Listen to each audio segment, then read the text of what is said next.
ਵਾਹਿਗੁਰੂ ਜੀ ਕਾ ਖਾਲਸਾ ਵਾਹਿਗੁਰੂ ਜੀ ਕੀ ਫਤਿਹ।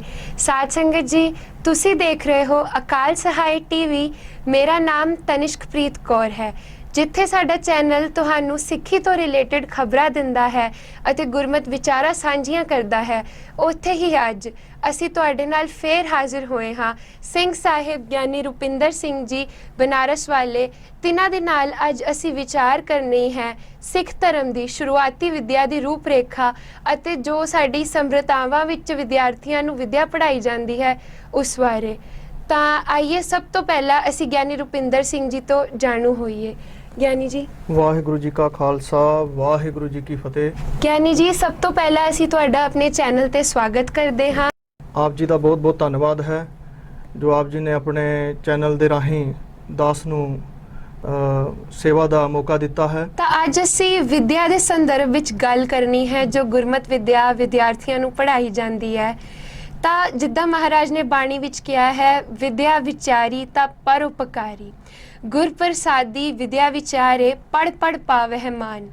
ਤਾਂ ਆਈਏ ਅਸੀਂ ਸਭ ਤੋਂ ਪਹਿਲਾਂ ਜੋ ਸਾਡੇ ਮਨਾਂ ਵਿੱਚ ਸਵਾਲ ਉਤਪੰਨ ਹੁੰਦਾ ਹੈ ਕਿ ਵਿਦਿਆ ਕੀ ਹੈ, ਉਸ ਬਾਰੇ ਅਸੀਂ ਗਿਆਨੀ ਜੀ ਨੂੰ ਪੁੱਛਦੇ ਹਾਂ।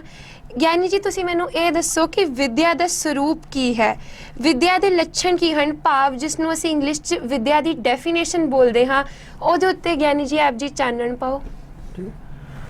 ਜਿਵੇਂ ਕਿ ਆਪ ਜੀ ਨੇ ਪੰਕਤੀ ਬੋਲੀ ਹੈ, ਵਿਦਿਆ ਵਿਚਾਰੀ ਤਾਂ ਪਰਿਉਪਕਾਰੀ ਔਰ ਆਪਾ ਮਧੇ ਆਪ ਪ੍ਰਗਾਸਿਆ ਪਾਇਆ ਅੰਮ੍ਰਿਤ ਨਾਮ। ਇਹ ਜੋ ਗੁਰਬਾਣੀ ਦੀ ਪੰਕਤੀ ਹੈ ਕਿ ਇਹ ਸਾਨੂੰ ਇਹ ਦੱਸਦੀ ਹੈ, ਇਸ ਦੇ ਵਿੱਚ ਵਿਦਿਆ ਦਾ ਪ੍ਰਯੋਜਨ ਮਹਾਰਾਜ ਜੀ ਨੇ ਦੱਸਤਾ ਹੈ। ਆਪਾ ਮਧੇ ਆਪ ਪ੍ਰਗਾਸਿਆ ਪਾਇਆ ਅੰਮ੍ਰਿਤ ਨਾਮ। ਆਪਾ ਮੈਨੇ ਜੋ ਸਾਡਾ ਅੰਤःਕਰਣ ਹੈ, ਸਾਡਾ ਮਨ ਹੈ, ਉਸ ਵਿੱਚ ਪਰਮਾਤਮਾ ਦਾ ਸਾਖਸ਼ਾਤਕਾਰ ਹੋ ਜਾਂਦਾ ਹੈ ਇਸ ਵਿਦਿਆ ਦੇ ਦੁਆਰਾ। ਔਰ ਇਸ ਦੀ ਜੋ ਡੈਫੀਨੇਸ਼ਨ, ਇਸ ਦੀ ਜੋ ਪਰਿਭਾਸ਼ਾ ਹੈ, ਉਹ ਸ਼ਾਸਤਰਕਾਰ ਕਥਨ ਕਰਦੇ ਹਨ ਕਿ ਜਿਸ ਵਿਦਿਆ ਦੇ ਦੁਆਰਾ ਜੋ ਹੈ ਅੰਮ੍ਰਿਤ ਪਰਮੇਸ਼ਵਰ ਦਾ ਗਿਆਨ ਹੁੰਦਾ ਹੈ, ਉਸ ਵਿਦਿਆ ਦੇ ਦੁਆਰਾ ਜੋ ਨਾਮ ਰੂਪ ਇਹ ਜਗਤ ਹੈ ਉਸ ਦਾ ਗਿਆਨ ਹੁੰਦਾ ਹੈ। ਐਸੀ ਜੋ ਵਿਦਿਆ ਹੈ ਔਰ ਉਸ ਨੂੰ ਹੀ ਅੰਮ੍ਰਿਤ ਮਹਾਰਾਜ ਜੀ ਨੇ ਇਸ ਗੁਰਬਾਣੀ 'ਚ ਕਥਨ ਕੀਤਾ, ਜਿਸ ਨੂੰ ਪ੍ਰਾਪਤ ਕਰਕੇ ਵਿਅਕਤੀ ਆਪਣਾ ਜੋ ਪਰਮ ਲਕਸ਼ਯ ਹੈ, ਭਈ ਪ੍ਰਾਪਤ ਮਾਨੁਕ ਦੇ ਹੁਰੀਆ, ਗੋਬਿੰਦ ਮਿਲਣ ਕਿਹ ਤੇਰੀ ਬਰੀਆ, ਉਸ ਨੂੰ ਪ੍ਰਾਪਤ ਕਰਦਾ ਹੈ। ਵਿਦਯਤੇ ਯਯਾ ਸਤਤਵਮ ਨਾਮ ਰੂਪਾਤਮਕਮ ਜਗਤ ਤੂਲਾ ਮੂਲਾ ਚ ਵਿਦਿਆਇਆ ਵਿਦਿਆ ਹੀ ਨਾਸ਼ਿਕ ਉਚਤੇ। ਜਿਸ ਦੇ ਦੁਆਰਾ ਸਤਿ ਪਰਮੇਸ਼ਵਰ ਦਾ ਦਰਸ਼ਨ ਹੁੰਦਾ ਹੈ ਔਰ ਜਿਸ ਦੇ ਦੁਆਰਾ ਨਾਮ ਰੂਪ ਵਾਲਾ ਇਹ ਜੋ ਜਗਤ ਹੈ ਇਸ ਦਾ ਗਿਆਨ ਹੁੰਦਾ ਹੈ, ਉਸ ਨੂੰ ਕਹਿੰਦੇ ਹਨ ਵਿਦਿਆ। ਇਹ ਵਿਦਿਆ ਦਾ ਲਕਸ਼ਣ ਕੀਤਾ ਜਾਂਦਾ ਹੈ, ਸਾ ਵਿਦਿਆ ਜਾਂ ਵਿਮੁਕਤਏ। ਵਿਦਿਆ ਉਹੀ ਹੈ ਜਿਸ ਦੇ ਦੁਆਰਾ ਮੁਕਤੀ ਹੁੰਦੀ ਹੈ। ਸੋ ਲੌਕਿਕ ਵਿਦਿਆ ਔਰ ਅਲੌਕਿਕ ਵਿਦਿਆ ਦੋ ਪ੍ਰਕਾਰ ਦੀ ਹੈ। ਜਿੱਦਾਂ ਕਿ ਲੌਕਿਕ ਵਿਦਿਆ ਜੋ ਆਧੁਨਿਕ ਆਪਾਂ MA BA MCom BCom ਇਹ ਵਿਦਿਆ ਦਾ ਅਧਿਐਨ ਕਰਦੇ ਹਾਂ, ਉਸੇ ਪ੍ਰਕਾਰ ਅਲੌਕਿਕ ਵਿਦਿਆ ਜੋ ਸਾਡੇ ਗੁਰੂ ਮਹਾਰਾਜ ਜੀ ਨੇ ਸਾਨੂੰ ਬਾਣੀ ਦੇ ਰਾਹੀਂ ਪ੍ਰਦਾਨ ਕੀਤੀ ਹੈ, ਸ਼ਾਸਤਰਾਂ ਦੇ ਰਾਹੀਂ ਪ੍ਰਦਾਨ ਕੀਤੀ ਹੈ, ਉਹਨੂੰ ਅਲੌਕਿਕ ਵਿਦਿਆ ਕਥਨ ਕੀਤਾ ਜਾਂਦਾ ਹੈ। ਇਹ ਵਿਦਿਆ ਦਾ ਲਕਸ਼ਣ ਹੈ ਕਿ ਵਿਦਿਆ ਅੰਮ੍ਰਿਤ ਮਸ਼ਨੂਤੇ, ਵਿਦਿਆ ਦੇ ਦੁਆਰਾ ਅੰਮ੍ਰਿਤ ਦੀ ਪ੍ਰਾਪਤੀ ਹੁੰਦੀ ਹੈ, ਜਿਸ ਦੇ ਦੁਆਰਾ ਜੋ ਇਸ ਲੋਕ ਦੇ ਪਦਾਰਥ ਹਨ ਔਰ ਪਰਲੋਕ ਦੇ ਪਦਾਰਥ ਹਨ ਉਸ ਦੀ ਪ੍ਰਾਪਤੀ, ਔਰ ਇਸ ਲੋਕ ਦਾ ਜੋ ਅਨਿਸ਼ਟ ਹੈ, ਇਸ ਲੋਕ 'ਚ ਜੋ ਸਾਨੂੰ ਦੁੱਖ ਦੇ ਰਿਹਾ ਹੈ ਜਿਹੜੀ ਵਸਤੂ, ਔਰ ਪਰਲੋਕ 'ਚ ਜਿਹੜੀ ਸਾਨੂੰ ਵਸਤੂ ਦੁੱਖ ਦੇਗੀ, ਉਸ ਦਾ ਨਿਵਰਤਨ, ਉਸ ਦਾ ਨਾਸ਼ ਕਿੱਦਾਂ ਹੋਵੇਗਾ, ਇਹ ਵੀ ਵਿਦਿਆ ਸਾਨੂੰ ਦੱਸਦੀ ਹੈ। ਸੋ ਵਿਦਿਆ ਦੇ ਦੁਆਰਾ ਸਾਨੂੰ ਦੋ ਪਦਾਰਥਾਂ ਦੀ ਪ੍ਰਾਪਤੀ ਹੁੰਦੀ ਹੈ। ਪਹਿਲਾ ਪਦਾਰਥ ਤਾਂ ਇਹ ਹੈ ਕਿ ਇਸ ਵਿੱਚ ਇਸ਼ਟ ਦੀ ਪ੍ਰਾਪਤੀ ਹੁੰਦੀ ਹੈ, ਜੋ ਸਾਡਾ ਇਸ਼ਟ ਹੈ, ਜੋ ਸਾਡਾ ਕਲਿਆਣ ਕਰੇ, ਜੋ ਸਾਡੇ ਅੰਤःਕਰਨ ਨੂੰ ਸ਼ੁੱਧ ਕਰੇ, ਜੋ ਆਤਮ ਤੱਤਵ ਨੂੰ ਪ੍ਰਕਾਸ਼ਿਤ ਕਰੇ, ਉਹ ਜੋ ਹੈ ਇਸ਼ਟ ਹੈ ਸਾਡਾ।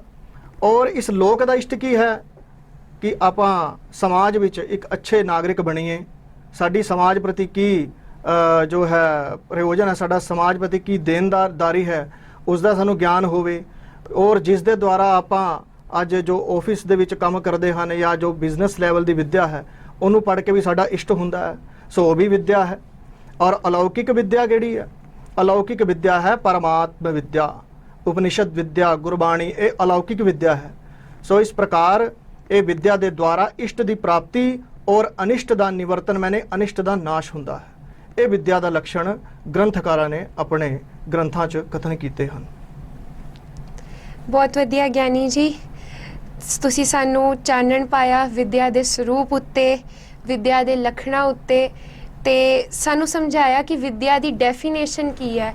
ਤਾਂ ਆਓ ਅਸੀਂ ਅੱਗੇ ਵਧੀਏ ਸਾਡੇ ਅਗਲੇ ਸਵਾਲ ਨਾਲ। ਗਿਆਨੀ ਜੀ, ਮੇਰਾ ਅਗਲਾ ਸਵਾਲ ਹੈ ਕਿ ਵਿਦਿਆ ਦੇ ਕਿੰਨੇ ਪ੍ਰਕਾਰ ਹਨ? ਜੀ, 3 ਪ੍ਰਕਾਰ ਦੇ ਜੋ ਹੈ ਵਿਦਿਆ ਕਥਨ ਕੀਤੀ ਜਾਂਦੀ ਹੈ ਸ਼ਾਸਤਰਾਂ 'ਚ। ਸ਼ਬਦ ਬੋਧਿਕਾ, ਅਰਥ ਬੋਧਿਕਾ, ਆਤਮ ਬੋਧਿਕਾ। ਸਾਡਾ ਸਾਰਿਆਂ ਦਾ ਪਰਮ ਪ੍ਰਯੋਜਨ ਹੈ ਆਤਮ ਦਾ ਬੋਧ, ਪਰਮਾਤਮਾ ਦਾ ਬੋਧ ਮੈਨੇ ਗਿਆਨ ਹੋ ਜਾਵੇ। ਇਹ ਪਰਮ ਪ੍ਰਯੋਜਨ ਹੈ ਸਾਰਿਆਂ ਦਾ। ਸੋ ਉਸ ਦਾ ਬੋਧ ਸ਼ਬਦ ਔਰ ਅਰਥ ਦੇ ਅਧੀਨ ਹੈ। ਬਿਨਾਂ ਸ਼ਬਦ ਪੜਿਆ, ਬਿਨਾਂ ਅਰਥ ਨੂੰ ਜਾਣਿਆ ਆਤਮ ਬੋਧ ਨਹੀਂ ਹੁੰਦਾ। ਸਭ ਕੀ ਵ੍ਰਿੱਤੀ ਬ੍ਰਹਮਾਕਾਰ, ਨਹੀਂ ਸਮਝਨ ਕਰਮਨ ਕੀ ਮਾਰ।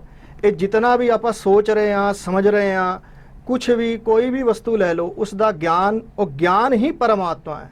ਸਾਨੂੰ ਸਮਝ ਨਹੀਂ ਪੈ ਰਹੀ, ਇਹ ਕਰਮਾਂ ਦੀ ਮਾਰ ਹੈ। ਕੁਛ ਵੀ ਆਪਾਂ ਦੇਖ ਰਹੇ ਹਾਂ, ਕੁਛ ਵੀ ਸੁਣ ਰਹੇ ਹਾਂ, ਇਹ ਗਿਆਨ ਰੂਪ ਹੈ। ਜੇ ਅਸੀਂ ਇਹ ਕਹਿੰਦੇ ਹਾਂ ਕਿ ਸਾਨੂੰ ਪਤਾ ਨਹੀਂ, ਤਾਂ ਇਹ ਵੀ ਤਾਂ ਗਿਆਨ ਹੈ। ਆਪਾਂ ਆਪਣੇ ਅਗਿਆਨ ਨੂੰ ਵੀ ਪ੍ਰਕਾਸ਼ਿਤ ਕਰ ਰਹੇ ਹਾਂ ਔਰ ਗਿਆਨ ਨੂੰ ਵੀ ਪ੍ਰਕਾਸ਼ਿਤ ਕਰ ਰਹੇ ਹਾਂ। ਸੋ ਗਿਆਨ ਹੀ ਪਰਮਾਤਮਾ ਹੈ।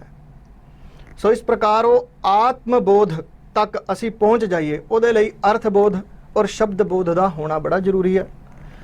ਸ਼ਬਦ ਅਰਥ ਜਿਹੜਾ ਹੈ, ਕਿਸੇ ਵਸਤੂ ਦਾ ਅਰਥ ਨਹੀਂ ਪਤਾ। ਹੁਣ ਜਿਵੇਂ ਆਪਾਂ ਗੁਰਬਾਣੀ ਪੜ੍ਹਦੇ ਹਾਂ, ਸਾਨੂੰ ਕਿਸੇ ਵਸਤੂ ਦਾ ਅਰਥ ਨਹੀਂ ਪਤਾ, ਆਪਾਂ ਆਪਣੇ ਉਸਤਾਦਾਂ ਕੋਲ ਪੁੱਛ ਲਈਦਾ, ਕੋਸ਼ ਪੜ੍ਹ ਲਈਦੇ ਹਨ, ਉਹ 'ਚ ਸਾਨੂੰ ਅਰਥ ਪਤਾ ਲੱਗ ਜਾਂਦਾ। ਲੇਕਿਨ ਅਰਥ ਉਹ ਪਤਾ ਕਿੱਦਾਂ ਲੱਗਿਆ? ਸ਼ਬਦ ਪੜ੍ਹਿਆ ਤਾਂ ਪਤਾ ਲੱਗਿਆ। ਸੋ ਸ਼ਬਦ ਨੂੰ ਪੜ੍ਹਨਾ ਪੈਂਦਾ ਪਹਿਲਾਂ, ਫਿਰ ਉਸ ਦਾ ਅਰਥ ਬੋਧ ਹੋਵੇਗਾ। ਸ਼ਬਦ ਬੋਧ ਵਿਦਿਆ ਨੂੰ ਪੜ੍ਹਦੇ ਹਾਂ, ਸਾਡਾ ਸ਼ਬਦ ਦਾ ਜੋ ਉਚਾਰਨ ਹੈ, ਸ਼ਬਦ ਦੀ ਜੋ ਵਿਆਕਰਣ ਦ੍ਰਿਸ਼ਟੀ ਨਾਲ ਜੋ ਉਸ ਦਾ ਲਕਸ਼ਣ ਕੀਤਾ ਜਾਂਦਾ ਹੈ, ਸ਼ਬਦ ਵਿੱਚ ਕੀ ਧਾਤੂ ਹੈ, ਕੀ ਪ੍ਰਤਯਯ ਹੈ, ਇਹ ਪਹਿਲਾਂ ਪਤਾ ਲੱਗੇਗਾ। ਔਰ ਉਸ ਤੋਂ ਬਾਅਦ ਅਰਥਬੋਧ ਹੋਵੇਗਾ। ਅਰਥਬੋਧ ਵੀ ਤਾਂ ਕਲੀਅਰ ਹੋਏਗਾ, ਤਾਂ ਉਹਦਾ ਸਹੀ ਗਿਆਨ ਅਰਥਬੋਧ ਦਾ ਮਨ 'ਚ ਆਏਗਾ, ਜਦੋਂ ਅਰਥਬੋਧ ਵਿੱਚੋਂ ਭ੍ਰਮ ਤੇ ਸੰਸ਼ੇ ਨਿਕਲ ਜਾਣਗੇ। ਕਿਉਂਕਿ ਜਿਸ ਦਾ ਆਪਾਂ ਅਰਥ ਲੈਣਾ ਚਾਹੁੰਦੇ ਆ, ਉਹ ਹੈ ਸਬਜੈਕਟ, ਉਹ ਹੈ ਵਿਸ਼ੇ। ਉਸ ਵਿਸ਼ੇ ਵਿੱਚ ਹੁੰਦਾ ਭ੍ਰਮ ਸੰਸ਼ੇ। ਉਸ ਦਾ ਨਾਸ਼ ਕਰਨਾ ਹੀ ਅਰਥਬੋਧ ਵਿਦਿਆ ਦਾ ਪ੍ਰਯੋਜਨ ਹੈ। ਸੋ ਅਰਥਬੋਧ ਔਰ ਸ਼ਬਦਬੋਧ ਜਦ ਸਹੀ ਪ੍ਰਕਾਰ ਨਾਲ ਵਿਅਕਤੀ ਪਾ ਲੈਂਦਾ ਹੈ, ਤਾਂ ਉਹ ਆਤਮਬੋਧ ਪ੍ਰਤੀ ਅਗਰਸਰ ਹੋ ਜਾਂਦਾ ਹੈ। ਸੋ ਸ਼ਬਦਬੋਧ, ਅਰਥਬੋਧ ਔਰ ਆਤਮਬੋਧ, ਇਸ ਪ੍ਰਕਾਰ ਵਿਦਿਆ ਦੇ 3 ਪ੍ਰਕਾਰ ਹਨ। ਜਿਹੜੀ ਆਤਮਬੋਧ ਵਿਦਿਆ ਹੈ, ਉਹ ਗੁਰੂ ਦੀ ਕਿਰਪਾ ਨਾਲ ਹੀ ਉਹਦਾ ਸਾਖਸ਼ਾਤਕਾਰ ਹੁੰਦਾ ਹੈ। ਕੇਵਲ ਸ਼ਾਸਤਰ ਉਸ ਤੱਤਵ ਦੀ ਪ੍ਰਾਪਤੀ ਵਿੱਚ ਅਸਮਰਥ ਹੋ ਜਾਂਦੇ ਹਨ। ਉੱਥੇ ਫਿਰ ਗੁਰੂ ਦੀ ਸੱਤਾ ਜੋ ਹੈ, ਉਹ ਮੁੱਖ ਸਥਾਨ ਰੱਖਦੀ ਹੈ, ਜਿਸ ਦੇ ਨਾਲ ਆਤਮਬੋਧ ਵਿਦਿਆ ਦਾ ਉਦੈ ਹੋ ਜਾਂਦਾ ਹਿਰਦੇ ਦੇ ਅੰਦਰ। ਸੋ ਇਸ ਪ੍ਰਕਾਰ ਇਹ ਵਿਦਿਆ 3 ਪ੍ਰਕਾਰ ਦੀ ਸਾਡੇ ਸ਼ਾਸਤਰਾਂ 'ਚ ਕਥਨ ਕੀਤੀ ਜਾਂਦੀ ਹੈ: ਸ਼ਬਦਬੋਧ, ਅਰਥਬੋਧ ਔਰ ਆਤਮਬੋਧ। ਹਾਂਜੀ, ਇੱਥੇ ਮੈਂ ਗਿਆਨੀ ਜੀ ਦੀ ਇੱਕ ਗੱਲ ਜ਼ਰੂਰ ਹਾਈਲਾਈਟ ਕਰਨਾ ਚਾਹਾਂਗੀ ਸਾਧ ਸੰਗਤ ਜੀ। ਜਿੱਦਾਂ ਗਿਆਨੀ ਜੀ ਨੇ ਸਾਨੂੰ ਦੱਸਿਆ ਕਿ ਪਹਿਲਾਂ ਸਾਨੂੰ ਸ਼ਬਦ ਪੜ੍ਹਨਾ ਪੈਂਦਾ ਹੈ। ਜਦੋਂ ਸਾਨੂੰ ਉਹਦੀ ਨਹੀਂ ਸਮਝ ਆਉਂਦੀ ਕਿਸੇ ਵਸਤੂ ਦੀ ਸ਼ਬਦ ਦੇ ਅੰਦਰ, ਅਸੀਂ ਆਪਣੇ ਉਸਤਾਦਾਂ ਨੂੰ ਪੁੱਛਦੇ ਹਾਂ। ਤੇ ਫਿਰ ਜਦੋਂ ਹੌਲੀ ਹੌਲੀ ਸਹਿਜੇ ਸਹਿਜਦੇ ਸਮਝਦੇ ਜਦੋਂ ਗੁਰੂ ਦੀ ਪ੍ਰਸਾਦ ਕਿਰਪਾ ਹੁੰਦੀ ਹੈ, ਉਸ ਤੋਂ ਬਾਅਦ ਸਾਨੂੰ ਜੋ ਵਾਹਿਗੁਰੂ ਹੈ, ਜੋ ਗਿਆਨ ਤੱਤ ਹੈ ਵਾਹਿਗੁਰੂ, ਉਹਦੀ ਪ੍ਰਾਪਤੀ ਹੁੰਦੀ ਹੈ। ਤਾਂ ਸਾਡਾ ਜੋ ਸਭ ਤੋਂ ਪਹਿਲਾ ਫਰਜ਼ ਹੈ, ਉਹ ਹੈ ਕਿ ਅਸੀਂ ਸ਼ਬਦ ਨੂੰ ਪੜ੍ਹਨਾ ਹੈ। ਅਸੀਂ ਬਾਣੀ ਰੋਜ਼ ਪੜ੍ਹਨੀ ਹੈ। ਜੇ ਅਸੀਂ ਬਾਣੀ ਰੋਜ਼ ਪੜਾਂਗੇ, ਸਤਿਗੁਰੂ ਜੀ ਦੀ ਕਿਰਪਾ ਹੋਏਗੀ, ਇੱਕ ਨਾ ਇੱਕ ਦਿਨ ਸਾਡੇ ਮਨ 'ਚ ਵੀ ਜਿਗਿਆਸਾ ਜ਼ਰੂਰ ਜਾਗੇਗੀ ਕਿ ਅਸੀਂ ਇਹਦਾ ਅਰਥ ਸਮਝਣਾ ਹੈ। ਤੇ ਫਿਰ ਅਰਥ ਸਮਝਦੇ ਸਾਡੇ 'ਤੇ ਵੀ ਕਿਰਪਾ ਹੋਏਗੀ, ਸਾਨੂੰ ਵੀ ਗਿਆਨ ਦੀ ਪ੍ਰਾਪਤੀ ਹੋਏਗੀ। ਤਾਂ ਬਹੁਤ ਬਹੁਤ ਧੰਨਵਾਦ ਆਪ ਜੀ ਦਾ। ਹੁਣ ਅਸੀਂ ਅਗਲੇ ਸਵਾਲ ਦੀ ओर ਚੱਲਣਾ ਚਾਹਾਂਗੇ ਗਿਆਨੀ ਜੀ। ਮੇਰਾ ਅਗਲਾ ਸਵਾਲ ਹੈ ਕਿ ਇੱਕ ਸਿੱਖ ਲਈ ਵਿਦਿਆ ਪੜ੍ਹਨੀ ਕਿਉਂ ਜ਼ਰੂਰੀ ਹੈ? ਇਸ ਦਾ ਮਹੱਤਵ ਕੀ ਹੈ? ਤੁਸੀਂ ਇਹਦੇ ਬਾਰੇ ਸੰਗਤਾਂ ਨੂੰ ਦੱਸੋ ਜੀ। ਜੀ, ਇਹ ਜੋ ਸੰਸਾਰ ਦੇ ਵਿੱਚ ਕੋਈ ਵੀ ਵਿਅਕਤੀ ਹੈ, ਜਿਵੇਂ ਅੱਜ ਅਜੋਕੇ ਸਮੇਂ 'ਚ, ਵਰਤਮਾਨ ਸਮੇਂ 'ਚ ਵਿਦਿਆ ਪ੍ਰਤੀ ਲੋਕਾਂ ਦਾ ਰੁਝਾਨ ਘੱਟ ਹੈ। ਲੋਕ ਆਪਣੇ ਬੱਚਿਆਂ ਨੂੰ ਵਿਦਿਆ ਪ੍ਰਤੀ ਸੁਚੇਤ ਨਹੀਂ ਕਰਦੇ।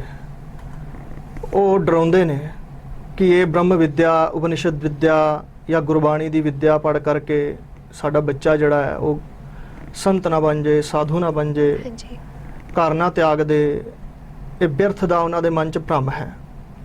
ਉਹਨਾਂ ਲੋਕਾਂ ਨੂੰ ਇਹ ਦੱਸਣਾ ਚਾਹਾਂਗਾ ਕਿ ਉਹ ਵੀ ਵਿਦਿਆ ਦਾ ਅਧਿਐਨ ਹੀ ਕਰ ਰਹੇ ਹਨ। ਜੋ ਲੋਕ ਇਹ ਗੱਲ ਕਰ ਰਹੇ ਹਨ, ਕੋਈ ਵੀ ਵਿਅਕਤੀ ਵਿਦਿਆ ਤੋਂ ਹੀਣ ਨਹੀਂ ਹੈ।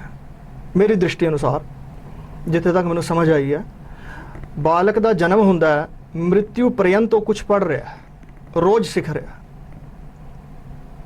ਉਸ ਨੂੰ ਸ਼ੁਭ ਅਸ਼ੁਭ, ਭਾਵ ਤੇ ਅਭਾਵ, ਇਹ ਦੋਵੇਂ ਗਿਆਨ ਉਹ ਕਰ ਰਿਹਾ। ਇਹ ਕਿੱਥੋਂ ਹੋ ਰਿਹਾ ਹੈ? ਇਹ ਵਿਦਿਆ ਹੀ ਤਾਂ ਪ੍ਰਗਟ ਕਰ ਰਹੀ ਹੈ। ਯਦੀ ਉਹ ਆਪਣਾ ਬਿਜ਼ਨਸ ਕਰ ਰਿਹਾ, ਵਿਵਸਾਏ ਕਰ ਰਿਹਾ, ਕੋਈ ਕੇਂਦਰ ਚਲਾ ਰਿਹਾ ਜਾਂ ਕਿੱਥੇ ਡਿਊਟੀ ਕਰ ਰਿਹਾ, ਉੱਥੇ ਜੋ ਕਾਗਜ਼ੀ ਉਹਦਾ ਕਾਰਵਾਈ ਕਰ ਰਿਹਾ, ਤਾਂ ਉਹ ਕੀ ਹੈ? ਉਹ ਵਿਦਿਆ ਸਰੂਪ ਹੀ ਤਾਂ ਹੈ। ਲੇਕਿਨ ਉਹ ਪਹਿਲਾਂ ਦੱਸਿਆ ਆਪ ਜੀ ਨੂੰ, ਲੌਕਿਕ ਔਰ ਅਲੌਕਿਕ ਭੇਦਨਾ ਦੋ ਪ੍ਰਕਾਰ ਦੀ ਵਿਦਿਆ ਹੋ ਜਾਂਦੀ ਹੈ। ਸੋ ਇੱਕ ਸਿੱਖ ਲਈ ਪੜ੍ਹਨਾ ਤਾਂ ਜ਼ਰੂਰੀ ਹੈ ਵਿਦਿਆ, ਕਿਉਂਕਿ ਇਸ ਤੋਂ ਬਿਨਾਂ ਅਸੀਂ ਆਪਣੇ ਸਹੀ ਤੱਤਵ ਨੂੰ ਨਹੀਂ ਜਾਣ ਸਕਦੇ। ਜਿੱਦਾਂ ਗੁਰਬਾਣੀ ਦਾ, ਆਪਾਂ ਗੁਰਬਾਣੀ ਤੋਂ ਸ਼ੁਰੂ ਸਮਝ ਸਕਦੇ ਹਾਂ ਇਸ ਗੱਲ ਨੂੰ ਕਿ ਮਹਾਰਾਜ ਜੀ ਨੇ ਇੱਕ ਨਵੇਂ ਜਿਗਿਆਸੂ ਨੂੰ, ਜਿਸ ਨੂੰ ਹਜੇ ਧਰਮ ਬਾਰੇ ਕੁਝ ਪਤਾ ਨਹੀਂ, ਉਸ ਨੂੰ ਮਹਾਰਾਜ ਜੀ ਨੇ ਵਿਦਵਾਨ ਕੋਲ ਬੈਠਣ ਦੀ ਪ੍ਰੇਰਣਾ ਦਿੱਤੀ ਹੈ। ਸੱਤੀ ਪਹਰੀ ਸਤ ਭਲਾ, ਬਹੀਐ ਪੜਿਆ ਪਾਸ, ਉਥੈ ਪਾਪ ਪੁੰਨ ਵਿਚਾਰੀਐ, ਕੂੜਾ ਘਟੈ ਰਾਸ। ਮਹਾਰਾਜ ਕਹਿੰਦੇ 7 ਪਹਿਰ ਭਲੇ ਵਿਅਕਤੀਆਂ ਦੇ ਕੋਲ ਬੈ ਕਰਕੇ, ਜਿਹੜੇ ਪੜ੍ਹੇ ਲੋਕ ਲਿਖੇ ਲੋਕ ਹਨ, ਸ਼ਾਸਤਰਾਂ ਦੇ ਗਿਆਤਾ ਹਨ, ਗੁਰਬਾਣੀ ਵਿਦਿਆ ਜਿਨ੍ਹਾਂ ਨੂੰ ਆਉਂਦੀ ਹੈ, ਐਸੇ ਮਹਾਂਪੁਰਖਾਂ ਕੋਲ ਬੈਠ ਕਰਕੇ ਵਿਦਿਆ ਦਾ ਅਧਿਐਨ ਕਰੋ। ਉੱਥੇ ਕੀ ਹੋਵੇਗਾ? ਹੁਣ ਆਪ ਜੀ ਦਾ ਜੋ ਪ੍ਰਯੋਜਨ ਜੋ ਪੁੱਛਿਆ ਹੈ, ਉਹ ਇसी ਪੰਕਤੀ 'ਚ ਲਿਖਿਆ ਮਹਾਰਾਜ ਜੀ ਨੇ। ਉੱਥੇ ਪਾਪ ਪੁੰਨ ਵਿਚਾਰੀ ਹੈ, ਕੂੜਾ ਘਟੈ ਰਾਸ। ਉੱਥੇ ਪਾਪ ਤੇ ਪੁੰਨ ਦੀ ਵਿਚਾਰ ਕਰਨੀ ਹੈ ਕਿ ਪਾਪ ਕੀ ਹੈ, ਪੁੰਨ ਕੀ ਹੈ, ਮੈਂ ਕੌਣ ਹਾਂ, ਇਹ ਜਗਤ ਕੀ ਹੈ, ਇਹ ਜਗਤ ਕਿੱਦਾਂ ਪੈਦਾ ਹੋ ਗਿਆ, ਮੇਰਾ ਜਨਮ ਕਿਉਂ ਹੋਇਆ, ਇਸ ਜਨਮ ਤੋਂ ਛੁਟਕਾਰਾ ਕਿਉਂ ਮਿਲੇਗਾ। ਇਸ ਵਾਸਤੇ ਆਪਾਂ ਵਿਦਿਆ ਪੜ੍ਹਦੇ ਹਾਂ। ਔਰ ਦੇਖਿਆ ਜਾਵੇ ਤਾਂ ਜਿਹੜੀ ਆਪਾਂ ਲੌਕਿਕ ਵਿਦਿਆ ਪੜ੍ਹਦੇ ਹਾਂ, ਇਹਦੇ ਪਿੱਛੇ ਵੀ ਪ੍ਰਯੋਜਨ ਛੁਪਿਆ ਬੈਠਾ। ਆਪਾਂ IPS ਦੀ ਵਿਦਿਆ ਪੜਾਂਗੇ ਜਾਂ ਕੋਈ ਹੋਰ ਵਿਦਿਆ ਪੜਾਂਗੇ, ਉਹਦੇ ਲਈ ਸਾਨੂੰ ਕਿਸੇ ਪਦਵੀ ਨੂੰ ਪ੍ਰਾਪਤ ਕਰਨਾ ਤਾਂ ਉਸ ਸੰਬੰਧੀ ਵਿਦਿਆ ਪੜ੍ਹਨੀ ਪਵੇਗੀ, ਡਿਗਰੀ ਲੈਣੀ ਪਵੇਗੀ। ਸੋ ਇਹ ਪ੍ਰਯੋਜਨ ਹੈ। ਜਿਹਦੇ ਇਹ ਪ੍ਰਯੋਜਨ ਦੇਖਿਆ ਜਾਂਦਾ ਹੈ ਲੌਕਿਕ ਵਿਦਿਆ ਦਾ, ਤਾਂ ਆਧੁਨਿਕ ਵਿਦਿਆ ਦਾ ਵੀ ਪ੍ਰਯੋਜਨ ਹੈ। ਉਹ ਪ੍ਰਯੋਜਨ ਨੂੰ ਪ੍ਰਾਪਤ ਕਰਕੇ ਮਹਾਰਾਜ ਜੀ ਕਹਿੰਦੇ, ਜਾਪ ਸਾਹਿਬ ਦੇ ਵਿੱਚ ਮਹਾਰਾਜ ਜੀ ਨੇ, ਸ਼੍ਰੀ ਗੁਰੂ ਗੋਬਿੰਦ ਸਿੰਘ ਮਹਾਰਾਜ ਜੀ ਨੇ ਅਕਾਲ ਉਸਤਤ ਬਾਣੀ ਵਿੱਚ ਵੀ ਲਿਖਿਆ, ਕਹੂੰ ਆਰਬੀ ਤੌਰ ਕੀ। ਮੈਨੇ ਕਿੱਥੇ ਅਰਬੀ ਭਾਸ਼ਾ ਤੁਸੀਂ ਬੋਲ ਰਹੇ ਹੋ, ਕਿਤੇ ਤੁਰਕ ਭਾਸ਼ਾ ਬੋਲ ਰਹੇ ਹੋ, ਕਿਤੇ ਫਾਰਸੀ ਭਾਸ਼ਾ ਬੋਲ ਰਹੇ ਹੋ। ਸੋ ਇਸ ਪ੍ਰਕਾਰ ਉਹ ਵਿਦਿਆ ਨੂੰ ਪੜ੍ਹ ਕਰਕੇ ਅਸੀਂ ਆਪਣੇ ਆਤਮ ਤੱਤਵ ਦੀ ਪ੍ਰਾਪਤੀ ਕਰਦੇ ਹਾਂ, ਆਪਣੇ ਸਰੂਪ ਨੂੰ ਪ੍ਰਾਪਤ ਕਰ ਲੈਂਦੇ ਹਾਂ। ਸੋ ਇਹ ਵਿਦਿਆ ਦਾ ਸਾਡਾ ਜੋ ਹੈ ਪ੍ਰਯੋਜਨ ਕਥਨ ਕੀਤਾ ਜਾਂਦਾ ਹੈ ਸ਼ਾਸਤਰਕਾਰਾਂ 'ਚ। ਇਹੀ ਵਿਦਿਆ ਦਾ ਪ੍ਰਯੋਜਨ ਮਹਾਰਾਜ ਜੀ ਨੇ ਬਾਰ-ਬਾਰ ਇਸ ਨੂੰ ਗੁਰਬਾਣੀ ਦੇ ਰਾਹੀਂ, ਸ਼ਾਸਤਰਾਂ ਦੇ ਰਾਹੀਂ ਸਮਝਾਇਆ ਹੈ। ਹਾਂਜੀ ਗਿਆਨੀ ਜੀ, ਬਹੁਤ-ਬਹੁਤ ਧੰਨਵਾਦ ਆਪ ਜੀ ਦਾ। ਅਸੀਂ ਅੱਗੇ ਵਧਦੇ ਹਾਂ। ਤੁਸੀਂ ਪਹਿਲਾਂ ਵੀ ਕਲੀਅਰ ਕਰ ਹੀ ਦਿੱਤਾ ਕਿ ਜਿੱਦਾਂ ਅੱਜ ਕੱਲ੍ਹ ਸਾਰੇ ਦੁਨਿਆਵੀ ਵਿਦਿਆ ਉੱਤੇ ਜ਼ਿਆਦਾ ਫੋਕਸ ਕਰਦੇ ਹੈ ਅਤੇ ਅਧਿਆਤਮ ਵਿਦਿਆ ਵੱਲ ਲੋਕਾਂ ਦਾ ਧਿਆਨ ਘੱਟ ਹੈ। ਉਹ ਵੀ ਤੁਸੀਂ ਦੱਸ ਦਿੱਤਾ ਕਿ ਸਾਰੇ ਆਪਦੇ ਬੱਚਿਆਂ ਨੂੰ ਡਰਾਉਂਦੇ ਹੈ ਵੀ ਜੇ ਤੁਸੀਂ ਮਤਲਬ ਦੁਨਿਆਵੀ ਵਿਦਿਆ ਨਹੀਂ ਪੜ੍ਹੋਗੇ, ਸਾਰਾ ਧਿਆਨ ਅਧਿਆਤਮ ਵਿਦਿਆ ਵੱਲ ਦੇ ਦੋਗੇ ਤਾਂ ਤੁਸੀਂ ਆਪਣੀ ਘਰ-ਬਾਰ ਤਿਆਗ ਦੋਗੇ। ਮੇਰਾ ਸਵਾਲ ਹੈ ਕਿ ਲੋਕਾਂ ਦੇ ਮਨ 'ਚ ਇੱਦਾਂ ਦੀਆਂ ਗੱਲਾਂ ਕਿਉਂ ਆਉਣੀਆਂ ਸ਼ੁਰੂ ਹੋ ਗਈਆਂ ਕਿ ਜਿੱਦਾਂ ਪਹਿਲਾਂ ਆਪਾਂ ਦੇਖਦੇ ਹਾਂ ਕਿ ਸਾਡੇ ਪੰਥ ਵਿੱਚ ਮਤਲਬ ਹਰ ਬੱਚੇ ਨੂੰ ਗੁਰੂ ਸਾਹਿਬ ਦੇ ਸਮੇਂ ਜਿੱਦਾਂ ਵਿਦਿਆ ਪੜ੍ਹਾਈ ਜਾਂਦੀ ਸੀ, ਸੰਥਿਆ ਦਿੱਤੀ ਜਾਂਦੀ ਸੀ, ਮੁਹਾਰਨੀ ਪੜ੍ਹਾਈ ਜਾਂਦੀ ਸੀ ਸੰਥਿਆ ਦੇਣ ਤੋਂ ਪਹਿਲਾਂ, ਪਰ ਹੁਣ ਇਹ ਸਭ ਕਿਉਂ ਖਤਮ ਹੋਈ ਜਾ ਰਿਹਾ ਸਾਡੇ ਕੋਲੋਂ? ਇਸ ਦਾ ਇੱਕ ਮੁੱਖ ਕਾਰਨ ਇਹ ਵੀ ਹੈ ਕਿ ਜੋ ਸਾਡੇ ਸੰਪਰਦਾਵਾਂ ਦੇ ਵਿੱਚ ਇਹ ਵਿਦਿਆ ਦਾ ਪ੍ਰਚਾਰ ਪ੍ਰਸਾਰ ਘਟ ਗਿਆ। ਇਹ ਮੁੱਖ ਕਾਰਨ ਮੈਂ ਮੰਨਦਾ ਹਾਂ, ਕਿਉਂਕਿ ਜਿਸ ਚੀਜ਼ ਦਾ ਪ੍ਰਚਾਰ ਨਹੀਂ ਹੁੰਦਾ ਉਹ ਵਿਕਦੀ ਵੀ ਨਹੀਂ, ਉਹਨੂੰ ਕੋਈ ਪੁੱਛਦਾ ਵੀ ਨਹੀਂ। ਸੋ ਪਹਿਲੇ ਸਾਡੇ ਸਮਾਜ ਵਿੱਚ ਇਹਦਾ ਪ੍ਰਚਲਨ ਸੀ ਬਹੁਤ ਗਹਿਰੀ ਵਿਦਿਆ ਪੜ੍ਹਨ ਦਾ, ਵੇਦਾਂਤ ਵਿਦਿਆ, ਨਿਆਏ ਵਿਦਿਆ, ਸਾਂਖਿਆ ਵਿਦਿਆ, ਤੰਤਰ ਵਿਦਿਆ, ਉਪਨਿਸ਼ਦ ਵਿਦਿਆ, ਇਹ ਸਾਰੀਆਂ ਪੜ੍ਹਾਈਆਂ ਜਾਂਦੀਆਂ ਸਨ। ਸੋ ਹੁਣ ਇੱਕ ਮੁੱਖ ਕਾਰਨ ਤਾਂ ਇਹ ਹੈ ਸਾਡੇ ਸੰਪਰਦਾਵਾਂ ਵਿੱਚ ਇਹਨਾਂ ਦਾ ਪ੍ਰਚਾਰ ਪ੍ਰਸਾਰ ਥੋੜ੍ਹਾ ਘਟ ਗਿਆ। ਉਹਦਾ ਹੁਣ ਉੱਥੇ ਕਿਉਂ ਕੋਈ ਜਾ ਨਹੀਂ ਰਿਹਾ, ਕਿਉਂ ਅਗਰਸਰ ਨਹੀਂ ਹੋ ਰਿਹਾ ਉੱਧਰ ਉਸ ਵੱਲ? ਉਹਦਾ ਇੱਕ ਮੁੱਖ ਕਾਰਨ ਇਹ ਹੈ ਜੋ ਸੰਸਾਰ ਦਾ ਲਗਾਵ ਹੈ।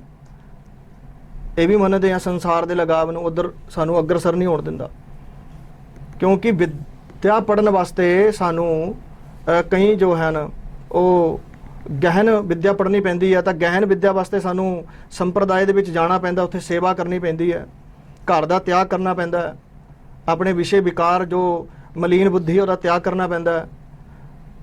ਔਰ ਇਸ ਪ੍ਰਕਾਰ ਇਹ ਵੀ ਮੁੱਖ ਕਾਰਨ ਬਣਦਾ ਹੈ। ਔਰ ਇੱਧਰ ਜੋ ਰੁਝਾਨ ਹੋਣ ਕਰਕੇ ਤਾਂ ਕਰਕੇ ਲੋਕ ਜੋ ਲੌਕਿਕ ਵਿੱਦਿਆ ਨੂੰ ਜ਼ਿਆਦਾ ਪੜ੍ਹਦੇ ਨੇ ਔਰ ਜੋ ਸਾਡੀ ਗੁਰਬਾਣੀ ਦੀ ਵਿੱਦਿਆ ਜਾਂ ਸ਼ਾਸਤਰਾਂ ਦੀ ਵਿੱਦਿਆ ਜੋ ਪਹਿਲਾਂ ਸਾਡੇ ਸਮਾਜ 'ਚ ਪੜ੍ਹਾਈ ਜਾਂਦੀ ਸੀ, ਜੋ ਅੱਜ ਕੱਲ੍ਹ ਲੁਪਤ ਹੁੰਦੀ ਜਾ ਰਹੀ ਹੈ, ਉੱਧਰ ਤਾਂ ਲੋਕਾਂ ਦਾ ਧਿਆਨ ਘੱਟ ਜਾ ਰਿਹਾ। ਸੋ ਇਹ 2-3 ਕਾਰਨ ਹਨ ਜਿਹੜੇ ਵਿੱਦਿਆ ਦਾ, ਜਿਹੜੇ ਗੰਭੀਰ ਵਿੱਦਿਆ, ਗਹਨ ਵਿੱਦਿਆ ਉਹ ਨਹੀਂ ਪੜ੍ਹਾਈ ਜਾ ਰਹੀ ਸਾਡੇ ਪੰਥ ਵਿੱਚ।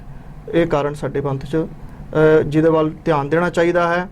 ਔਰ ਮੈਂ ਤਾਂ ਇਹੀ ਅਪੀਲ ਕਰਾਂਗਾ ਕਿ ਐਸਾ ਕੋਈ ਮੈਨੇ ਮਤਭੇਦ ਨਹੀਂ ਹੈ, ਜਾ ਕਰਕੇ ਆਪਣਾ ਵਿੱਦਿਆ ਦੀ ਪ੍ਰਾਪਤੀ ਕਰ ਸਕਦੇ ਨੇ। ਉਹਦੇ ਲਈ ਵਿਦਿਆਲਿਆ ਬਣੇ ਹਨ, ਸੰਪਰਦਾਵਾਂ ਬਣੀਆਂ ਹਨ। ਇਹ ਤਾਂ ਮਨ ਦਾ ਭਰਮ ਹੈ, ਜਾ ਕਰਕੇ ਟੁੱਟੇਗਾ, ਘਰੇ ਬੈਠੇ ਨਹੀਂ ਟੁੱਟੇਗਾ, ਘਰੇ ਬੈਠੇ ਤਾਂ ਉਹ ਭਰਮ ਬਣਿਆ ਹੀ ਰਹੇਗਾ। ਇਸ ਪ੍ਰਕਾਰ ਇਹ ਮੈਂ ਮੰਨਦਾ ਹਾਂ ਜੋ ਇਹ ਕਾਰਨ ਹਨ ਜੋ ਸਾਡੇ ਸਮਾਜ ਵਿੱਚ ਵਿੱਦਿਆ ਦਾ ਪ੍ਰਚਾਰ ਪ੍ਰਸਾਰ ਘਟਣ ਦੇ ਵਿੱਚ ਕਾਰਨ ਬਣੇ ਹਨ।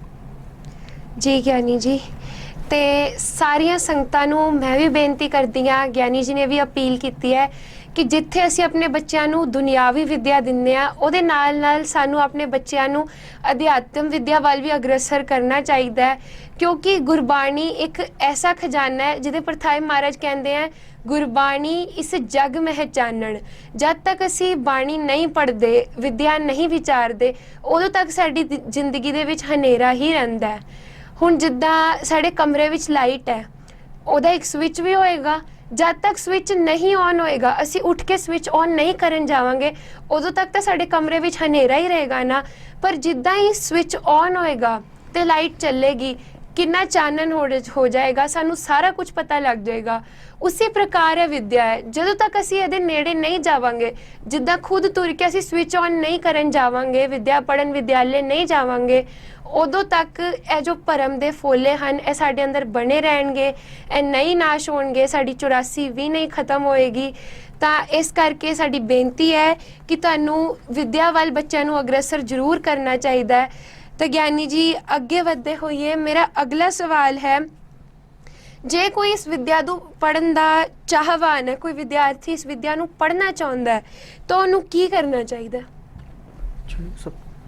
ਜੀ ਸਭ ਤੋਂ ਪਹਿਲਾਂ ਆਪਣੇ ਨੇੜੇ ਤੇੜੇ ਜਾਂ ਕਿਸੇ ਵਿਦਵਾਨ ਨਾਲ ਸੰਪਰਕ ਕਰਕੇ ਉਸ ਨੂੰ ਪੁੱਛਣਾ ਚਾਹੀਦਾ ਹੈ ਕਿ ਮੈਂ ਵਿੱਦਿਆ ਪੜ੍ਹਨ ਦਾ ਮੈਨੂੰ ਇੱਛਾ ਹੈ, ਮੈਂ ਕਿੱਥੋਂ ਵਿੱਦਿਆ ਪੜ੍ਹਾਂ।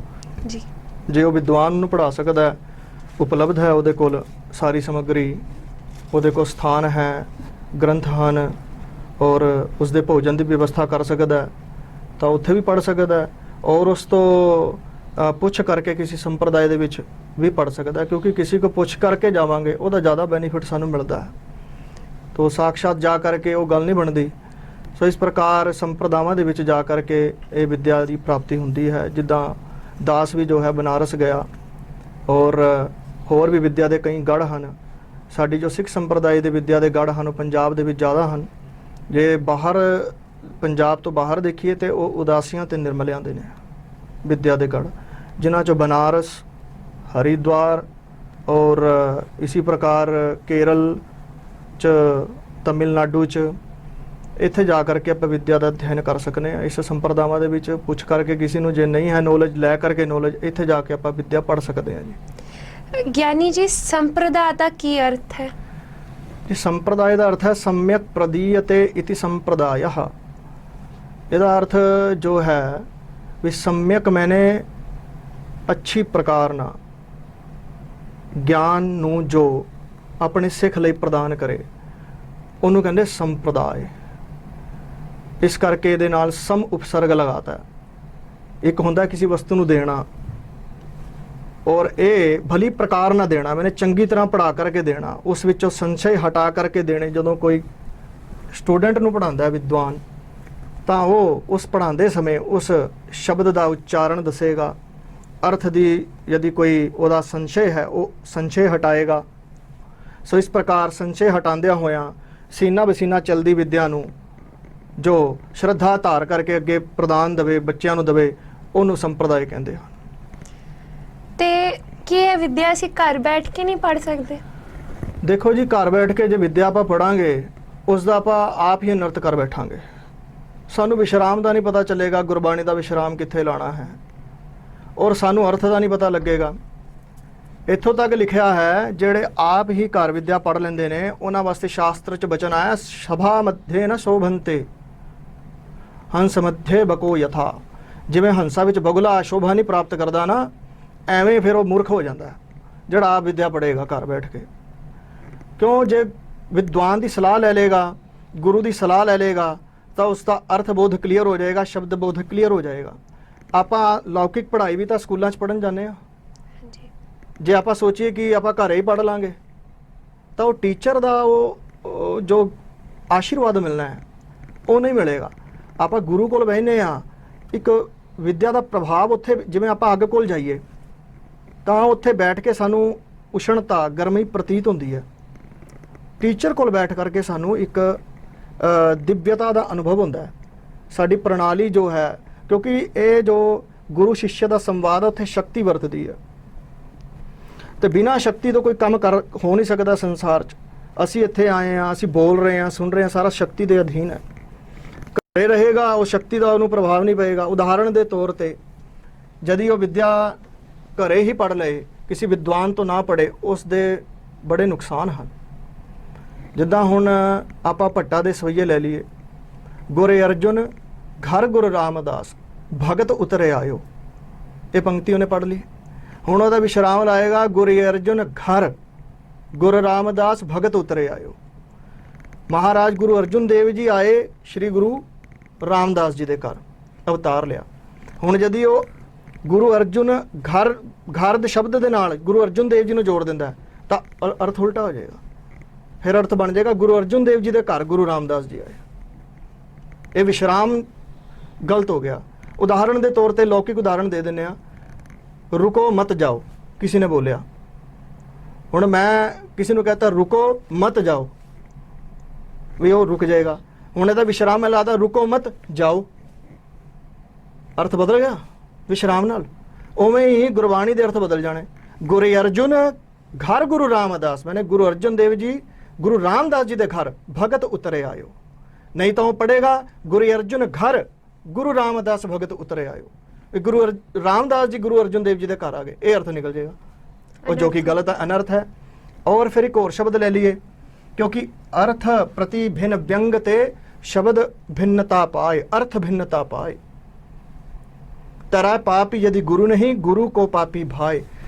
ਜਿੱਦਾਂ ਹੁਣ ਕਬੀਰ ਜੀ ਦਾ ਇੱਕ ਸ਼ਬਦ ਲੈ ਲਈਏ, ਕਹੋ ਕਬੀਰ ਸੁਨਹੁ ਰੇ ਲੋਈ ਅਬ ਤੁਮਰੀ ਪ੍ਰਤੀਤ ਨਾ ਹੋਈ।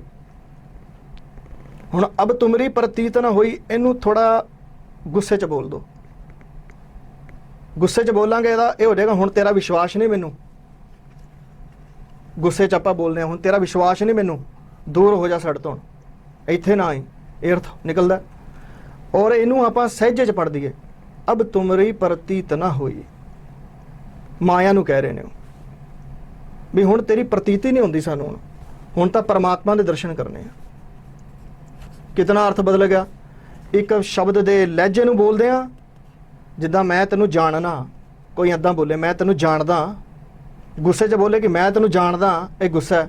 ਕਿ ਦੂਸਰਾ ਇਹਦਾ ਅਰਥ ਜੇ ਆਪਾਂ ਨੂੰ ਸਹਿਜੇ ਬੋਲੀਏ ਮੈਂ ਤੈਨੂੰ ਜਾਣਦਾ, ਵੀ ਅਸੀਂ ਮਿਲੇ ਸੀ ਕਿੰਨੇ ਆਰਾਮ ਨਾਲ, ਉਹਦਾ ਅਰਥ ਬਦਲ ਗਿਆ। ਇਹ ਚੀਜ਼ਾਂ ਸਾਨੂੰ ਸੰਪਰਦਾਇ ਤੋਂ ਪਤਾ ਲੱਗੇਗੀ, ਇਹ ਚੀਜ਼ਾਂ ਸਾਨੂੰ ਸਾਡੇ ਗੁਰੂ ਕੋਲ ਬੈਠ ਕੇ ਮਿਲੇਗੀ।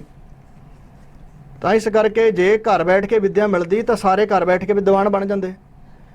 ਤੇ ਸਾਡੇ ਗੁਰੂ ਜਿਹੜੇ ਗੁਰੂ ਗੋਬਿੰਦ ਸਿੰਘ ਮਹਾਰਾਜ ਆਪਣੇ ਮਾਮਾ ਸ਼੍ਰੀ ਕੋ ਪੜ੍ਹੇ, ਸ਼੍ਰੀ ਗੁਰੂ ਹਰਗੋਬਿੰਦ ਸਾਹਿਬ ਮਹਾਰਾਜ ਬਾਬਾ ਬੁੱਢਾ ਸਾਹਿਬ ਜੀ ਤੋਂ ਪੜ੍ਹੇ, ਤਾਂ ਉਹ ਵੀ ਘਰ ਰਹਿ ਲੈਂਦੇ। ਇਸ ਕਰਕੇ ਗੁਰੂ ਸ਼ਿష్य ਦੀ ਪ੍ਰਣਾਲੀ ਸਵੀਕਾਰ ਕਰਨੀ ਚਾਹੀਦੀ ਹੈ, ਘਰੇ ਬਹਿ ਕੇ ਵਿਦਿਆ ਨਹੀਂ ਆਉਂਦੀ। ਔਰ ਦੂਸਰੀ ਗੱਲ ਇਹ ਹੈ, ਜੋ ਸਰਸਵਤੀ ਵਿਦਿਆ ਦਾ ਜੋ ਸਰੂਪ ਕਥਨ ਕੀਤਾ ਜਾਂਦਾ ਹੈ ਉਹ ਵੀ ਗੁਰੂ ਸ਼ਿష్य 'ਚ ਹੀ ਵਰਤਦੀ ਹੈ। ਉਸਤਾਦ ਧਾਰਨ ਕਰਨਾ ਹੀ ਪੈਂਦਾ। ਜੇ ਉਸਤਾਦ ਤੋਂ ਬਿਨਾ ਵਿਦਿਆ ਧਾਰਨ ਕਰਾਂਗੇ ਉਹ ਵਿਦਿਆ ਦਾ ਅਨਰਥ ਹੋ ਜਾਏਗਾ। ਔਰ ਫਿਰ ਅਨਰਥ ਜੋ ਹੈ ਉਸ ਨੂੰ ਉਹਦੀ ਗਤੀ ਕਿੱਥੇ ਹੋਵੇਗੀ ਉਹਦਾ ਅੰਦਾਜ਼ਾ ਲਗਾਉਣਾ ਮੁਸ਼ਕਲ ਹੈ। ਇਸ ਕਰਕੇ ਵਿਦਵਾਨ ਕੋਲ ਹੀ ਕਿਸੇ ਸਹੀ ਸੰਤ ਮਹਾਪੁਰਖਾਂ ਕੋਲ ਜਾ ਕਰਕੇ ਹੀ ਵਿਦਿਆ ਪੜ੍ਹਨੀ ਚਾਹੀਦੀ ਹੈ। ਇਸ ਵਾਸਤੇ ਲੋਕ 10 ਸਾਲ 15 ਸਾਲ 20 ਸਾਲ ਆਪਣੇ ਖਰਚ ਕਰਦੇ ਹਨ। ਬਹੁਤ ਬਹੁਤ ਧੰਨਵਾਦ ਗਿਆਨੀ ਜੀ ਤੁਹਾਡਾ। ਤੇ ਜਿੱਦਾਂ ਤੁਸੀਂ ਦੱਸਿਆ ਕਿ ਸਾਨੂੰ ਸੰਪਰਦਾ 'ਚ ਜਾ ਕੇ ਜਾਂ ਕਿਸੇ ਵਿਦਵਾਨ ਕੋਲ ਜਾ ਕੇ ਸਾਨੂੰ ਵਿੱਦਿਆ ਪੜ੍ਹਨੀ ਚਾਹੀਦੀ ਹੈ, ਤਾਂ ਜਿੱਥੇ ਤੱਕ ਇਹ ਤੇ ਗੱਲ ਆ ਗਈ ਟੀਚਰ ਦੀ ਜਿਹਦੇ ਕੋਲ ਅਸੀਂ ਵਿੱਦਿਆ ਪੜ੍ਹਨੀ ਹੈ। ਹੁਣ ਗੱਲ ਮੈਂ ਕਰਨਾ ਚਾਹਾਂਗੀ ਵਿਦਿਆਰਥੀਆਂ ਬਾਰੇ। ਜਿਵੇਂ ਕੋਈ ਵਿਦਿਆਰਥੀ ਕਿਸੇ ਟੀਚਰ ਕੋਲ ਪੜ੍ਹਨ ਵਾਸਤੇ ਜਾਂਦਾ ਹੈ, ਆਪਣੇ ਉਸਤਾਦ ਕੋਲ ਪੜ੍ਹਨ ਵਾਸਤੇ ਜਾਂਦਾ ਹੈ, ਤਾਂ ਉਹ ਵਿਦਿਆਰਥੀ ਦੀ ਜਿਹੜੀ ਯਾਤਰਾ ਹੈ ਪੜ੍ਹਾਈ ਕਰਨ ਦੀ, ਉਹ ਕਿੱਥੋਂ ਆਰੰਭ ਹੁੰਦੀ ਹੈ? ਜੀ, ਜੋ ਵਿਦਿਆਰਥੀ ਹੈ ਉਹ ਉਸ ਦਾ ਯਾਤਰਾ ਜੋ ਪ੍ਰਾਰੰਭ ਕੀਤੀ ਜਾਂਦੀ ਹੈ, ਵਿਦਿਆਰਥੀ ਦੀ ਯਦੀ ਕੋਈ ਇੱਛੁਕ ਹੈ ਤਾਂ ਉਹ ਕਾਇਦੇ ਤੋਂ ਸ਼ੁਰੂਆਤ ਕਰੇਗਾ। ਕਿਸੇ ਵੀ ਧਾਰਮਿਕ ਵਿਦਿਆ ਨੂੰ ਪੜ੍ਹਨ ਵਾਸਤੇ ਕਿਸੇ ਵੀ ਧਰਮ ਦਾ ਯਦੀ ਉਹ ਅਧਿਐਨ ਕਰਨਾ ਚਾਹੁੰਦਾ ਹੈ, ਜ਼ਰੂਰੀ ਨਹੀਂ ਕਿ ਸਿੱਖ ਮੱਤ ਦਾ, ਹਿੰਦੂ ਮੱਤ ਹੋ ਗਈ, ਮੁਸਲਮਾਨ ਮੱਤ ਹੋ ਗਏ, ਤਾਂ ਉਹ ਆਪਣੇ ਧਰਮਾਂ ਨੂੰ ਦੇ ਵਿੱਚ ਜਿਹੜੇ ਉਹਨਾਂ ਦੇ ਗ੍ਰੰਥ ਹਨ ਪ੍ਰਚਲਿਤ, ਉਹਨਾਂ ਦੇ ਵਿੱਚ ਪ੍ਰਵੇਸ਼ ਕਰਨ ਵਾਸਤੇ ਪਹਿਲੇ ਸਾਨੂੰ ਇੱਕ ਵਿਆਕਰਣ ਪੜ੍ਹਨੀ ਪੈਂਦੀ ਹੈ। ਈ ਊ ਰੀ ਲਰੀ ਇਹਦਾ ਗਿਆਨ ਹੁੰਦਾ ਹੈ। ਉਹਦੇ ਗਿਆਨ ਤੋਂ ਬਾਅਦ ਅਸੀਂ ਉਸ ਦੇ ਇੱਕ ਅਕਸ਼ਰੀ ਸ਼ਬਦ, ਦੋ ਅਕਸ਼ਰੀ ਸ਼ਬਦ, ਤਿੰਨ ਅਕਸ਼ਰੀ ਸ਼ਬਦ, ਚਾਰ ਅਕਸ਼ਰੀ ਸ਼ਬਦ, ਪੰਜ ਅਕਸ਼ਰੀ ਸ਼ਬਦ ਨੂੰ ਪੜ੍ਹਦੇ ਹਾਂ। ਫਿਰ ਉਹ ਆਪਾਂ ਬਾਣੀ ਪੜ੍ਹਨ ਲੱਗ ਜਾਂਦੇ ਹਾਂ। ਸੋ ਇਸ ਪ੍ਰਕਾਰ ਵਿਦਿਆਰਥੀ ਦੀ ਜੋ ਸ਼ੁਰੂਆਤ ਹੈ ਉਹ ਕਾਇਦੇ ਤੋਂ ਪ੍ਰਾਰੰਭ ਕੀਤੀ ਜਾਂਦੀ ਹੈ ਸਿੱਖ ਮੱਤ ਵਿੱਚ। ਜੀ ਗਿਆਨੀ ਜੀ, ਮੇਰਾ ਇੱਕ ਹੋਰ ਸਵਾਲ ਹੈ ਤੁਹਾਡੇ ਤੋਂ ਕਿ ਆਪਾਂ ਪਿੱਛੇ ਇਸ ਸਵਾਲ ਤੋਂ ਪਹਿਲੇ ਅਸੀਂ ਟੀਚਰ ਦੀ ਗੱਲ ਕੀਤੀ ਸੀ, ਵਿਦਵਾਨ ਦੀ ਗੱਲ ਕੀਤੀ ਸੀ, ਤੇ ਜਿੱਦਾਂ ਹੁਣ ਇੱਕ ਸਟੂਡੈਂਟ ਨੇ ਵਿੱਦਿਆ ਪੜ੍ਹਨ ਜਾਣਾ ਹੈ, ਉਹਦੇ ਅੰਦਰ ਗੁਣ ਕਿਹੜੇ ਹੋਣੇ ਚਾਹੀਦੇ ਆ ਆਪਣੇ ਟੀਚਰ ਕੋਲ ਵਿੱਦਿਆ ਲੈਣ ਵਾਸਤੇ? ਜਿੱਦਾਂ ਤੁਸੀਂ ਦੱਸਿਆ ਕਿ ਇੱਕ ਸਟੂਡੈਂਟ ਤੇ ਟੀਚਰ ਜਦੋਂ ਬੈਠੇ ਹੁੰਦੇ ਆ, ਉਹਨਾਂ ਦੇ ਅੰਦਰ ਪ੍ਰਤੱਖ ਸਰਸਵਤੀ ਵਰਤਦੀ ਹੈ, ਪਰ ਇਹ ਹੈ ਕਿ ਜੇ ਦੋਨੋਂ ਡਿਸਿਪਲਿਨ 'ਚ ਨਹੀਂ ਹੋਣਗੇ ਤਾਂ ਗੱਲ ਵੀ ਨਹੀਂ ਬਣੇਗੀ। ਹੁਣ ਟੀਚਰ ਤੇ ਜੋ ਵਿਦਵਾਨ ਹੈ ਉਹ ਤੇ ਆਪਣੇ ਹਿਸਾਬ ਨਾਲ ਸਹੀ ਸਟੂਡੈਂਟ ਨੂੰ ਪੜ੍ਹਾਏਗਾ, ਪਰ ਸਟੂਡੈਂਟ ਵੀ ਤੇ ਸਹੀ ਹੋਣਾ ਚਾਹੀਦਾ ਨਾ ਜਿਹਨੇ ਵਿੱਦਿਆ ਗ੍ਰਹਿਣ ਕਰਨੀ ਹੈ। ਤੇ ਇੱਕ ਅੱਛੇ ਵਿਦਿਆਰਥੀ ਦੇ ਗੁਣ ਕੀ ਨੇ, ਮੈਂ ਚਾਹਾਂਗੀ ਤੁਸੀਂ ਉਹ ਵੀ ਸੰਗਤ ਨਾਲ ਸਾਂਝੇ ਕਰੋ। ਜੀ, ਆਪ ਜੀ ਦੀ ਗੱਲ ਬਿਲਕੁਲ ਠੀਕ ਹੈ। ਜੋ ਟੀਚਰ ਹੈ ਉਹ ਤਾਂ ਗੁਣੀ ਗਿਆਨੀ ਨੇ, ਉਹ ਤਾਂ ਵਿੱਦਿਆ ਪੜ੍ਹਾ ਦੇਗਾ ਅੱਗੇ, ਲੇਕਿਨ ਜੋ ਵਿਦਿਆਰਥੀ ਹੈ ਉਹਦਾ ਕੀ ਕਰਤੱਵ ਹੈ, ਉਹਨੇ ਕੀ ਗੁਣ ਧਾਰਨ ਕਰਨੇ? ਇਹ ਅੱਛਾ ਪ੍ਰਸ਼ਨ ਆਪ ਜੀ ਦਾ। ਜੋ ਗੁਰਬਾਣੀ ਵਿੱਚ ਗੁਰੂ ਦਾ ਵੀ ਲਕਸ਼ਣ ਲਿਖਿਆ ਮਹਾਰਾਜ ਜੀ ਨੇ ਕਿ ਉਹ ਗੁਰੂ ਕਿੱਦਾਂ ਪੜ੍ਹਾਵੇ। ਪਾਧਾ ਪੜਿਆ ਆਖੀਐ ਵਿਦਿਆ ਵਿਚਰੈ ਸਹਿਜ ਸੁਭਾਏ, विद्या शोध है तत्ल है राम नाम लिवलाए। पाधा मैंने पंडित मैंने गुरु विद्वान ਉਹ ਪੜਿਆ ਤਾਂ ਆਖੀਏ ਜੇ ਵਿਦਿਆ ਵਿਚਰੈ, ਵਿਦਿਆ ਦਾ ਆਚਰਣ ਹੈ ਉਹਦੇ ਅੰਦਰ, ਉਹਦੇ ਅਨੁਕੂਲ ਆਚਰਣ ਕਰਦਾ। ਮੈਨੇ ਜਿਨ ਮੁਖ ਹੋਰ ਉਹ ਵਾਲੀ ਗੱਲ ਨਾ ਹੋਵੇ, ਮਨ ਹੋਰ ਤੇ ਮੁਖ ਹੋਰ। ਸੋ ਇਸ ਪ੍ਰਕਾਰ ਇਹ ਹੈ ਵਿਦਵਾਨ ਦਾ ਲਕਸ਼ਣ ਟੀਚਰ ਦਾ। ਵਿਦਿਆਰਥੀ ਦਾ ਲਕਸ਼ਣ ਸ਼ਾਸਤਰਕਾਰ ਕਥਨ ਕਰਦੇ ਹਨ ਕਿ ਕਾਕ ਚੇਸ਼ਟਾ ਬਕਤ ਧਿਆਨਮ श्वान निद्रा तथैव च अल्पाहारी गृह त्यागी विद्यार्थी पंच लक्षणम। विद्यार्थियों के 5 लक्षण कथन किए ने शास्त्रकारां ने। काक चेष्टा, कौए वर्गी चेष्टा, कागे वर्गी चेष्टा, जिहड़ा कागा छत्तां ते बहिंदा है ਉਹਦੇ वर्गी चेष्टा, भाव ਉਹਦੇ समान ਉਹਦੀ वृत्ति होनी चाहिए है विद्यार्थी ਦੀ। ਆਪਾਂ देखने ਆ कि ਜਿਹੜੇ ਕਾਗੇ ਹਨ ਇਹ ਛੱਤ ਤੇ ਆ ਕੇ ਬਹਿੰਦੇ ਹਨ, ਝੂਠ ਖਾਂਦੇ ਹਨ। किन्ना हटा लो इन्हां नूं, पत्थर मार लो फिर आंदे हन, फिर हटा लो फिर आंदे हन। निर्लज होंदे ने, लज्जाहीन होंदे ने। उदां ही विद्यार्थी नूं लज्जाहीन होना चाहिए। किहड़ी लज्जा? समाज की तो रखनी है, वो अपना भुल जाए पढ़ते समय, जात पात भुलनी पैंदी है। गुरु दे कोल आपां रहना है। कर्मणा मनसा वाचा नित्यम आराधयेत गुरुम।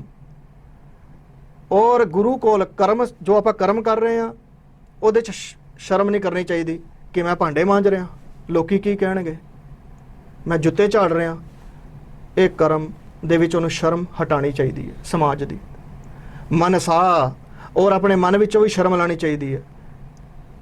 ਮਨ ਵਿੱਚ ਵੀ ਸ਼ਰਮ ਦਾ ਨਿਵਾਸ ਹੁੰਦਾ ਕਿ ਮੈਂ, ਕਿਉਂਕਿ ਸ਼ਰਮ ਬਾਧਕ ਹੈ, ਪ੍ਰਤੀ ਬੰਧਕ ਹੈ, ਸਾਨੂੰ ਕੰਮ ਨਹੀਂ ਕਰਨ ਦਿੰਦੀ ਲੱਜਾ। ਤੁਸੀਂ ਸਮਝ ਸਕਦੇ ਇਸ ਗੱਲ ਨੂੰ। तो इस प्रकार वो मन विचों भी शर्म हटावे। और वाणी कि गुरु की स्तुति करनी है, जे गलत हो गई तो की बनेगा, ये भी डर है, ये भी लज्जा है, वो भी हटा दे। तो काक चेष्टा, जिवें कागे नूं बार बार हटा रहा व्यक्ति कि उठ जा साडे छत तो, फिर भी आउंदा है। उसी प्रकार यदि गुरु शिष्य नूं मारदा भी है, जा तैनूं नहीं पढ़ानी विद्या, फिर भी जावे। नहीं गुरु जी मैंने विद्या पढ़ाओ। काक चेष्टा। दूसरा लक्षण है बकत ध्यानम, और बगले वर्गा ध्यान होवे। बगले का जिहड़ा ध्यान है वो बड़ा उत्तम मन्निया गया। गुण लैना उस तो, यद्यपि बगुला मच्छियां खाता है फिर भी मां ਉਹਦੇ गुण कढ़ लिया ਆਪਾਂ ਬਾਹਰ, गुणा ते दृष्टि करनी है। तो बगुला की करदा है, तलाब ਦੇ ਵਿੱਚ ਜਾਂ ਨਦੀ ਦੇ ਵਿੱਚ ਉਹ ਖੜ ਜਾਂਦਾ समाधि ला के ਅੱਖਾਂ ਬੰਦ। मछली ਨੂੰ ਐ ਲੱਗਦਾ ਵੀ ਕੋਈ पेड़ खड़ा है या कोई तिनका खड़ा है या कोई वस्तु खड़ी है, हलचल नहीं करता, बिल्कुल शांत। ਕੰਨ ਉਹਦੇ ਜਿਹੜਾ मछली वाल ਹੁੰਦੇ ਨੇ पानी 'ਚ ਚੱਲ ਰਹੀ, ਤਾਂ ਜਿੱਦਾਂ ही मछली कोल आई झपट्टा मार के खा लेंदा। सो इसी प्रकार विद्यार्थी बगले वर्गा ध्यान होना चाहिए विद्या 'ਚ। निरंतर उठे विद्या, सौंदियां विद्या, पढ़दियां विद्या, ਉਹਦੀ किताब ਉਹਦੇ ਹੱਥ 'ਚ ਹੋਵੇ। ਅਸੀਂ ਜਿੱਥੇ विद्या ग्रहण ਕਰਦੇ ਸਨ ਉੱਥੇ ਵਿਦਿਆਰਥੀ ਕੰਮ ਕਰਦੇ ਆਪਣੀ ਪੁਸਤਕਾਂ ਨਾਲ ਰੱਖਦੇ, ਸੋ ਪੜ੍ਹਦੇ ਪੜ੍ਹਦੇ ਸੋ ਜਾਣਾ, ਉੱਠਦੇ ਆ ਫਿਰ ਉਹਨੂੰ ਬਾਂਚ ਲੈਣਾ, ਕਿਉਂਕਿ ਜਦੋਂ ਆਪਾਂ ਉੱਠਦੇ ਆ ਉਦੋਂ ਸਾਡਾ ਮਨ ਫਰੈਸ਼ ਹੁੰਦਾ ਹੈ, ਪਰਮਾਤਮਾ ਦਾ ਮਿਲਨ ਹੋ ਕਰਕੇ ਉਹ ਬਾਹਰ ਆਇਆ ਹੁੰਦਾ ਤਾਂ ਸੰਸਾਰ ਦੀ ਯਾਤਰਾ ਕਰਨ ਨਿਕਲਦਾ। ਲੇਕਿਨ ਉਹ ਯਾਤਰਾ ਤੋਂ ਪਹਿਲੇ ਪੜ੍ਹ ਲੈਣਾ ਚਾਹੀਦਾ, ਤਾਂ ਕਿ ਉਹ ਤਾਂ ਹੀ ਤਾਂ ਕਹਿੰਦੇ ਬ੍ਰਹਮ ਮੁਹੂਰਤ 'ਚ ਬਾਣੀ ਪੜ੍ਹ ਲਓ। ਬਾਅਦ 'ਚ ਫਿਰ ਸੰਸਾਰ ਵਾਸ ਕਰ ਜਾਂਦਾ ਮਨ 'ਚ, ਫਿਰ ਬਾਣੀ ਨਹੀਂ ਪੜ੍ਹੀ ਜਾਂਦੀ, ਮਨ ਘੁੰਮਦਾ। ਸੋ ਇਸ ਪ੍ਰਕਾਰ ਬਕਤ ध्यानम और श्वान निद्रा, कुत्ते वर्गी नींद लवे, ये भी लिखे है। यद्यपि कुत्ता थोड़ी जी नींद च पूरी कर लेंदा अपनी नींद, बड़ा गहरा सौंदा है कुत्ता। ये विज्ञान है कि वो बहुत गहरा सौंदा, सानू पता नहीं, लेकिन चुटकी बजा दो खड़ा हो जाता। श्वान निद्रा का अर्थ है आलस्य का त्याग करे। सब तो वड्डा शत्रु है आलस्य साडे अंदर। महान रिपु, ये महान शत्रु है साडे अंदर बैठा आलस्य। जे अज आलस्य करदे साडे सिख पंथ विच जो महापुरुषां ने अज आलस्य करदे, आपां इत्थे ना पहुंचदे। ये तगड़ी घालना का परिणाम है जो अज सिख पंथ इत्थे खड़ा है। ਇਹਦੇ ਪਿੱਛੇ तगड़ी घालना का, निद्रा का त्याग किया। सो इस प्रकार 18-18 घंटे मैं पढ़ते देखे ने मुंडे, 20-20 घंटे जिन्होंने विद्या का कुछ प्राप्त करनी है। और फिर कहते श्वान निद्रा तथई विच अल्पाहारी, घट खावे, जितना घट खाएगा उतना उसकी बुद्धि जो है सूक्ष्म रहेगी, स्थूलता त्यागेगी। और ग्रह त्यागी, घर का भी त्यागी होवे, जिहदा तां परपस ही यही है भी जे मैं बनना ही विद्वान है, उन्होंने तो घर त्यागना पेगा। और अजकल वैसे इसकी बड़ी घाट पै रही है, जिहड़े विद्यार्थी अपना घर नहीं छड्ड पा रहे, कल्ले कल्ले इकलौते मुंडे ने घर दे या व्यवसाय भी हैं, उन्होंने वास्ते अजकल नैट भी चल गया, नैट ते विद्या पढ़ते हैं। या किसी भी शहर दे विच जा करके वो कोशिश करे अद्धा पौना घंटा भावें अपने घर का त्याग करके कितने दूर जाके पढ़नी पवे, पढ़े विद्या, उसका फल उन्हें मिलेगा। पहला नहीं पता लगता फल कभी पहला पता लग्या, असी कोई व्यवसाय शुरू करना है, उसका फल सानू बाद च मिलेगा पता नहीं। तो इस करके विद्या पहले पढ़ो तो सही, चलो तो सही, फिर उसका फल मिलेगा अगे जाके। सो ये विद्यार्थियों के लक्षण हैं जी। हाँ जी, बहुत बहुत धन्यवाद जी, तुसी बहुत अच्छा सानू दस्सिया कि एक विद्यार्थी नू किद्दां दा होना चाहिदा है। बहुत सोहणे तुसी प्रमाणां दे नाल सानू समझाया। ते हुण असी वापस अपने टॉपिक ते आंदे आ कि विद्यार्थी दी यात्रा कित्थों शुरू हुंदी है। जिद्दां तुसी दस्सिया कि पहले, इस तो पहले दस्सिया कि विद्यार्थी नू पहले कायदा पढ़ाया जाता है, मुहारनी कराई जाती है। तो मेरा सवाल है कि डायरैक्टली क्यों नहीं किसी विद्यार्थी नू गुरु ग्रंथ साहिब जी महाराज का पाठ कराया जाता, पहला कायदा क्यों पढ़ाया जाता है, मुहारनी क्यों पढ़ाई जाती है जी? ये भी अच्छा प्रश्न है आप जी का। मुहारनी तां पढ़ाई जाती है, मुहारनी का अर्थ है शिक्षा। शिक्षा मैंने जड़ा मैं पहला दसिया तुहानू, वर्णा का उच्चारण। किसी भी भाषा नू पढ़ना है उसकी लिपि पहले ज्ञान होना चाहिए है। भाष्यते शब्द प्रयुज्यते, मैंने आप किसी अर्थ नू प्रकट करना है, मैं किसी नू गल समझानी है कि ये काम कर, वो अर्थ है, तो मैंने किसी शब्द का सहारा लेना पेगा। सुनने च बड़ा सामान्य लगता है, लेकिन इनू असी घटा सकने। फिर उन्होंने शब्द नू आपां प्रयोग करना है। हुण जे शब्द उत्थे आपां गलत प्रयोग करता, जिवें हुण आपां मंगल करने, तिन संतन को बंदना सिर चरणन पर धार, हुण इनू आपां कर दिए तिन संतन को बंधना, ध बना दिए, तद्धा ला दिए, तो वो अर्थ निकल जाएगा उन्होंने संतां नू बंधन पे होए हन, तो बंधन वाले संतां दे चरणां ते नमस्कार करते हैं। ये शिक्षा पद्धति च सानू पता लगता है, अ बोलना है, ई बोलना है, द बोलना है, ध बोलना है। वो लिपि का ज्ञान करना पैंदा किसी भाषा नू पढ़न वास्ते। जिवें संस्कृत की जो लिपि है देवनागरी है, हिंदी ਦੀ ਲਿਪੀ ਦੇਵਨਾਗਰੀ ਹੈ, ਉਰਦੂ ਦੀ ਲਿਪੀ ਜੋ ਹੈ ਅਰਬੀ ਹੈ, ਉਹਦਾ ਪੰਜਾਬੀ ਭਾਸ਼ਾ ਦੀ ਜੋ ਲਿਪੀ ਹੈ ਉਹ ਗੁਰਮੁਖੀ ਹੈ। यद्यपि भाषा भी गुरमुखी है, पंजाबी भाषा ਤਾਂ ਕਹਿੰਦੇ ਆਪਾਂ ਕਿ ਪੰਜਾਬ 'ਚ ਬੋਲੀ ਜਾਂਦੀ ਹੈ। ਇਸ ਕਰਕੇ ਸਾਨੂੰ ਪਹਿਲਾਂ ਲਿਪੀ ਦਾ ਗਿਆਨ ਕਰਨਾ ਪਏਗਾ। ਲਿਪੀ ਦਾ ਅਰਥ ਹੁੰਦਾ ਚਿੰਨ੍ਹ, ਸ਼ਬਦਾਂ ਨੂੰ ਬਣਾਵਟ, ਸ਼ਬਦਾਂ ਦੀ ਬਣਾਵਟ ਜੋ ਆਪਾਂ ਲਿਖਦੇ ਹਾਂ ਕਾਪੀਆਂ ਤੇ, ਇਹ ਲਿਪੀ ਹੈ। ਜਿਸ ਆਪਾਂ ਗੁਰੂ ਮਹਾਰਾਜ ਦਾ ਦਰਸ਼ਨ ਕਰਨੇ ਆ, ਲਿਪੀ ਹੈ। ਸ਼ਬਦ ਗੁਰੂ ਸੁਰਤ ਧੁਨ ਚੇਲਾ, ਉਹ ਸ਼ਬਦ ਦੀ ਇੱਕ ਪ੍ਰਤਿਮਾ ਹੈ, ਸ਼ਬਦ ਦੀ ਇੱਕ ਮੂਰਤੀ ਹੈ, ਉਹ ਹੈ ਲਿਪੀ। ਜਿਵੇਂ ਆਪਾਂ ਕਿਸੇ ਮੂਰਤੀ ਨੂੰ ਦੇਖ ਕਰਕੇ, ਫੋਟੋ ਨੂੰ ਦੇਖ ਕਰਕੇ ਆਪਾਂ ਅਰਥ ਉਹਦਾ ਮਨ ਚ ਆਉਂਦਾ, ਉसी ਪ੍ਰਕਾਰ ਸ਼ਬਦ ਵੀ ਇੱਕ ਮੂਰਤੀ ਹੈ। ਉਹ ਮੂਰਤੀ ਤੋਂ ਸਾਨੂੰ ਉਹਦਾ ਅਰਥ ਪਤਾ ਲੱਗਦਾ ਹੈ, ਸ਼ਬਦ ਦੀ ਪ੍ਰਤਿਮਾ ਹੈ। ਸੋ ਇਸ ਪ੍ਰਕਾਰ ਇਹ ਪਹਿਲੇ ਲਿਪੀ ਪੜ੍ਹਨੀ ਪੈਂਦੀ ਹੈ। ਲਿਪੀ ਪੜਾਂਗੇ ਉਸ ਦੀ ਭਾਸ਼ਾ ਸਾਨੂੰ ਪਤਾ ਲੱਗ ਜਾਏਗੀ, ਉਚਾਰਨ ਸਾਨੂੰ ਆ ਜਾਏਗਾ ਪਤਾ। ਡਾਇਰੈਕਟਲੀ ਆਪਾਂ ਅਗਰ ਗੁਰੂ ਗ੍ਰੰਥ ਸਾਹਿਬ ਵਿਦਿਆ ਪੜ੍ਹਦੇ ਹਾਂ, ਸਾਡਾ ਉਚਾਰਨ ਸ਼ੁੱਧ ਨਹੀਂ ਹੋ ਸਕਦਾ। ਉਹ ਜ਼ੋਰ ਲਗਾ ਲੇ, ਕੁਛ ਵੀ ਕਰ ਲੇ, ਜਿਹਨੇ ਨੀਂਵ ਆਪਣੀ ਕੱਚੀ ਛੱਡਤੀ ਉਹਦਾ ਉੱਪਰ ਵਾਲਾ ਮਕਾਨ ਜ਼ਿਆਦਾ ਦੇਰ ਨਹੀਂ ਕੱਢਦਾ। ਇਹ ਮੁਹਾਰਨੀ ਮੈਨੇ ਨੀਵਾਂ ਪੱਕੀ ਕਰਨੀ, ਇਹਦਾ ਅਰਥ ਇਹ ਹੁੰਦਾ ਜਿਤਨੀ ਨੀਂਵ ਪੱਕੀ ਹੋਵੇਗੀ ਉਤਨਾ ਸਾਡਾ ਉਚਾਰਨ ਸ਼ੁੱਧ ਹੋਏਗਾ। ਕਿਉਂਕਿ ਸਾਡੇ ਅੰਦਰ ਜਿਹੜਾ ਸ਼ਬਦ ਆਪਾਂ ਬੋਲਦੇ ਹਾਂ ਇਹ ਅਰਥ ਕੱਢਦਾ ਬਾਹਰ, ਇਹਦਾ ਵਿਸਫੋਟ ਹੁੰਦਾ, ਅਰਥ ਰੂਪੀ ਵਿਸਫੋਟ ਸਾਡੇ ਮਨ 'ਚ। ਸੋ ਉਹ ਵਿਸਫੋਟ ਸਹੀ ਨਹੀਂ ਹੋਏਗਾ ਜੇ ਸ਼ਬਦ ਦਾ ਉਚਾਰਨ ਗਲਤ ਹੋ ਗਿਆ, ਵਿਸਫੋਟ ਸਹੀ ਨਹੀਂ ਹੋਏਗਾ, ਅਰਥ ਬਾਹਰ ਸਹੀ ਨਹੀਂ ਆਏਗਾ। ਇਸ ਕਰਕੇ ਕਾਇਦਾ ਪੜ੍ਹਾਇਆ ਜਾਂਦਾ ਹੈ ਤਾਂ ਕਿ ਸਾਡਾ ਉਚਾਰਨ ਸ਼ੁੱਧ ਹੋ ਜਾਵੇ। ਔਰ ਉਚਾਰਨ ਸ਼ੁੱਧ ਹੋਏਗਾ, ਉਸ ਤੋਂ ਬਾਅਦ ਉਹ ਆਪਣੀ ਬਾਣੀ ਪੜ੍ਹੇਗਾ, ਨਿਤਨੇਮ ਕਰੇਗਾ। ਤਾਂ ਇਹੀ ਲਿਪੀ ਦਾ ਪੜ੍ਹ ਕਰਕੇ, ਭਾਸ਼ਾ ਪੜ੍ਹ ਕਰਕੇ ਤਾਂ ਹੀ ਉਸ ਕਿਸੇ ਭਾਸ਼ਾ ਨੂੰ ਆਪਾਂ ਸਹੀ ਪ੍ਰਯੋਗ ਕਰ ਸਕਦੇ ਹਾਂ, ਅਨਿਥਾ ਨਹੀਂ। ਹਾਂਜੀ, ਮੇਰਾ ਜਿਹੜਾ ਅਗਲਾ ਸਵਾਲ ਹੈ ਉਹ ਇਹ ਹੈ ਕਿ ਜਿੱਦਾਂ ਆਪਾਂ ਗੁਰੂ ਗ੍ਰੰਥ ਸਾਹਿਬ ਜੀ ਨੂੰ ਡਾਇਰੈਕਟਲੀ ਪੜ੍ਹ ਸਕਦੇ ਹਾਂ ਕਿ ਪਹਿਲੇ ਸਾਨੂੰ ਕੁਝ ਹੋਰ ਪੜ੍ਹਨਾ ਪੈਂਦਾ ਹੈ। ਜਿੱਦਾਂ ਆਪਾਂ ਦੇਖਦੇ ਹਾਂ ਕਿ ਜਿਹੜਾ ਸਮੁੰਦਰ ਦਾ ਪਾਣੀ ਹੁੰਦਾ ਨਾ ਉਹ ਖਾਰਾ ਹੁੰਦਾ ਹੈ, ਜਦੋਂ ਉਹਨੂੰ ਹਵਾ ਚੱਕਦੀ ਹੈ ਉੱਪਰ ਲੈ ਕੇ ਜਾਂਦੀ ਹੈ, ਉਹਦਾ ਖਾਰਾਪੁਣਾ ਉੱਤੇ ਮਿਟ ਜਾਂਦਾ ਹੈ। ਉਸ ਤੋਂ ਬਾਅਦ ਜਿੱਦਾਂ ਮਤਲਬ ਬਾਰਿਸ਼ ਹੁੰਦੀ ਹੈ, ਉਹ ਪਾਣੀ ਸਾਫ਼ ਹੁੰਦਾ ਹੈ, ਫਿਰ ਉਸ ਪਾਣੀ ਨੂੰ ਪੀਤਾ ਜਾਂਦਾ ਹੈ। ਤੇ ਜੇ ਕੋਈ ਸਮੁੰਦਰ ਦਾ ਪਾਣੀ ਸਿੱਧਾ ਹੀ ਪੀ ਲੇ ਉਹਨੂੰ ਦਸਤ ਲੱਗ ਜਾਂਦੇ ਆ। ਤੇ ਗੁਰੂ ਗ੍ਰੰਥ ਸਾਹਿਬ ਜੀ ਤਾਂ ਮਤਲਬ ਸਮੁੰਦਰ ਤੋਂ ਵੀ ਗਹਿਰੇ ਨੇ। ਉਹਨਾਂ ਵਾਸਤੇ ਤਾਂ ਸਾਡੇ ਕੋਲ ਜਿੱਦਾਂ ਸ਼ਬਦ ਹੀ ਨਹੀਂ ਹੈਗੇ, ਤਾਂ ਕਿ ਸਿੱਧਾ ਗੁਰੂ ਗ੍ਰੰਥ ਸਾਹਿਬ ਜੀ ਮਹਾਰਾਜ ਨੂੰ ਪੜ੍ਹਿਆ ਜਾਂਦਾ ਜਾਂ ਉਸ ਤੋਂ ਪਹਿਲਾਂ ਕੁਝ ਹੋਰ ਵੀ ਕਰਾਇਆ ਜਾਂਦਾ? ਜੀ ਉਹੀ ਮੈਂ ਤਾਂ ਆਪ ਜੀ ਨੂੰ ਦੱਸਿਆ ਹੈ, ਜੋ ਗੁਰਬਾਣੀ ਦੇ ਕਾਇਦੇ ਹਨ ਉਹਨਾਂ ਦਾ ਹੀ ਅਧਿਐਨ ਪਹਿਲੇ ਹੋਏਗਾ ਤਾਂ ਹੀ ਗੁਰੂ ਗ੍ਰੰਥ ਸਾਹਿਬ 'ਚ ਐਂਟਰ ਕਰ ਸਕਦਾ। ਉਹ ਆਪ ਜੀ ਨੇ ਜੋ ਉਦਾਹਰਣ ਦਿੱਤਾ, ਖਾਰਾ ਪਾਣੀ ਸਿੱਧਾ ਡਾਇਰੈਕਟਲੀ ਨਹੀਂ ਪੀਤਾ ਜਾਂਦਾ। ਉੱਦਾਂ ਹੀ ਜਿੱਦਾਂ ਕਿਸੇ ਨੇ ਘਿਓ ਦੇ ਬਣੇ ਹੋਏ ਲੱਡੂ ਖਾਣੇ ਹੋਣ, ਉਹਦੇ ਵਾਸਤੇ ਪਹਿਲੇ ਕੀ ਚਾਹੀਦਾ? ਦੁੱਧ ਤੇ ਸਿੱਧਾ ਪੀ ਨਾ ਲਵੇ। ਕੋਈ ਬੰਦਾ ਕਹੇ ਮੈਂ ਘਿਓ ਦੇ ਲੱਡੂ ਖਾਣੇ, ਲੈ ਦੁੱਧ ਪੀ ਲੈ। ਕਿਉਂ ਭਾਈ? ਇਹ ਦੁੱਧ 'ਚ ਘਿਓ ਬੈਠਾ। ਸਾਈਜ਼ ਕਰਕੇ ਪਹਿਲਾਂ ਉਹਨੂੰ ਕਿੰਨਾ ਪ੍ਰਪੰਚ ਕਰਨਾ ਪਏਗਾ ਤਾਂ ਜਾ ਕਰਕੇ ਕਿੱਥੇ ਉਹਨੂੰ ਘੀ ਦੀ ਪ੍ਰਾਪਤੀ ਹੋਵੇਗੀ ਤਾਂ ਘੀ ਦੇ ਬਣੇ ਲੱਡੂ ਖਾ ਸਕਦਾ। ਸੋ ਉਸੇ ਪ੍ਰਕਾਰ ਡਾਇਰੈਕਟਲੀ ਆਪਾਂ ਗੁਰੂ ਗ੍ਰੰਥ ਸਾਹਿਬ ਨੂੰ ਪੜਾਂਗੇ, ਸਾਡਾ ਉਚਾਰਨ ਸ਼ੁੱਧ ਨਹੀਂ ਹੋਏਗਾ। ਔਰ ਮਹਾਰਾਜ ਦਾ ਆਦੇਸ਼ ਹੈ ਕਿ ਗੁਰਬਾਣੀ ਪੜ੍ਹਨ ਵਾਸਤੇ ਕਾਇਦੇ ਗੁਰਮੁਖਾਂ ਕੋਲ ਜਾ ਕਰਕੇ ਪੜ੍ਹਨ, ਗੁਰਬਾਣੀ ਸ਼ੁੱਧ ਕਰਨ। ਮਹਾਰਾਜ ਨੇ ਆਪ ਕਰਾਈ ਹੈ ਸ਼ੁੱਧ ਬਾਣੀ, 10ਵੇਂ ਪਾਤਸ਼ਾਹ ਨੇ ਤਲਵੰਡੀ ਸਾਬੋ ਮਹਾਰਾਜ ਜੀ ਨੇ ਆਪ ਜੋ ਹੈ ਗੁਰਬਾਣੀ ਦੀ ਵਿਦਿਆ ਦਿੱਤੀ ਹੈ, ਸੰਥਿਆ ਵੀ ਦਿੱਤੀ ਹੈ ਔਰ ਅਰਥ ਦਾ ਵੀ ਗਿਆਨ ਕਰਾਇਆ ਮਹਾਰਾਜ ਜੀ ਨੇ। ਸੋ ਇਸ ਪ੍ਰਕਾਰ ਆਪਾਂ ਡਾਇਰੈਕਟਲੀ ਗੁਰੂ ਗ੍ਰੰਥ ਸਾਹਿਬ ਨਹੀਂ ਪੜ੍ਹ ਸਕਦੇ। ਉਹ ਗੱਲ ਵੱਖਰੀ ਹੈ, ਪੜ੍ਹ ਲਏ ਉਹ ਤਾਂ ਫਿਰ ਉਹਦਾ ਹੱਠ ਹੈ।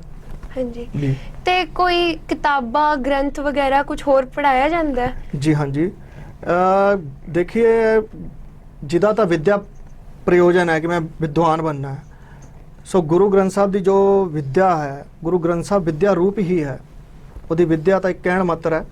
ਇਹਨੂੰ ਸਮਝਣ ਵਾਸਤੇ ਸਾਨੂੰ ਗ੍ਰੰਥਾਂ ਦਾ ਸਹਾਰਾ ਲੈਣਾ ਪੈਂਦਾ। ਇਹ ਬਹੁਤ ਗਹਿਰਾ ਵਿਸ਼ਾ ਹੈ ਗੁਰੂ ਗ੍ਰੰਥ ਸਾਹਿਬ ਮਹਾਰਾਜ। ਇਹ ਦੋ ਪ੍ਰਕਾਰ ਦੇ ਗ੍ਰੰਥ ਹੁੰਦੇ ਨੇ, ਲਕਸ਼ ਗ੍ਰੰਥ ਔਰ ਲਕਸ਼ਣ ਗ੍ਰੰਥ। ਜਿੱਦਾਂ ਮੰਨ ਲਓ ਲਕਸ਼ ਗ੍ਰੰਥ ਵਿੱਚ ਲਕਸ਼ਣ ਨਹੀਂ ਲਿਖੇ ਹੁੰਦੇ। ਲਕਸ਼ ਦਾ ਅਰਥ ਹੁੰਦਾ ਹੈ ਜਿਵੇਂ ਕਿਸੇ ਨੂੰ ਆਪਾਂ ਕਿਸੇ ਚੀਜ਼ ਤੇ ਨਿਸ਼ਾਨਾ ਲਾਣਾ ਹੈ ਤਾਂ ਜਿਹਦੇ ਨਿਸ਼ਾਨਾ ਲਾਣਾ ਉਹ ਹੈ ਲਕਸ਼, ਤੇ ਜਿਹਦੇ ਦੁਆਰਾ ਲਾਣਾ ਹੈ ਉਹ ਲਕਸ਼ਣ ਹੈ। ਸੋ ਇਸ ਪ੍ਰਕਾਰ ਦੋ ਤਰ੍ਹਾਂ ਦੇ ਗ੍ਰੰਥ ਨੇ, ਲਕਸ਼ ਗ੍ਰੰਥ ਤੇ ਲਕਸ਼ਣ ਗ੍ਰੰਥ। ਗੁਰੂ ਗ੍ਰੰਥ ਸਾਹਿਬ ਮਹਾਰਾਜ ਲਕਸ਼ ਗ੍ਰੰਥ ਹੈ। ਲਕਸ਼ਣ ਬਹੁਤ ਘੱਟ ਲਿਖੇ ਨੇ, ਕਿੱਥੇ ਕਿੱਥੇ ਆ ਗਿਆ ਬ੍ਰਹਮ ਗਿਆਨੀ ਦਾ ਲਕਸ਼ਣ, ਗੁਰਮੁਖ ਦਾ ਲਕਸ਼ਣ, ਭਗਤ ਦਾ ਲਕਸ਼ਣ ਕਿੱਥੇ ਕਿੱਥੇ, ਲੇਕਿਨ ਅਧਿਕਤਰ ਨਹੀਂ ਮਿਲਦਾ। ਲਕਸ਼ ਗ੍ਰੰਥ ਹੈ ਕਿਉਂਕਿ ਜੇ ਆਪਾਂ ਲਕਸ਼ਣ ਗ੍ਰੰਥ ਵੀ ਨਾਲ ਲਿਖ ਦਾਂਗੇ ਗ੍ਰੰਥ ਦਾ ਸਰੂਪ ਵਧੇਗਾ, ਆਕਾਰ ਵਧੇਗਾ। ਸੋ ਇਸ ਪ੍ਰਕਾਰ ਇਹ ਲਕਸ਼ ਗ੍ਰੰਥ ਹੈ। ਉਸ ਲਕਸ਼ ਗ੍ਰੰਥ ਨੂੰ ਪੜ੍ਹਨ ਵਾਸਤੇ ਸਾਨੂੰ ਲਕਸ਼ਣ ਗ੍ਰੰਥਾਂ ਦਾ ਸਹਾਰਾ ਲੈਣਾ ਪੈਂਦਾ ਹੈ। ਸੋ ਲਕਸ਼ਣ ਗ੍ਰੰਥਾਂ ਨੂੰ ਪੜ੍ਹ ਕੇ ਹੀ ਲਕਸ਼ ਦਾ ਭੇਦਨ ਕੀਤਾ ਜਾ ਸਕਦਾ ਹੈ, ਲਕਸ਼ ਨੂੰ ਸਮਝਿਆ ਜਾ ਸਕਦਾ ਹੈ। ਇਹ ਮੈਨੇ ਦੋ ਪ੍ਰਕਾਰ ਦੇ ਜਿਹੜੇ ਗ੍ਰੰਥ ਹਨ, ਲਕਸ਼ਣਾਂ ਦੇ ਦੁਆਰਾ ਹੀ ਲਕਸ਼ ਗ੍ਰੰਥ ਨੂੰ ਆਪਾਂ ਪੜ੍ਹ ਸਕਦੇ ਹਾਂ। ਸੋ ਇਸ ਪ੍ਰਕਾਰ ਉਹ ਗ੍ਰੰਥ ਜਿਹੜੇ ਹਨ ਉਹ ਲਕਸ਼ਣ ਗ੍ਰੰਥ ਹਨ। ਉਹਨਾਂ ਗ੍ਰੰਥਾਂ ਵਿੱਚ ਕਾਵ ਦੇ ਦਰਸ਼ਨ, ਕਾਵ ਅਤੇ ਦਰਸ਼ਨ ਦੇ ਗ੍ਰੰਥ ਪੜ੍ਹਾਏ ਜਾਂਦੇ ਹਨ। ਉਹਨਾਂ 'ਚ ਲਕਸ਼ਣ ਕੀਤੇ ਹੋਏ ਹਨ। ਉਹ ਲਕਸ਼ਣਾਂ ਨੂੰ ਸਮਝ ਕਰਕੇ ਆਪਾਂ ਗੁਰੂ ਗ੍ਰੰਥ ਸਾਹਿਬ ਦੀ ਵਿਦਿਆ ਨੂੰ ਸਮਝ ਸਕਦੇ ਹਾਂ। ਕਾਵ ਤੇ ਜਿਹੜੇ ਦਾਰਸ਼ਨਿਕ ਸ਼ਬਦ ਤੁਸੀਂ ਹੁਣੇ ਇਸਤੇਮਾਲ ਕੀਤਾ, ਉਸ ਤੋਂ ਕੀ ਭਾਵ ਹੈ ਜੀ? ਕਾਵ ਗ੍ਰੰਥ ਕਹਿੰਦੇ ਨੇ ਕਵੀ ਦੇ ਕਰਮ ਨੂੰ। ਕਵੀ, ਪਹਿਲੇ ਕਵੀ ਸ਼ਬਦ ਦਾ ਅਰਥ ਜਾਣ ਲੈਣਾ ਚਾਹੀਦਾ ਸਾਨੂੰ ਤਾਂ ਕਿ ਕਾਵ ਸਮਝ ਆ ਜਾਵੇ। ਕਵੀ ਉਹ ਵਿਅਕਤੀ ਹੈ ਜਿਹੜਾ ਮਰੇ ਹੋਏ ਬੰਦੇ 'ਚ ਪ੍ਰਾਣ ਪਾ ਦੇਵੇ। ਮਰਿਆ ਹੋਇਆ ਮੈਨੇ ਜਿਹਦੀ ਜ਼ਮੀਰ ਮਰੀ ਹੋਵੇ, ਉਹ 'ਚ ਆਪਣੇ ਰਸ ਰੂਪੀ ਵਚਨ ਉਹਦੇ ਕੰਨਾਂ 'ਚ ਪਾ ਕੇ ਉਹਦੀ ਜ਼ਮੀਰ ਜਗਾ ਦੇ, ਉਹ ਹੈ ਕਵੀ। ਔਰ ਐਸਾ ਜੋ ਕਵੀ ਹੈ ਉਸ ਦਾ ਵੀ ਜਿਹੜਾ ਅੰਦਰ ਉਹਦਾ ਰਸ ਹੈ, ਕਰਕਸ਼ ਸ਼ਿਲਾ ਨੂੰ ਭਾਵੋ ਪੱਥਰਾਂ ਵਿੱਚ ਵੀ ਰਸ ਬਣਾ ਦਿੰਦਾ, ਕਿਉਂਕਿ ਉਹਦੇ ਕੋਲ ਮਧੁਰ ਬਾਣੀ ਹੈ, ਰਸਮਈ ਬਾਣੀ ਹੈ। ਤਾਂ ਉਹ ਜਿਹੜਾ ਵੀ ਕਰਮ ਕਰੇਗਾ ਉਹ ਕਰਮ ਦਾ ਨਾਮ ਹੁੰਦਾ ਕਾਵ। ਉਹ ਕਾਵ ਕਵੀ ਦੇ ਕਰਮ ਨੂੰ ਕਹਿੰਦੇ ਨੇ ਕਾਵ। ਕਵੀ ਜੋ ਕਰਮ ਕਰੇਗਾ ਉਸ ਕਰਮ ਦਾ ਨਾਮ ਹੈ ਕਾਵ। ਉਸ ਕਾਵ ਗ੍ਰੰਥਾਂ ਦੇ ਵਿੱਚ ਰਸ ਹੈ, ਅਲੰਕਾਰ ਹੈ, ਛੰਦ ਹਨ। ਇਹ ਸਾਰੇ ਮੈਨੇ ਵੱਖਰੇ ਵੱਖਰੇ ਉਹਦੇ ਵਿੱਚ ਕਾਵ ਗ੍ਰੰਥਾਂ ਦੇ ਵਿੱਚ ਕਥਨ ਕੀਤਾ ਜਾਂਦਾ। ਸੋ ਉਸ ਨੂੰ ਕਾਵ ਕਹਿੰਦੇ ਆ। ਔਰ ਦਰਸ਼ਨ ਗ੍ਰੰਥ ਜਿਹੜੇ ਹਨ ਜਿਸ ਵਿੱਚ ਆਤਮਾ ਦੀ ਵਿਦਿਆ ਦੱਸੀ ਜਾਵੇ, ਕੇਵਲ ਆਤਮਾ ਬਾਰੇ ਬੋਲਿਆ ਜਾਵੇ। ਉਸ ਵਿੱਚ ਕੋਈ ਸੰਪਰਦਾਇ ਤੋਂ ਲੈਣਾ ਨਹੀਂ ਹੁੰਦਾ, ਉਸ ਵਿੱਚ ਕੋਈ ਸਾਧਨਾ ਤੋਂ ਲੈਣਾ ਨਹੀਂ ਹੁੰਦਾ। ਕੇਵਲ ਆਤਮਾ ਦੀ ਗੱਲ ਕੀਤੀ ਜਾਵੇ, ਜਗਤ ਕਿੱਦਾਂ ਬਣਿਆ, ਆਤਮਾ ਕੀ ਹੈ, ਪਰਮਾਤਮਾ ਕੀ ਹੈ, ਮਾਇਆ ਦੇ ਬਾਰੇ ਵਿਚਾਰ ਕੀਤੀ ਜਾਂਦੀ ਹੈ, ਮਾਇਆ ਕਿਤਨੇ ਪ੍ਰਕਾਰ ਦੀ ਹੈ। ਉਸ ਨੂੰ ਦਰਸ਼ਨ ਗ੍ਰੰਥ ਕਹਿੰਦੇ ਹਨ। ਜਿਸ ਦੇ ਦੁਆਰਾ ਆਪਾਂ ਆਪਣੇ ਆਤਮ ਤੱਤ ਨੂੰ ਦੇਖਦੇ ਹਾਂ, ਉਹ ਦਰਸ਼ਨ ਗ੍ਰੰਥ 'ਚ ਆ ਜਾਂਦੇ ਹਨ। ਔਰ ਜਿਸ 'ਚ ਰਸ, ਅਲੰਕਾਰ, ਛੰਦ ਇਹ ਚੀਜ਼ਾਂ ਆ ਜਾਣ, ਉਹਨੂੰ ਕਾਵ ਗ੍ਰੰਥ ਕਹਿੰਦੇ। ਸਾਹਿਤਯ ਜਿਹਨੂੰ ਆਪਾਂ ਕਹਿ ਦਈਏ। ਗੁਰੂ ਗ੍ਰੰਥ ਸਾਹਿਬ ਮਹਾਰਾਜ ਇਹ ਬਹੁਤ ਵੱਡਾ ਕਾਵ ਹੈ। ਦਸ਼ਮ ਗ੍ਰੰਥ ਬਹੁਤ ਵੱਡਾ ਕਾਵ ਹੈ। ਕਿਤਨਾ 'ਚ ਰਸ ਹੈ, ਵੀਰ ਰਸ ਹੈ, ਸ਼ਿੰਗਾਰ ਰਸ ਹੈ, ਕਰੁਣਾ ਰਸ ਹੈ। 9 ਪ੍ਰਕਾਰ ਦੇ ਰਸ ਹਨ। ਉਹ 9 ਪ੍ਰਕਾਰ ਦੇ ਰਸ ਜਿਸ 'ਚ ਹੋਣ, ਉਪਮਾ ਆਦਿ ਅਲੰਕਾਰ ਜਿਸ 'ਚ ਹੋਣ, ਛੰਦ ਹੋਣ, ਕਿਤਨੇ ਛੰਦ ਹਨ ਉਹ 'ਚ ਆਪਾਂ ਦੇਖ ਸਕਦੇ ਹਾਂ। ਸੋ ਉਹ ਸਾਰੇ ਹੀ ਸ਼ਬਦ ਔਰ ਅਰਥ ਵਾਲੀ ਵਿਦਿਆ ਨੂੰ ਕਾਵ ਗ੍ਰੰਥ ਕਹਿੰਦੇ ਨੇ। ਤੇ ਜਿਹਦੇ 'ਚ ਕੇਵਲ ਆਤਮਾ ਦਾ ਬਾਰੇ ਕਥਨ ਕੀਤਾ ਜਾਵੇ, ਉਹ ਦਰਸ਼ਨ ਗ੍ਰੰਥ ਹੁੰਦੇ ਨੇ, ਜਿਨ੍ਹਾਂ ਨੂੰ ਆਪਾਂ ਸ਼ਾਸਤਰ ਕਹਿ ਦਈਏ। 6 ਘਰ, 6 ਗੁਰ, 6 ਉਪਦੇਸ਼, ਗੁਰ ਗੁਰ ਏਕੋ ਵੇਸ ਅਨੇਕ। ਇਹ 6 ਜਿਹੜਾ ਘਰ ਸ਼ਬਦ ਹੈ, ਘਰ ਸ਼ਬਦ ਦਰਸ਼ਨ ਦਾ ਅਰਥ, ਉਹਦਾ ਘਰ ਸ਼ਬਦ ਦਾ ਅਰਥ ਹੈ ਦਰਸ਼ਨ। ਸ਼ਾਸਤਰ ਕਹਿ ਲਓ, ਦਰਸ਼ਨ ਕਹਿ ਲਓ, ਉਹਦਾ ਅਰਥ ਇੱਕੋ ਹੀ ਆ ਜਾਂਦਾ ਬਾਹਰ, ਜਿਹਦੇ ਦੁਆਰਾ ਆਪਾਂ ਆਪਣੇ ਤੱਤਵ ਨੂੰ ਜਾਣੀ, ਆਪਣੇ ਆਤਮ ਤੱਤਵ ਨੂੰ ਜਾਣੀ। ਕਿਉਂਕਿ ਇਸ ਦੁਨੀਆ ਦੇ ਵਿੱਚ ਅਧਿਕਾਰੀ ਭਿੰਨ ਪ੍ਰਕਾਰ ਦੇ, ਸਾਰਿਆਂ ਨੂੰ ਇੱਕੋ ਦਵਾਈ ਨਹੀਂ ਦਿੱਤੀ ਜਾਂਦੀ। ਸਰੀਰ ਦੇ ਹਿਸਾਬ ਨਾਲ ਆਪਾਂ ਕਿਸੇ ਡਾਕਟਰ ਕੋਲ ਦਵਾਈ ਲੈਣ ਜਾਂਦੇ ਹਾਂ, ਉਮਰ ਪੁੱਛਦੇ ਨੇ। ਉਮਰ ਵੀ ਬੜਾ ਜੋ ਹੈ ਆਪਣਾ ਪ੍ਰਭਾਵ ਰੱਖਦੀ ਹੈ ਦਵਾਈ ਦੇ ਪ੍ਰਤੀ। ਬੱਚੇ ਨੂੰ ਆਪਾਂ ਹਾਰਡ ਦਵਾਈ ਨਹੀਂ ਦੇ ਸਕਦੇ, ਵੱਡੇ ਨੂੰ ਆਪਾਂ ਛੋਟੇ ਦਵਾਈ ਦਾ ਜਿਹੜਾ ਉਹਦਾ ਅਸਰ ਘੱਟ ਹੋਵੇ ਉਹ ਨਹੀਂ ਦੇ ਸਕਦੇ, ਉਹਨੂੰ ਜ਼ਿਆਦਾ ਦੇਣੀ ਪਏਗੀ। ਸੋ ਵੱਖਰੇ ਉਸੇ ਪ੍ਰਕਾਰ ਅਸੀਂ ਵੀ ਅਧਿਕਾਰੀ ਹਾਂ। ਕੋਈ ਉੱਤਮ ਅਧਿਕਾਰੀ ਹੈ, ਕੋਈ ਮੱਧਮ ਅਧਿਕਾਰੀ ਹੈ, ਕੋਈ ਬਹੁਤ ਹੀ ਕਨਿਸ਼ਟ ਅਧਿਕਾਰੀ ਹੈ। ਜਿਹੜੇ ਰਾਜਾਵਾਂ ਦੇ ਲੜਕੇ ਹੁੰਦੇ ਹਨ ਉਹ ਸਿੱਧਾ ਆਤਮ ਵਿਦਿਆ ਨਹੀਂ ਪੜ੍ਹ ਸਕਦੇ, ਕਿਉਂਕਿ ਉਹ ਸ਼ਿੰਗਾਰ ਰਸ ਪ੍ਰਧਾਨ ਹੁੰਦੇ ਹਨ। ਉਹਨਾਂ ਨੂੰ ਫਿਰ ਇਸੀ ਕਰਕੇ ਕਾਵ ਗ੍ਰੰਥਾਂ ਦਾ ਅਧਿਐਨ ਕਰਾਇਆ ਜਾਂਦਾ। ਸਿੱਧਾ ਆਤਮ ਵਿਦਿਆ ਨਹੀਂ ਦੇ ਸਕਦੇ ਉਹਨਾਂ ਨੂੰ। ਹਜੇ ਅੰਤःਕਰਨ ਤੇ ਸ਼ੁੱਧ ਨਹੀਂ ਹੋਇਆ, ਪਹਿਲੇ ਹੀ ਆਤਮ ਵਿਦਿਆ ਦੇ ਦਾਂਗੇ। ਸੋ ਇਸ ਪ੍ਰਕਾਰ ਇਹ ਕਾਵ ਔਰ ਦਰਸ਼ਨ ਗ੍ਰੰਥਾਂ ਦਾ ਅਰਥ ਹੈ। ਤੇ ਤੁਸੀਂ ਕਾਵ ਗ੍ਰੰਥਾਂ ਬਾਰੇ ਸਾਨੂੰ ਹੋਰ ਦੱਸੋ, ਮਤਲਬ ਕਿੰਨੇ ਪ੍ਰਕਾਰ ਦੇ ਹੈ, ਕੀ ਇਹਨਾਂ ਦਾ ਜੋ ਕ੍ਰਮ ਹੈ ਕਾਵ ਗ੍ਰੰਥਾਂ ਦਾ, ਥੋੜਾ ਚਾਨਣ ਪਾਓ ਇਹਦੇ ਉੱਤੇ ਜੀ। ਕਾਵ ਗ੍ਰੰਥਾਂ ਦੇ ਵਿੱਚ ਜਦੋਂ ਆਪਾਂ ਨੂੰ ਪੜ੍ਹਾਏ ਜਾਂਦੇ ਹਨ, ਸਭ ਤੋਂ ਪਹਿਲਾਂ ਜੋ, ਕਿਉਂਕਿ ਸਾਡਾ ਅੱਜ ਦਾ ਜੋ ਮੇਨ ਸਬਜੈਕਟ ਹੈ ਉਹ ਹੈ ਸਿੱਖ ਮਤ ਦੀ ਸ਼ੁਰੂਆਤੀ ਵਿਦਿਆ ਦੀ ਰੂਪ ਰੇਖਾ। ਸੋ ਸ਼ੁਰੂਆਤ ਵਿੱਚ ਤਾਂ ਸਾਨੂੰ ਕਾਵ ਸੰਬੰਧੀ ਗ੍ਰੰਥ ਜਿਹੜੇ ਪੜ੍ਹਾਏ ਜਾਂਦੇ ਆ ਉਹ ਸਾਰ ਕਿਤਾਬ ਲਈ ਸਰਵ ਪ੍ਰਥਮ, ਕਿਉਂਕਿ ਆਧਾਰਸ਼ੀਲਾ ਜਿਹੜੀ ਸਾਡੀ ਤਗੜੀ ਹੋਵੇ, ਮਜ਼ਬੂਤ ਹੋਵੇ। ਜਦੋਂ ਸੰਥਿਆ ਹੋ ਗਈ ਸਾਡੀ ਨਿਤਨੇਮ ਦੀ 5 ਗ੍ਰੰਥੀ ਦੀ, ਉਸ ਤੋਂ ਬਾਅਦ 22 ਵਾਰਾਂ ਦੀ, 22 ਵਾਰਾਂ ਤੋਂ ਬਾਅਦ ਲਗਭਗ ਇਹ ਗ੍ਰੰਥ ਪੜ੍ਹਾ ਦਿੱਤਾ ਜਾਂਦਾ ਟਕਸਾਲਾਂ 'ਚ। ਕੁਝ ਲੋਕ ਪਹਿਲਾਂ ਵੀ ਪੜ੍ਹ ਲੈਂਦੇ ਨੇ, ਕੁਝ ਲੋਕ ਸੰਥਿਆ ਤੋਂ ਬਾਅਦ ਪੜ੍ਹਦੇ ਨੇ, ਲੇਕਿਨ ਗ੍ਰੰਥ ਪਹਿਲਾਂ ਸਾਰ ਕਿਤਾਬ ਲਈ ਹੀ ਪੜ੍ਹਾਇਆ ਜਾਂਦਾ। ਔਰ ਇसी प्रकार भाव रसामृत है, विचार माला है और अध्यात्म प्रकाश है, ਵੈਰਾग्य ਸ਼ਤਕ ਹੈ, ਪ੍ਰਬੋਧ ਚੰਦਰ ਨਾਟਕ ਹੈ। ਇਹ ਆਉਂਦੇ ਹਨ ਕਾਵ ਗ੍ਰੰਥਾਂ 'ਚ। ਜੋ ਅਧਿਆਤਮ ਪ੍ਰਕਾਸ਼ ਗ੍ਰੰਥ ਹੈ, ਵਿਚਾਰਮਾਲਾ ਗ੍ਰੰਥ ਹੈ, ਇਹ ਆਉਂਦੇ ਹਨ ਦਰਸ਼ਨ ਗ੍ਰੰਥਾਂ 'ਚ, ਕਿਉਂਕਿ ਇਹਨਾਂ 'ਚ ਆਤਮ ਤत्व ਦੀ ਵਿਆਖਿਆ ਜ਼ਿਆਦਾ ਮਿਲਦੀ ਹੈ। ਆਤਮਾ ਪਰਾਤਮਾ ਏਕੋ ਕਰੈ ਅੰਤਰ ਕੀ ਦੁਵਿਧਾ ਧਰਮ ਹੈ। ਸੋ ਇਹ ਜਿਹੜੀ ਵਿਦਿਆ ਦਰਸ਼ਨ ਗ੍ਰੰਥ ਦੇ ਦੁਆਰਾ ਪ੍ਰਾਪਤ ਹੁੰਦੀ ਹੈ। और चार पुकार है ना तू मान है, खट भी एका बात बखाना है, 10 अष्टी मिल एको कहया, तापी जोगी भेद न लहया। ये महाराज जड़े 4 वेद, 6 शास्त्र, 18 पुराण, ये अपना आ जाता है दर्शन ग्रंथां च। और जड़े काव्य ग्रंथ तुहानूं दस्से हन, सार कितावली, भाव रसामृत, ये काव्य ग्रंथां च आ जाते हैं, क्योंकि इस च सानूं अलंकार मिलते हैं, रस मिलते हैं, छंद मिलते हैं अलग अलग प्रकार के। ਸਾਰ ਕੁਤਾਵਲੀ ਸ਼ਬਦ ਦਾ ਅਰਥ ਕੀ ਹੈ ਤੇ ਸਭ ਤੋਂ ਪਹਿਲਾਂ ਵਿਦਿਆਰਥੀਆਂ ਨੂੰ ਇਹੀ ਗ੍ਰੰਥ ਕਿਉਂ ਪੜ੍ਹਾਇਆ ਜਾਂਦਾ, ਕੋਈ ਹੋਰ ਕਿਉਂ ਨਹੀਂ ਪੜ੍ਹਾਇਆ ਜਾਂਦਾ? देखो जी, वो जड़े दूसरे ग्रंथ जो मैं नाम लिते ने, भाव रसामृत हो गया या विचारमाला हो गया, वो नहीं समझ आएंगे। जिवें नर्सरी के बच्चे नूं 5वीं 6वीं की किताब नहीं पल्ले पैंदी, उदां नहीं पएगी उन्होंने। सो उन्होंने पता लग जाता अर्थ किवें बाहर आना है, अर्थ किवें करना है, शब्द किवें बोलना है, शब्द किवें पढ़ना है। सो इस प्रकार सब तो पहला सार कितावली ग्रंथ ही पढ़ाया जाता है। और जो आप जी ने पूछा है कि इसका अर्थ की होंदा है, तो सारोक्तावली ये शब्द नूं सुणदिआं ही इसका प्रयोजन भी पता लग जाता है। सार किहनूं कहंदे हैं? सार जिवें आपां गन्ना ले लईए, गन्ने का सार की उहदा रस। सारे शास्त्रां दा सार है उहदा सिद्धांत, भी इहदा की सिद्धांत निकलिया, सिट्टा की निकलिया। जिवें गन्ने का जो है सार है उहदा रस है, उसी प्रकार सारे शास्त्रां दा सार सिद्धांत है। वो जिहड़ा सिद्ध किया होया है गुरु ते शिष्य ने बैठ करके, वादी और प्रतिवादी वाद विवाद करके जिस अर्थ नूं सिद्ध किया जाए उसका नाम है सिद्धांत। और उस सिद्धांत ही सार है। ऐसे सिद्धांत नूं कथन किया जिस पंक्तियां ने, आवली मैंने पंक्ति, ਉਹਨੂੰ ਕਹਿੰਦੇ ਨੇ ਸਾਰੋਕਤਾਵਲੀ। मैंने सिद्धांत ਨੂੰ कथन ਕਰਨ ਵਾਲੀਆਂ ਪੰਕਤੀਆਂ, ਇਹ ਸਾਰ ਕਿਤਾਵਲੀ ਸ਼ਬਦ ਦਾ ਅਰਥ ਹੁੰਦਾ। ਹਾਂਜੀ, ਤੁਸੀਂ ਬਹੁਤ ਸਪਸ਼ਟੀਕਰਨ ਦੇ ਕੇ ਬਹੁਤ ਅੱਛੀ ਤਰ੍ਹਾਂ ਤੁਸੀਂ ਸਾਰ ਕੁਤਾਵਲੀ ਸ਼ਬਦ ਦਾ ਸਾਨੂੰ ਅਰਥ ਸਮਝਾਇਆ।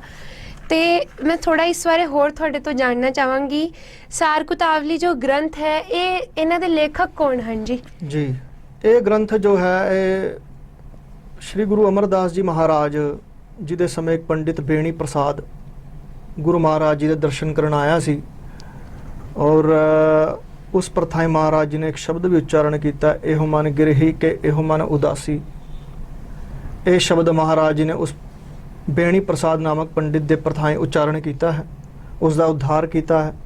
उस तो बाद सिख संप्रदाय का, मैंने सिख धर्म का, गुरु नानक साहब महाराज जी दे चलाए हुए इस प्रवाह नूं उसने अपने शब्दों के राही, अपनी विद्या के राही निहाल किया उस पंडित ने।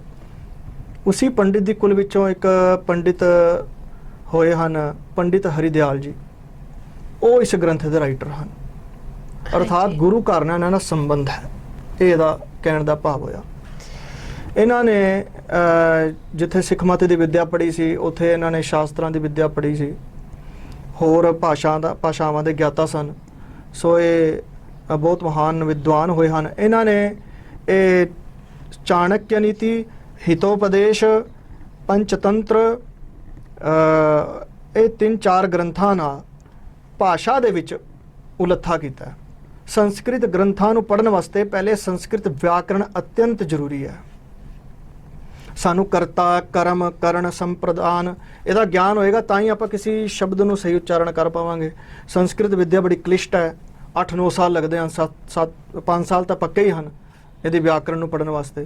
सो उन्होंने देखा भी ये समय जड़ा है कुछ प्रांत ऐसे हैं जिहड़े विद्या नहीं पढ़ सकते, या जिथे बहुत विद्या का प्रभाव घट गया है, तो उत्थे उन्हां वास्ते उन्होंने ये संस्कृत के ग्रंथों का उलत्था किया, जिवें 10वें पातशाह के कवि करते सन, 52 कवि 10वें पातशाह कोल बड़िया भाषावां दे विद्वान सन। 10वें पातशाह कोल महाराज जी इदां लिखते हैं कि 10वें पातशाह एक आकाश के समान हैं। तो जेड़े विद्वान और पंडित हैं, ये उन्हां आकाश दे विच रवि और मैंने सूरज और चंद्रमा दी न्याई हैं। ਚੰਦਰਮਾ ਤੇ ਸੂਰਜ ਦਾ ਆਧਾਰ ਕੌਣ ਹੈ? ਆਕਾਸ਼। ਉਵੇਂ ਹੀ ਜਿਹੜੇ ਇਹ ਪੰਡਿਤ ਜਿਹੜੇ 52 ਕਵੀ ਸਨ ਉਹਨਾਂ ਦੇ ਆਧਾਰ ਸ਼੍ਰੀ ਗੁਰੂ ਗੋਬਿੰਦ ਸਿੰਘ ਮਹਾਰਾਜ ਸਨ। ਸੋ ਇसी ਪ੍ਰਕਾਰ ਇਸ ਵਿਦਵਾਨ ਨੇ ਵੀ ਗ੍ਰੰਥਾਂ ਦਾ ਉਲੱਥਾ ਕੀਤਾ, ਸੰਸਕ੍ਰਿਤ ਗ੍ਰੰਥਾਂ ਦਾ, ਜਿਨ੍ਹਾਂ 'ਚ ਇੱਕ ਗ੍ਰੰਥ ਹੈ ਸਾਰੋਕਤਾਵਲੀ। ਔਰ ਇਸ ਗ੍ਰੰਥ ਦੇ ਉਹਨਾਂ ਨੇ 15 ਅਧਿਆਏ ਰਚਨਾ ਕੀਤੇ। 15 ਅਧਿਆਏ ਦੇ ਵਿੱਚ ਇਹ ਗ੍ਰੰਥ ਲਿਖਿਆ ਹੈ। ਹਰ ਇੱਕ ਅਧਿਆਏ ਦੇ ਵਿੱਚ ਵੱਖਰੀ ਵੱਖਰੀ ਉਹਨਾਂ ਨੇ ਸਿੱਖਿਆ ਦਿੱਤੀ ਹੈ ਜੀ। ਹਾਂਜੀ, ਤੇ ਜੋ ਪੂਰਾ ਸਾਡਾ ਸਾਰਕਤਾਵਲੀ ਗ੍ਰੰਥ ਹੈ, ਮਤਲਬ ਇਸ ਪੂਰੇ ਗ੍ਰੰਥ ਤੋਂ ਸਾਨੂੰ ਕੀ ਸਿੱਖਿਆ ਮਿਲਦੀ ਹੈ? ਦਾ ਪ੍ਰਯੋਜਨ ਜੀ, ਸਿੱਖਿਆ ਬਾਰੇ ਤੁਸੀਂ ਦੱਸੋ। ਇਹਦੇ ਵੱਖਰੇ ਵੱਖਰੇ ਅਧਿਆਏ ਵਿੱਚੋਂ ਵੱਖਰੀ ਸਿੱਖਿਆ ਮਿਲਦੀ ਹੈ, ਕਿਉਂਕਿ ਗ੍ਰੰਥ ਜੋ ਉਹ ਲਿਖਦੇ ਹਨ ਵੀ 9 ਘਟ ਦ્વੈ ਸਤ ਮੂਲ ਬ੍ਰਿਤ 15 ਸਤਿਹ ਅਧਿਆਏ ਕੰਠ ਧਰੇ ਜੜਤਾ ਹਰੇ ਮੰਗਲ ਅੰਗ ਲਗਾਏ। ਇੱਥੇ ਪ੍ਰਯੋਜਨ ਵੀ ਦੱਸਦਾ, ਗਿਣਤੀ ਵੀ ਦੱਸਦੀ। ਵਈ 191 ਛੰਦ ਹਨ, 15 ਅਧਿਆਏ ਹਨ। ਜਿਹੜਾ ਇਹਨੂੰ ਕੰਠ ਕਰੇਗਾ ਅਰਥਾਤ ਮਨ 'ਚ ਧਾਰਨ ਕਰੇਗਾ, ਉਹਦੀ ਜੜਤਾ ਮੂਰਖਤਾ ਨਾਸ਼ ਹੋ ਜਾਏਗੀ ਸਭ ਤੋਂ ਪਹਿਲਾਂ। ਔਰ ਫਿਰ ਮੰਗਲ ਅੰਗ ਲਗਾਏ, ਕੇਵਲ ਮਨ ਵਿੱਚ ਹੀ ਧਾਰਨ ਨਾ ਕਰੇ, ਹਿਰਦੇ ਵਿੱਚ ਵੀ ਧਾਰਨ ਕਰੇ। ਕਿਉਂਕਿ ਮਨ ਵਿੱਚ ਕਿੱਥੇ ਸ਼ੰਕਾ ਹੁੰਦੀ ਹੈ, ਹਿਰਦੇ ਜਿਹੜਾ ਉਹ ਸ਼ੁੱਧ ਹੁੰਦਾ, ਪਵਿੱਤਰ ਹੁੰਦਾ। ਸੋ ਹਿਰਦੇ 'ਚ ਆਏਗਾ ਤਾਂ ਉਹ ਮੰਗਲ ਉਹਦੀ ਕਲਿਆਣ ਹੋਏਗੀ। ਇਹ ਪ੍ਰਯੋਜਨ ਕਥਨ ਕੀਤਾ ਹੈ। ਔਰ ਪਹਿਲੇ ਹੁਣ ਇਹ ਦੱਸਿਆ ਸੀ ਜੋ ਮੈਂ ਪਹਿਲਾਂ ਕਿ ਲਕਸ਼ ਗ੍ਰੰਥ ਔਰ ਲਕਸ਼ਣ ਗ੍ਰੰਥ। ਹਾਂਜੀ, ਹੁਣ ਇਹਦਾ ਬੈਨੀਫਿਟ ਪਤਾ ਚਲੇਗਾ। ਜਿੱਦਾਂ ਮੰਨੈ ਧਰਮ ਸੇਤੀ ਸੰਬੰਧ, ਇਹ ਸ਼ਬਦ ਆਪਾਂ ਪੜ੍ਹ ਲਈਏ। ਜਾਂ ਨਾ ਬਿਲੰਬ ਧਰਮੰ ਬਿਲੰਬ ਪਾਪੰ, ਇਹ ਸ਼ਬਦ ਪੜ੍ਹ ਲਈਏ। 'ਚ ਧਰਮ ਸ਼ਬਦ ਜਿਹੜਾ ਆਇਆ ਹੈ ਇਹ ਵਿਆਖਿਆ ਮੰਗਦਾ ਹੈ। ਧਰਮ ਕੀ ਹੈ? ਆਮ ਬੰਦੇ ਦਾ ਪ੍ਰਸ਼ਨ ਅੱਜ ਕੱਲ੍ਹ ਕਿੱਥੇ ਵੀ ਸੁਣ ਸਕਦੇ ਹੋ, ਧਰਮ ਕੀ ਹੈ? ਤੇਰਾ ਧਰਮ ਵੱਖਰਾ, ਮੇਰਾ ਧਰਮ ਵੱਖਰਾ। ਆਮ ਬੰਦੇ ਦਾ ਪ੍ਰਸ਼ਨ ਹੁੰਦਾ। ਕਕਾਰ ਸਜਾਣੇ, ਇਹ ਵੀ ਧਰਮ ਹੈ ਕਿ ਮੈਂ ਸਿੱਖ ਧਰਮ ਤੋਂ ਬਿਲੋਂਗ ਕਰਦਾ। ਲੇਕਿਨ ਕੇਵਲ ਇੱਥੇ ਆ ਕੇ ਧਰਮ ਸ਼ਬਦ ਦੀ ਵਿਆਖਿਆ ਖਤਮ ਨਹੀਂ ਹੋ ਜਾਂਦੀ। ਇਹਦਾ ਮਹਾਨ ਆਕਾਰ ਆ, ਮਹਾਨ ਵਿਸਤਾਰ ਹੈ। ਇਹ ਤਾਂ ਚਲੋ ਸਾਡੇ ਗੁਰੂ ਸਾਹਿਬ ਦਿੱਤੀ ਦਾਤ ਹੈ, ਆਪਾਂ ਸੰਭਾਲਣੀ ਹੈ। ਇਸ ਤੋਂ ਅੱਗੇ ਵੀ ਧਰਮ ਸ਼ਬਦ ਦੀ ਵਿਆਖਿਆ ਹੈ, ਉਹ ਕਥਨ ਕੀਤੀ ਹੈ ਪਹਿਲੇ ਅਧਿਆਇ 'ਚ ਪੰਡਿਤ ਜੀ ਨੇ। ਧਰਮ ਦੇ 10 ਸਰੂਪ ਦੱਸਿਆ। ਖਿਮਾ, ਅਹਿੰਸਾ, ਦਇਆ, ਮ੍ਰਿਦੂ, ਸਤ ਬਚਨ, ਤਪਦਾਨ, ਸ਼ੀਲ, ਸ਼ੌਚ, ਤ੍ਰਿਸ਼ਨਾ ਬਿਨਾ, ਧਰਮ ਲਿੰਗ 10 ਜਾਨ। ਕਿਸੇ ਨੂੰ क्षमा ਕਰਨਾ ਇਹ ਵੀ ਧਰਮ ਹੈ। ਆਮ ਬੰਦਾ ਸਮਝਦਾ ਨਹੀਂ ਕਿਸੇ ਨੂੰ क्षमा ਕਰਨਾ ਧਰਮ ਹੁੰਦਾ ਹੈ। ਕਿਸੇ ਦੀ ਦਇਆ ਕਰਨੀ, ਕਿਸੇ ਨੂੰ ਦਾਨ ਕਰਨਾ, ਔਰ ਮਾਨਸਿਕ ਸ਼ੁੱਧੀ ਰੱਖਣੀ, शारीरिक ਸ਼ੁੱਧੀ ਰੱਖਣੀ, ਵਾਣੀ ਦੀ ਸ਼ੁੱਧੀ ਕਰਨੀ, ਇਹ ਵੀ ਧਰਮ ਹੈ। ਸੰਤੋਸ਼ ਰੱਖਣਾ, ਤ੍ਰਿਸ਼ਨਾ ਦਾ ਨਾਸ਼ ਕਰਨਾ, ਮ੍ਰਿਦੁਤਾ, ਮਿੱਠਾ ਸੁਭਾਵ ਰੱਖਣਾ, ਇਹ ਵੀ ਧਰਮ ਹੈ। ਸੋ ਕਿਤਨਾ ਵੱਡਾ ਆਕਾਰ ਹੈ। ਇਹ ਸਾਨੂੰ ਮਹਾਰਾਜ ਜੀ ਦੀ ਜੋ ਧਰਮ ਸ਼ਬਦ ਗੁਰੂ ਗ੍ਰੰਥ ਸਾਹਿਬ 'ਚ ਆਪਾਂ ਪੜ੍ਹਦੇ ਹਾਂ ਉਹਦੀ ਵਿਆਖਿਆ ਸਾਨੂੰ ਮਿਲਦੀ ਹੈ ਉਹਦੀ। ਔਰ ਇਹਦਾ ਲਾਭ ਕੀ ਹੈ, ਧਰਮ ਤੋਂ ਕੀ ਪ੍ਰਾਪਤੀ ਹੋਵੇਗੀ, ਧਰਮ ਪੈਦਾ ਕਿਵੇਂ ਹੋਏਗਾ, ਧਰਮ ਨਸ਼ਟ ਕਿਵੇਂ ਹੋਏਗਾ, ਧਰਮ ਸਥਿਤ ਕਿਵੇਂ ਰਹੇਗਾ, ਧਰਮ ਵਧੇਗਾ ਕਿਵੇਂ, ਇਹ ਵੀ ਦੱਸਿਆ। ਵੀ ਜੇ ਵਿਅਕਤੀ ਸਤਿਆਬਾਣੀ ਦਾ ਪ੍ਰਯੋਗ ਕਰੇਗਾ, ਸੱਚ ਹੀ ਬੋਲੇਗਾ ਤਾਂ ਧਰਮ ਵਧੇਗਾ। ਔਰ ਦਇਆ ਦਾਨ ਕਰਕੇ ਧਰਮ ਜੋ ਹੈ ਉਤਪਨ ਹੁੰਦਾ, ਦਇਆ ਦਾਨ ਕਰਕੇ ਧਰਮ ਵੱਧਦਾ ਹੈ। ਇਸ ਪ੍ਰਕਾਰ ਇਹ ਧਰਮ ਦੀ ਵਿਆਖਿਆ ਸਾਨੂੰ ਪਹਿਲੇ ਗ੍ਰੰਥ 'ਚ ਪੰਡਿਤ ਇਹਨਾਂ ਦੇ ਹਰਿਦਿਆਲ ਜੀ ਦੁਆਰਾ ਪ੍ਰਾਪਤ ਹੁੰਦੀ ਹੈ। ਠੀਕ ਹੈ ਜੀ। ਤੇ ਜਿਹੜਾ ਤੁਸੀਂ ਸਾਨੂੰ ਦੂਸਰਾ ਗ੍ਰੰਥ ਦੱਸਿਆ ਭਾਵਰ ਸਮ੍ਰਿਤੀ ਜੀ, ਇਹਦਾ ਤੁਸੀਂ ਪਹਿਲਾਂ ਸ਼ਬਦ ਦਾ ਸੰਗਤਾਂ ਨੂੰ ਤੁਸੀਂ ਅਰਥ ਦੱਸੋ ਕਿ ਭਾਵਰ ਸਮ੍ਰਿਤੀ ਸ਼ਬਦ ਦਾ ਅਰਥ ਕੀ ਹੈ? ਭਾਵ ਰਸਾਮ੍ਰਿਤ ਜੋ ਸ਼ਬਦ ਹੈ ਬੜਾ ਗਹਿਰਾ ਅਰਥ ਹੈ ਦਾ। ਭਾਵ ਕਹਿੰਦੇ ਨੇ ਪ੍ਰੇਮ ਨੂੰ, ਕਿਉਂਕਿ ਇਹਦੀ ਵਿਆਖਿਆ ਗੁਰਬਾਣੀ 'ਚ ਮਿਲਦੀ ਹੈ ਭਾਵ ਸ਼ਬਦ ਦੀ। ਸਾਧ ਸੰਗਤ ਬਿਨ ਭਾਵ ਨਹੀਂ ਉਪਜੈ, ਭਾਵ ਬਿਨ ਭਗਤ ਨਹੀਂ ਹੋਏ ਤੇਰੀ। ਤਾਂ ਭਾਵ ਮੈਨੇ ਪ੍ਰੇਮ, ਔਰ ਪ੍ਰੇਮ ਦਾ ਜੋ ਰਸ ਹੈ ਉਹ ਕੀ ਕਰਦਾ, ਵਿਅਕਤੀ ਨੂੰ ਜਨਮ ਮਰਨ ਤੋਂ ਬਚਾਉਂਦਾ। ਇਸ ਕਰਕੇ ਉਹ ਕੀ ਹੋ ਗਿਆ, ਅੰਮ੍ਰਿਤ ਹੋ ਗਿਆ। ਤਾਂ ਜਿੱਥੇ ਪ੍ਰੇਮ ਦਾ ਰਸ ਹੈ ਉਹ ਪ੍ਰੇਮ ਦਾ ਰਸ ਹੀ ਅੰਮ੍ਰਿਤ ਹੈ। ਇਹ ਗ੍ਰੰਥ ਦਾ ਜੋ ਭਾਵ ਰਸ ਅੰਮ੍ਰਿਤ ਮੈਨੇ ਪ੍ਰੇਮ ਜੋ ਰਸ ਸਰੂਪ ਹੈ, ਜੋ ਅੰਮ੍ਰਿਤ ਸਰੂਪ ਹੈ। ਕਿਉਂਕਿ ਭਗਤੀ ਦਾ ਲਕਸ਼ਣ ਕਰਦੇ ਹਨ ਗ੍ਰੰਥਕਾਰ ਕਿ ਉਹ ਅੰਮ੍ਰਿਤ ਸਰੂਪ ਹੈ। ਇਸ ਕਰਕੇ ਇਹ ਜੋ ਭਾਵ ਸ਼ਬਦ ਦੀ ਵਿਆਖਿਆ ਕਰਦੇ ਹਨ ਗ੍ਰੰਥਕਾਰ, ਇਹ ਹੈ ਪ੍ਰੇਮ। ਪ੍ਰੇਮ ਰਸ ਜੋ ਹੈ ਉਹੀ ਇਸ ਜਨਮ ਮਰਨ ਤੋਂ ਬਚਾਉਂਦਾ। ਇਸ ਕਰਕੇ ਭਾਵ ਰਸ ਅੰਮ੍ਰਿਤ ਇਸ ਗ੍ਰੰਥ ਦਾ ਨਾਮ ਹੈ। ਦੂਸਰਾ ਇਹ ਹੈ ਕਿ ਜੋ ਸਾਡਾ ਭਾਵ ਹੈ ਕਿ ਅਸੀਂ ਪਰਮਾਤਮਾ ਦੀ ਪ੍ਰਾਪਤੀ ਕਰਨੀ ਹਰ ਵਿਅਕਤੀ ਚਾਹੁੰਦਾ ਹੈ, ਪਰੰਤੂ ਉਹ ਭਾਵ ਜਿਹੜਾ ਹੈ ਉਹ ਰਸ 'ਚ ਨਹੀਂ ਬਦਲ ਰਿਹਾ। ਰਸ 'ਚ ਤਾਂ ਨਹੀਂ ਬਦਲ ਰਿਹਾ, ਜੋ ਬੁੱਧੀ ਹੈ ਉਹ ਵਿਸ਼ੇ ਵਿਕਾਰ ਨਾਲ ਮਲੀਨ ਹੋ ਗਈ। ਤਾਂ ਮਲੀਨਤਾ ਨੂੰ ਹਟਾਉਣਾ ਹੀ ਉਸ ਭਾਵ ਨੂੰ ਰਸ ਵਿੱਚ ਬਦਲਣ ਦਾ ਅਰਥ ਹੈ। ਭਾਵ ਨੂੰ ਰਸ ਵਿੱਚ ਬਦਲਣਾ, ਆਪਣੇ ਭਾਵ ਨੂੰ ਰਸ ਵਿੱਚ ਬਦਲਣਾ, ਮੈਨੇ ਰਸ ਦੇ ਜੋ ਅੰਦਰ ਸਾਡੇ ਰਸ ਆਵੇ, ਭਾਵ ਦਾ ਰਸ ਆਵੇ, ਉਹਦੇ ਪ੍ਰਤੀ ਜੋ ਸਾਡੇ ਅੰਦਰ ਪ੍ਰਤੀਬੰਧਕ ਬੈਠੇ ਹਨ ਉਹਨਾਂ ਨੂੰ ਹਟਾਉਣਾ, ਤਾਂ ਭਾਵ ਜਿਹੜਾ ਉਹ ਰਸ 'ਚ ਬਦਲੇਗਾ। ਤਾਂ ਜਦੋਂ ਰਸ 'ਚ ਬਦਲ ਗਿਆ ਤਾਂ ਅੰਮ੍ਰਿਤ ਸਰੂਪ ਹੋ ਜਾਏਗਾ। ਸੋ ਇਸ ਪ੍ਰਕਾਰੇ ਭਾਵ ਰਸਾਮ੍ਰਿਤ ਇਸ ਗ੍ਰੰਥ ਦੀ ਇਸ ਸ਼ਬਦ ਦਾ ਜੋ ਹੈ ਅਰਥ ਪੜ੍ਹਾਇਆ ਜਾਂਦਾ ਟਕਸਾਲਾਂ 'ਚ ਜੀ। ਔਰ ਇਸ ਗ੍ਰੰਥ ਦੇ ਜੋ ਲੇਖਕ ਹਨ ਉਹ ਹਨ ਸਾਡੇ ਨਿਰਮਲ ਪੰਥ ਦੇ ਮਹਾਨ ਵਿਦਵਾਨ ਪੰਡਿਤ ਗੁਲਾਬ ਸਿੰਘ ਜੀ ਮਹਾਰਾਜ। ਇਹ ਜੋ ਸਨ ਇਹ ਗੁਰੂ ਗੋਬਿੰਦ ਸਿੰਘ ਜੀ ਦੇ ਪੋਤਰੇ ਸ਼ਿష్य ਸਨ। ਵਾਹਿਗੁਰੂ। ਗੁਰੂ ਗੋਬਿੰਦ ਸਿੰਘ ਜੀ ਮਹਾਰਾਜ ਜੀ ਦੇ ਜਿੱਥੇ 52 ਕਵੀ ਲਿਖਿਤ ਹਨ, ਉੱਥੇ ਹੋਰ ਵੀ ਕਈ ਐਸੇ ਸਿੱਖ ਹੋਏ ਹਨ ਜਿਨ੍ਹਾਂ ਨੇ ਮਹਾਰਾਜ ਦੀ ਹਜ਼ੂਰੀ ਦਾ ਆਨੰਦ ਮਾਣਿਆ। ਕੇਵਲ 52 ਹੀ ਨਹੀਂ ਸਨ, ਕਈ ਸਨ। ਔਰ ਉਹਨਾਂ ਵਿੱਚੋਂ ਇੱਕ ਭਾਈ ਮਾਨ ਸਿੰਘ ਜੀ ਹੋਏ ਹਨ, ਸੰਤ ਮਾਨ ਸਿੰਘ ਜੀ। ਸੰਤ ਮਾਨ ਸਿੰਘ ਜੀ ਜੋ ਗੁਰੂ ਗੋਬਿੰਦ ਸਿੰਘ ਮਹਾਰਾਜ ਜੀ ਤੋਂ ਪੜ੍ਹੇ ਸਨ, ਉਹਨਾਂ ਦੇ ਨਾਲ ਰਹੇ ਹਨ, ਉਹਨਾਂ ਦੀ ਹਜ਼ੂਰੀ ਦਾ ਆਨੰਦ ਮਾਣਿਆ। ਉਹਨਾਂ ਦੇ ਅੱਗੋਂ ਸ਼ਿష్य ਹਨ ਪੰਡਿਤ ਗੁਲਾਬ ਸਿੰਘ ਜੀ ਮਹਾਰਾਜ। ਇਹਨਾਂ ਦਾ ਲਾਹੌਰ ਪਿੰਡ ਦੱਸਿਆ ਜਾਂਦਾ ਹੈ ਔਰ ਇਹਨਾਂ ਦਾ ਸਮੇਂ ਜੋ ਦੱਸਿਆ ਜਾਂਦਾ ਹੈ 1789 ਈਸਵੀ ਵਿਕਰਮੀ ਸੰਮਤ ਦੱਸਿਆ ਜਾਂਦਾ ਹੈ। ਇਹਨਾਂ ਨੇ ਇਸ ਗ੍ਰੰਥ ਦੀ ਰਚਨਾ ਕੀਤੀ ਹੈ ਜੋ ਨਿਰਮਲ ਪੰਥ ਦੇ ਮਹਾਨ ਵਿਦਵਾਨ ਹਨ। ਇਹਨਾਂ ਦੇ ਰਚਨਾ ਦੇ 3 ਗ੍ਰੰਥ ਜੋ ਸਾਨੂੰ ਹੁਣ ਮਿਲਦੇ ਹਨ। ਇੱਕ ਮਿਲਦਾ ਹੈ ਭਾਵ ਰਸਾਮ੍ਰਿਤ, ਦੂਸਰਾ ਹੈ ਪ੍ਰਬੋਧ ਚੰਦਰ ਨਾਟਕ ਔਰ ਤੀਸਰਾ ਗ੍ਰੰਥ ਜੋ ਹੈ ਉਹ ਹੈ ਮੋਕਸ਼ ਪੰਥ ਪ੍ਰਕਾਸ਼। ਤੀਸਰਾ ਗ੍ਰੰਥ ਜੋ ਮੋਕਸ਼ ਪੰਥ ਪ੍ਰਕਾਸ਼ ਅਤੀ ਉੱਤਮ ਗ੍ਰੰਥ ਹੈ। ਉਹ ਜੋ ਹੈ ਸ਼ਾਸਤਰਾਂ ਦੀ ਨਿਰੋਲ ਵਿਆਖਿਆ ਹੈ। ਜਿੱਦਾਂ ਇੱਕ ਵਾਲ ਦੇ 1000 ਟੁਕੜੇ ਕਰਨੇ ਅਸੰਭਵ ਨੇ, ਉੱਦਾਂ ਉਸ ਸ਼ਾਸਤਰ ਦੇ ਵਿੱਚ ਵਿਚਾਰ ਕੀਤੀ ਗਈ ਹੈ। ਮੋਕਸ਼ ਪੰਥ ਪ੍ਰਕਾਸ਼ ਉਹਨਾਂ ਦਾ ਗ੍ਰੰਥ ਹੈ, ਸਭ ਤੋਂ ਉੱਤਮ। ਦੂਸਰਾ ਗ੍ਰੰਥ ਜੋ ਪ੍ਰਬੋਧ ਚੰਦਰ ਨਾਟਕ ਹੈ ਉਹ ਵੀ ਉੱਚ ਕੋਟि ਦਾ ਗ੍ਰੰਥ ਹੈ। ਰਸ ਅਲੰਕਾਰ ਨਾਲ ਪੂਰਾ ਪਰਿਪੂਰਨ ਹੈ। ਔਰ ਜਿਹੜਾ ਪ੍ਰਬੋਧ ਚੰਦਰ ਨਾਟਕ ਗ੍ਰੰਥ ਪੜ੍ਹੇਗਾ ਉਸ ਨੂੰ ਦਸ਼ਮ ਗ੍ਰੰਥ ਸਮਝ ਆ ਸਕਦਾ ਹੈ, ਅਨਿਅਥਾ ਨਹੀਂ। ਅਨਿਅਥਾ ਸ਼ੰਕਾ ਹੀ ਬਣੀ ਰਹੇਗੀ ਉਹਦੀ। ਪ੍ਰਬੋਧ ਚੰਦਰ ਨਾਟਕ ਨੂੰ ਜੋ ਪੜ੍ਹੇਗਾ ਉਸ ਨੂੰ 10ਵੇਂ ਪਾਤਸ਼ਾਹ ਦੀ ਕਿਸੇ ਵੀ ਕ੍ਰਿਤੀ ਉੱਤੇ ਸ਼ੰਕਾ ਨਹੀਂ ਹੋਏਗਾ ਕਿ ਇਹ 10ਵੇਂ ਪਾਤਸ਼ਾਹ ਦੀ ਕ੍ਰਿਤੀ ਨਹੀਂ ਹੈ। ਉਹ ਹਾਮੀ ਭਰੇਗਾ ਔਰ ਬੜੇ ਹੀ ਵਿਸ਼ਵਾਸ ਨਾਲ ਹਾਮੀ ਭਰੇਗਾ ਕਿ ਇਹ ਮਹਾਰਾਜ ਦੀ ਕ੍ਰਿਤੀ ਹੈ ਜਿਹੜਾ ਪ੍ਰਬੋਧ ਚੰਦਰ ਨਾਟਕ ਨੂੰ ਪੜ੍ਹੇਗਾ। ਇੱਕ ਇਹਨਾਂ ਦਾ ਗ੍ਰੰਥ ਜਿਹਦੇ ਬਾਰੇ ਆਪਾਂ ਅੱਜ ਦੱਸਣਾ ਹੈ ਉਹ ਹੈ ਭਾਵ ਰਸਾਮ੍ਰਿਤ। ਇਹਦੇ ਅਧਿਆਏ ਨਹੀਂ ਹਨ, ਇਹਦੇ ਵਿੱਚ ਤਾਂ ਪੰਡਿਤ ਗੁਲਾਬ ਸਿੰਘ ਜੀ ਨੇ ਖੁੱਲ੍ਹਾ ਲਿਖਿਆ। 127 128 ਇਹਦੇ ਛੰਦ ਹਨ ਜਿਹਦੇ ਵਿੱਚ ਵੱਖਰੇ ਵੱਖਰੇ ਹਿਸਾਬ ਨਾਲ ਉਹ ਸਿੱਖਿਆ ਦੱਸੀ ਹੈ, ਪ੍ਰਯੋਜਨ ਦੱਸੇ ਹਨ। ਜਿੱਦਾਂ ਕਿ ਇਹਦੇ ਵਿੱਚ ਸਭ ਤੋਂ ਪਹਿਲਾਂ ਦੁਵਿਧਾ ਦਾ ਨਾਸ਼ ਹੋ ਜਾਵੇ, ਇਹ ਇਸ ਗ੍ਰੰਥ ਦਾ ਮਹਾਨ ਪ੍ਰਯੋਜਨ ਹੈ।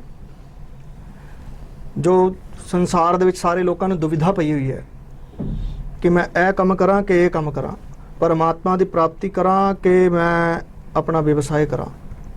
ਇਹ ਦੁਵਿਧਾ ਦਾ ਨਾਸ਼ ਦੀ ਜੋ ਹਰ ਇੱਕ ਵਿਅਕਤੀ ਨੂੰ ਇੱਛਾ ਹੈ ਉਸ ਗ੍ਰੰਥ 'ਚੋਂ ਸਾਨੂੰ ਮਿਲਦੀ ਹੈ ਕਿ ਜਾਂ ਤਾਂ ਹੈ ਪਰਮਾਤਮਾ ਮੈਨੂੰ ਪੂਰਨ ਸਾਧੂ ਕਰ ਦੇ, ਵਨ 'ਚ ਨਿਵਾਸ ਦੇ ਪੇੜਾਂ ਥੱਲੇ ਮੈਂ ਸੋਵਾਂ, ਪੇੜਾਂ ਦੇ ਜਿਹੜੇ ਪੱਤੇ ਹਨ ਉਹ ਥੱਲੇ ਵਿਛਾ ਕਰਕੇ ਮੇਰੀ ਸ਼ਈਆ ਹੋਵੇ, ਨਦੀਆਂ ਦਾ ਮੈਂ ਪਾਣੀ ਪੀਵਾਂ, ਪੱਤੇ ਖਾਵਾਂ, ਸ਼ਾਕ ਸਬਜ਼ੀ ਖਾਵਾਂ।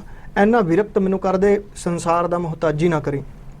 ਜਾਂ ਪਰਮਾਤਮਾ ਮੈਨੂੰ ਕਾਇਨਾਤ ਦਾ ਰਾਜਾ ਬਣਾ, ਕਿਸੇ ਵੱਡੀ ਨਗਰੀ ਦਾ ਰਾਜਾ ਬਣਾ, ਲੋਕ ਸੂਰਮੇ ਮੇਰੇ ਇਰਦ ਗਿਰਦ ਖੜੇ ਹੋਣ, ਮੇਰੇ ਚੋਟੀ ਦਾ ਸੂਰਮਾ ਇਸ ਜਗਤ 'ਚ ਨਾ ਕੋਈ ਹੋਵੇ।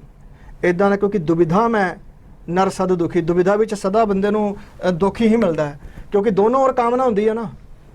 ਤੇ ਉੱਥੇ ਫਿਰ ਯਾਤਰਾ ਪੂਰੀ ਨਹੀਂ ਹੁੰਦੀ ਜਿੱਥੇ 2 ਕਾਮਨਾ ਪੈਦਾ ਹੋ ਜਾਵੇ। ਭਟਕ ਜਾਂਦਾ ਵਿਅਕਤੀ ਰਸਤਾ। ਮਾਇਆ ਮਿਲੀ ਨਾ ਰਾਮ, ਨਾ ਉੱਥੇ ਮਾਇਆ ਮਿਲ ਸਕਦੀ ਹੈ ਨਾ ਰਾਮ ਮਿਲ ਸਕਦਾ। ਸੋ ਇਸ ਪ੍ਰਕਾਰ ਦੁਵਿਧਾ ਦਾ ਨਾਸ਼ ਹੋਣਾ ਵੀ ਇਸ ਗ੍ਰੰਥ 'ਚ ਸਾਨੂੰ ਸਿੱਖਿਆ ਮਿਲਦੀ ਹੈ। ਔਰ ਇੱਕ ਸਿੱਖਿਆ ਹੋਰ ਮਿਲਦੀ ਹੈ ਇੱਥੇ ਇਹ ਗ੍ਰੰਥ ਵਿੱਚ ਕਿ ਦੁੱਖ ਵਿੱਚ ਧੀਰਜ ਜੋ ਆਪਾਂ ਧਾਰਨ ਕਿਵੇਂ ਕਰੀਏ। ਅਵਤਾਰਾਂ ਦਾ ਦੁੱਖ ਦਿਖਾ ਕਰਕੇ ਇਸ ਗ੍ਰੰਥ ਵਿੱਚ ਅਵਤਾਰਾਂ ਨੂੰ ਵੀ ਦੁੱਖ ਆਇਆ ਹੈ। ਜਿਹ ਨਾਮ ਉਚਾਰਤ ਦੁੱਖ ਮਿਟੇ, ਵਹ ਰਾਮ ਗਏ ਪਦ ਸੋ ਬਨ ਮਾਹੀ। ਜਿਸ ਰਾਮ ਭਗਵਾਨ ਦਾ ਨਾਮ ਲੈ ਕਰਕੇ ਲੋਕੀ ਸੰਸਾਰ ਤੋਂ ਤਰਦੇ ਨੇ, ਉਹਨਾਂ ਨੂੰ ਵੀ ਤਾਂ ਦੁੱਖ ਆਇਆ। 14 ਸਾਲ ਬਨਵਾਸ ਕੱਟਿਆ ਨੰਗੇ ਪੈਰੀ, ਪਤਨੀ ਦਾ ਵਿਛੋੜਾ ਚੱਲਿਆ, ਭਰਾ ਦੀ ਮ੍ਰਿਤੂ ਦਾ ਵੀ ਵਿਛੋੜਾ ਚੱਲਿਆ ਸੀ, ਉਹ ਤਾਂ ਬਾਅਦ ਚੋਂ ਆ ਕਰਕੇ ਸੰਜੀਵਨੀ ਬੂਟੀ ਦੇ ਦੁਆਰਾ ਜੀਵਿਤ ਹੋਇਆ। ਹੋਰ ਕਿਤਨੇ ਦੁੱਖ ਦੇਖੇ ਹਨ, ਤਪਸਵੀ ਵੇਸ਼ ਧਾਰਨ ਕੀਤਾ ਹੈ, ਕਿਤਨਾ ਵਿਯੋਗ ਦੇਖਿਆ ਹੈ। ਸੋ ਇਹ ਜਦ ਉਹਨਾਂ ਨੇ ਦੁੱਖ ਮੰਨ ਲਿਆ ਹੈ ਤਾਂ ਤੂੰ ਕਿਉਂ ਨਹੀਂ ਮੰਨ ਸਕਦਾ? ਉਹਨਾਂ ਦਾ ਦੁੱਖ ਤੇਰੇ ਤੋਂ ਵੱਡਾ ਤਾਂ ਨਹੀਂ ਹੈ। ਉਹ ਤਾਂ ਇੱਕ ਰਾਜੇ ਸਨ, ਮਨਾ ਕਰ ਸਕਦੇ ਸਨ ਕਿ ਮੈਂ ਨਹੀਂ ਜਾਣਾ, ਵਨਵਾਸ ਨਹੀਂ ਕੱਟਣਾ। ਔਰ ਜਿਹੜੇ ਕ੍ਰਿਸ਼ਨ ਚੰਦਰ ਦਾ ਨਾਮ ਲੈ ਕਰਕੇ ਲੋਕ ਇਸ ਸੰਸਾਰ ਤੋਂ ਤਰਦੇ ਹਨ, ਉਹਦਾ ਜਨਮ ਕਿੱਥੇ ਹੁੰਦਾ ਹੈ? ਜੇਲ੍ਹ 'ਚ ਉਹਨਾਂ ਨੇ ਵੀ ਮਥੁਰਾ ਤਿਆਗਣੀ ਪਈ। ਔਰ ਇਸੇ ਪ੍ਰਕਾਰ ਅਨੇਕ ਬੰਦੇ ਹਨ, ਅਨੇਕ ਅਵਤਾਰ, ਅਨੇਕ ਸੰਤ ਹਨ ਜਿਨ੍ਹਾਂ ਨੇ ਇਸ ਤਨ ਨੂੰ ਧਾਰਨ ਕਰਕੇ ਦੁੱਖ ਪਾਇਆ ਹੈ। ਜੇ ਉਹ ਦੁੱਖ ਕੱਟ ਸਕਦੇ ਨੇ ਤਾਂ ਵਿਅਕਤੀ ਵੀ ਕੱਟ ਸਕਦਾ ਹੈ। ਇਹ ਗੁਰਬਾਣੀ ਵੀ ਵਿਆਖਿਆ ਕਰਦਾ ਹੈ। ਇਹ ਗੁਰਬਾਣੀ ਦੀ ਪੰਕਤੀ ਲੈ ਲਾਂਗੇ ਜਿਸ ਦੀ ਵਿਆਖਿਆ ਪੰਡਿਤ ਜੀ ਨੇ ਹੀ ਕਰ ਲਈ ਹੈ। ਐ ਸਮਝ ਲਓ, ਰਾਮ ਗਇਓ ਰਾਵਣ ਗਇਓ ਵਾਲੀ ਜਿਹੜੀ ਪੰਕਤੀ ਹੈ, ਰਾਮ ਗਇਓ ਮੈਨੇ ਰਾਮ ਜੀ ਵੀ ਚਲੇ ਗਏ, ਰਾਵਣ ਵੀ ਚਲਾ ਗਿਆ, ਜਿਨ੍ਹਾਂ ਦੀ ਇੰਨੀ ਸੰਪत्ति ਸੀ। ਤਾਂ ਫਿਰ ਕੋਈ ਨਹੀਂ ਹੈ ਤਾਂ ਫਿਰ ਤੂੰ ਆਪਣੇ ਦੁੱਖ ਤੋਂ ਕਿਉਂ ਚਿੰਤਾ ਕਰ ਰਿਹਾ? ਇਹ ਸਿੱਖਿਆ ਮਿਲਦੀ। ਇੱਕ ਅੱਗੇ ਜਾ ਕੇ ਵੀ ਸਿੱਖਿਆ ਮਿਲਦੀ ਹੈ ਕਿ ਜਿਹੜਾ ਆਪਾਂ ਕੋਈ ਕਾਰਜ ਸਿੱਧ ਕਰਨਾ ਹੈ ਤਾਂ ਆਪਾਂ ਨਿੰਦਿਆ ਤੋਂ ਬੜਾ ਡਰਦੇ ਹਾਂ।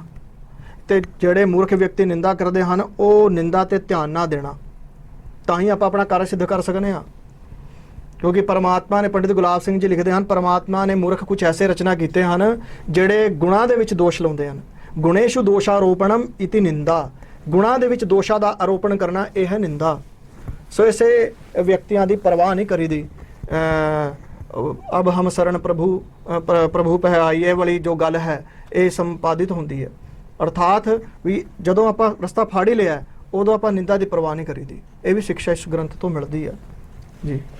ਤਾਂ ਅੱਗੇ ਆਪਾਂ ਚੱਲੀਏ। ਇਸ ਤੋਂ ਬਾਅਦ ਤੁਸੀਂ ਨਾਮ ਲਿਆ ਸੀ ਵਿਚਾਰਮਾਲਾ ਗ੍ਰੰਥ ਦਾ ਜੀ, ਇਹਦੇ ਬਾਰੇ ਤੁਸੀਂ ਸਾਨੂੰ ਦੱਸੋ, ਜਾਣੂ ਕਰਵਾਓ ਜੀ। ਜੀ, ਵਿਚਾਰਮਾਲਾ ਗ੍ਰੰਥ ਮੈਂ ਆਪ ਜੀ ਨੂੰ ਦੱਸਿਆ ਸੀ ਕਿ ਇਹ ਥੋੜਾ ਕਾਵ ਸ਼ੈਲੀ 'ਚ ਵੀ ਹੈ ਔਰ ਥੋੜਾ ਦਰਸ਼ਨ ਸ਼ੈਲੀ 'ਚ ਵੀ ਹੈ। ਹਾਂਜੀ, ਇਸ 'ਚ ਸਾਨੂੰ ਦਰਸ਼ਨ ਦੀ ਵਿਆਖਿਆ ਮਿਲਦੀ ਹੈ, वेदांत दर्शन ਦੀ, ਔਰ ਇਸ 'ਚ ਸਾਨੂੰ ਕਾਵ ਦੇ ਗ੍ਰੰਥਾਂ ਦੇ ਵੀ ਸਾਨੂੰ ਗਿਆਨ ਮਿਲਦਾ ਹੈ। ਸੋ ਇਹ ਗ੍ਰੰਥ ਦੇ ਰਾਈਟਰ ਜੋ ਹਨ ਉਹ ਹਨ ਅਨਾਥ ਦਾਸ ਜੀ, ਉਦਾਸੀਨ ਸੰਪਰਦਾਇ, ਜੋ ਸ਼੍ਰੀ ਗੁਰੂ ਨਾਨਕ ਦੇਵ ਜੀ ਦੇ ਵੱਡੇ ਸੁਪੁੱਤਰ ਬਾਬਾ ਸ਼੍ਰੀ ਚੰਦਰ ਮਹਾਰਾਜ ਜੀ ਤੋਂ ਚੱਲੀ ਹੈ। ਐਸੀ ਸੰਪਰਦਾਇ ਦੇ ਇੱਕ ਵਿਦਵਾਨ ਅਨਾਥ ਦਾਸ ਜੀ ਉਹ ਇਸ ਗ੍ਰੰਥ ਦੇ ਰਾਈਟਰ ਲੇਖਕ ਹਨ। ਉਹ ਇਹ ਗ੍ਰੰਥ ਰਚਨ ਦਾ ਪ੍ਰਯੋਜਨ ਉਹਨਾਂ ਨੇ ਆਪਣੇ ਗ੍ਰੰਥ 'ਚ ਵੀ ਦੱਸਿਆ ਹੈ, 8ਵੇਂ ਵਿਸ਼ਰਾਮ 'ਚ। ਉਹ ਦੱਸਦੇ ਹਨ ਕਿ ਸਾਡੇ ਜੋ ਮਿੱਤਰ ਨਰੋਤਮਪੁਰੀ ਸਨ, ਉਹਨਾਂ ਨੇ ਇਹ ਇੱਕੋ ਹੀ ਗੁਰੂ ਦੇ ਸ਼ਿਸ਼ਯ ਸਨ। ਇਹਨਾਂ ਦੇ ਗੁਰੂ ਦਾ ਨਾਮ ਸਤਿਗੁਰੂ ਮੋਨੀ ਗੁਰੂ। ਇਹਨਾਂ ਨੇ ਆਪ ਪਹਿਲੇ ਵਿਸ਼ਰਾਮ 'ਚ, ਪਹਿਲੇ ਚੈਪਟਰ 'ਚ ਲਿਖਿਆ ਆਪਣੇ ਗੁਰੂ ਦਾ ਨਾਮ। ਉਹਨਾਂ ਤੋਂ ਇਕੱਠੇ ਦੀਕਸ਼ਾ ਲਈ ਸੀ, ਇਕੱਠੇ ਉਹਨਾਂ ਕੋਲ ਪੜ੍ਹੇ ਸੀ। ਤਾਂ ਕਿਸੇ ਕਾਰਨਵਸ਼ ਉਹ ਗੁਜਰਾਤ ਚਲੇ ਗਏ, ਇਹਨਾਂ ਦੇ ਜਿਹੜੇ ਮਿੱਤਰ ਸਨ ਨਰੋਤਮਪੁਰੀ, ਔਰ ਆਪ ਅਨਾਥ ਦਾਸ ਜੀ ਕਸ਼ਮੀਰ ਚਲੇ ਗਏ। ਸੋ ਬੜੇ ਚਿਰਾਂ ਬਾਅਦ ਜਿਹੜੇ ਇਹਨਾਂ ਦੇ ਮਿੱਤਰ ਸਨ ਨਰੋਤਮਪੁਰੀ, ਸੰਨਿਆਸੀ ਸਨ, ਮਹਾਤਮਾ, ਮੈਨੇ ਘਰ-ਬਾਰ ਤਿਆਗਿਆ ਹੋਇਆ ਸੀ, ਸਾਧੂ ਸੰਨਿਆਸੀ ਹੈ, ਉਦਾਸੀਨ ਸਨ। ਔਰ ਇਹਨਾਂ ਨੇ ਚਿੱਠੀ ਪਾਈ ਕਿ ਆਪਣਾ ਹਾਲ ਚਾਲ ਸੁਣਾਓ। ਪ੍ਰੀਖਿਆ ਪਾਤੀ ਵੀ ਦੇਖਦੇ ਆਪਣਾ ਹਾਲ ਚਾਲ ਭੇਜਦੇ ਨੇ ਕਿ ਪਰਮਾਤਮਾ ਦੀ ਸਤੁਤੀ ਲਿਖ ਕੇ ਭੇਜ। ਅੱਗੋਂ ਨਾਥਦਾਸ ਜੀ ਨੇ ਸੋਚਿਆ ਕਿ ਜੇ ਮੈਂ ਆਪਣਾ ਹਾਲ ਲਿਖਾਂਗਾ ਤਾਂ ਸੋਚਣਗੇ ਸ਼ਾਇਦ ਸਰੀਰ 'ਚ ਨਿਸ਼ਠਾ ਇਹਦੀ, ਇਹ ਅਜੇ ਸਰੀਰ ਨਾਲ ਹੀ ਜੁੜਿਆ। ਤਾਂ ਇਸ ਕਰਕੇ ਉਹਨਾਂ ਨੇ ਇਹਦੇ ਵਿੱਚ ਵਿਚਾਰ, ਮੈਨੇ ਦਰਸ਼ਨ ਦੀ ਵਿਚਾਰ ਦੀ ਵਿਆਖਿਆ ਇਹ ਮਾਲਾ ਬਣਾਈ ਕਿ ਇਹਨੂੰ ਫੇਰੋ ਤੁਸੀਂ। ਮੈਂ ਤਾਂ ਇਹਨੂੰ ਫੇਰਦਾ। ਵਿਚਾਰ ਸ਼ਬਦ ਦਾ ਅਰਥ ਜੋ ਹੈ ਵਿਸ਼ੇਸ਼ੇਣ ਚਰਣਮ ਇਤੀ ਵਿਚਾਰਹ, ਮੈਨੇ ਵਿਸ਼ੇਸ਼ ਗਿਆਨ, ਇੱਕ ਸਾਧਾਰਨ ਗਿਆਨ ਹੁੰਦਾ, ਇੱਕ ਵਿਸ਼ੇਸ਼ ਗਿਆਨ। ਔਰ ਮਾਲਾ ਸ਼ਬਦ ਦਾ ਅਰਥ ਵੀ ਜਾਣ ਲੈਣਾ ਚਾਹੀਦਾ। ਮਾਲਾ ਸ਼ਬਦ ਦੇ ਵਿੱਚੋਂ ਮਾਂ ਸ਼ਬਦ ਨੂੰ ਵੱਖਰਾ ਕਰ ਦੋ, ਲਾ ਸ਼ਬਦ ਨੂੰ ਵੱਖਰਾ ਕਰ ਦੋ।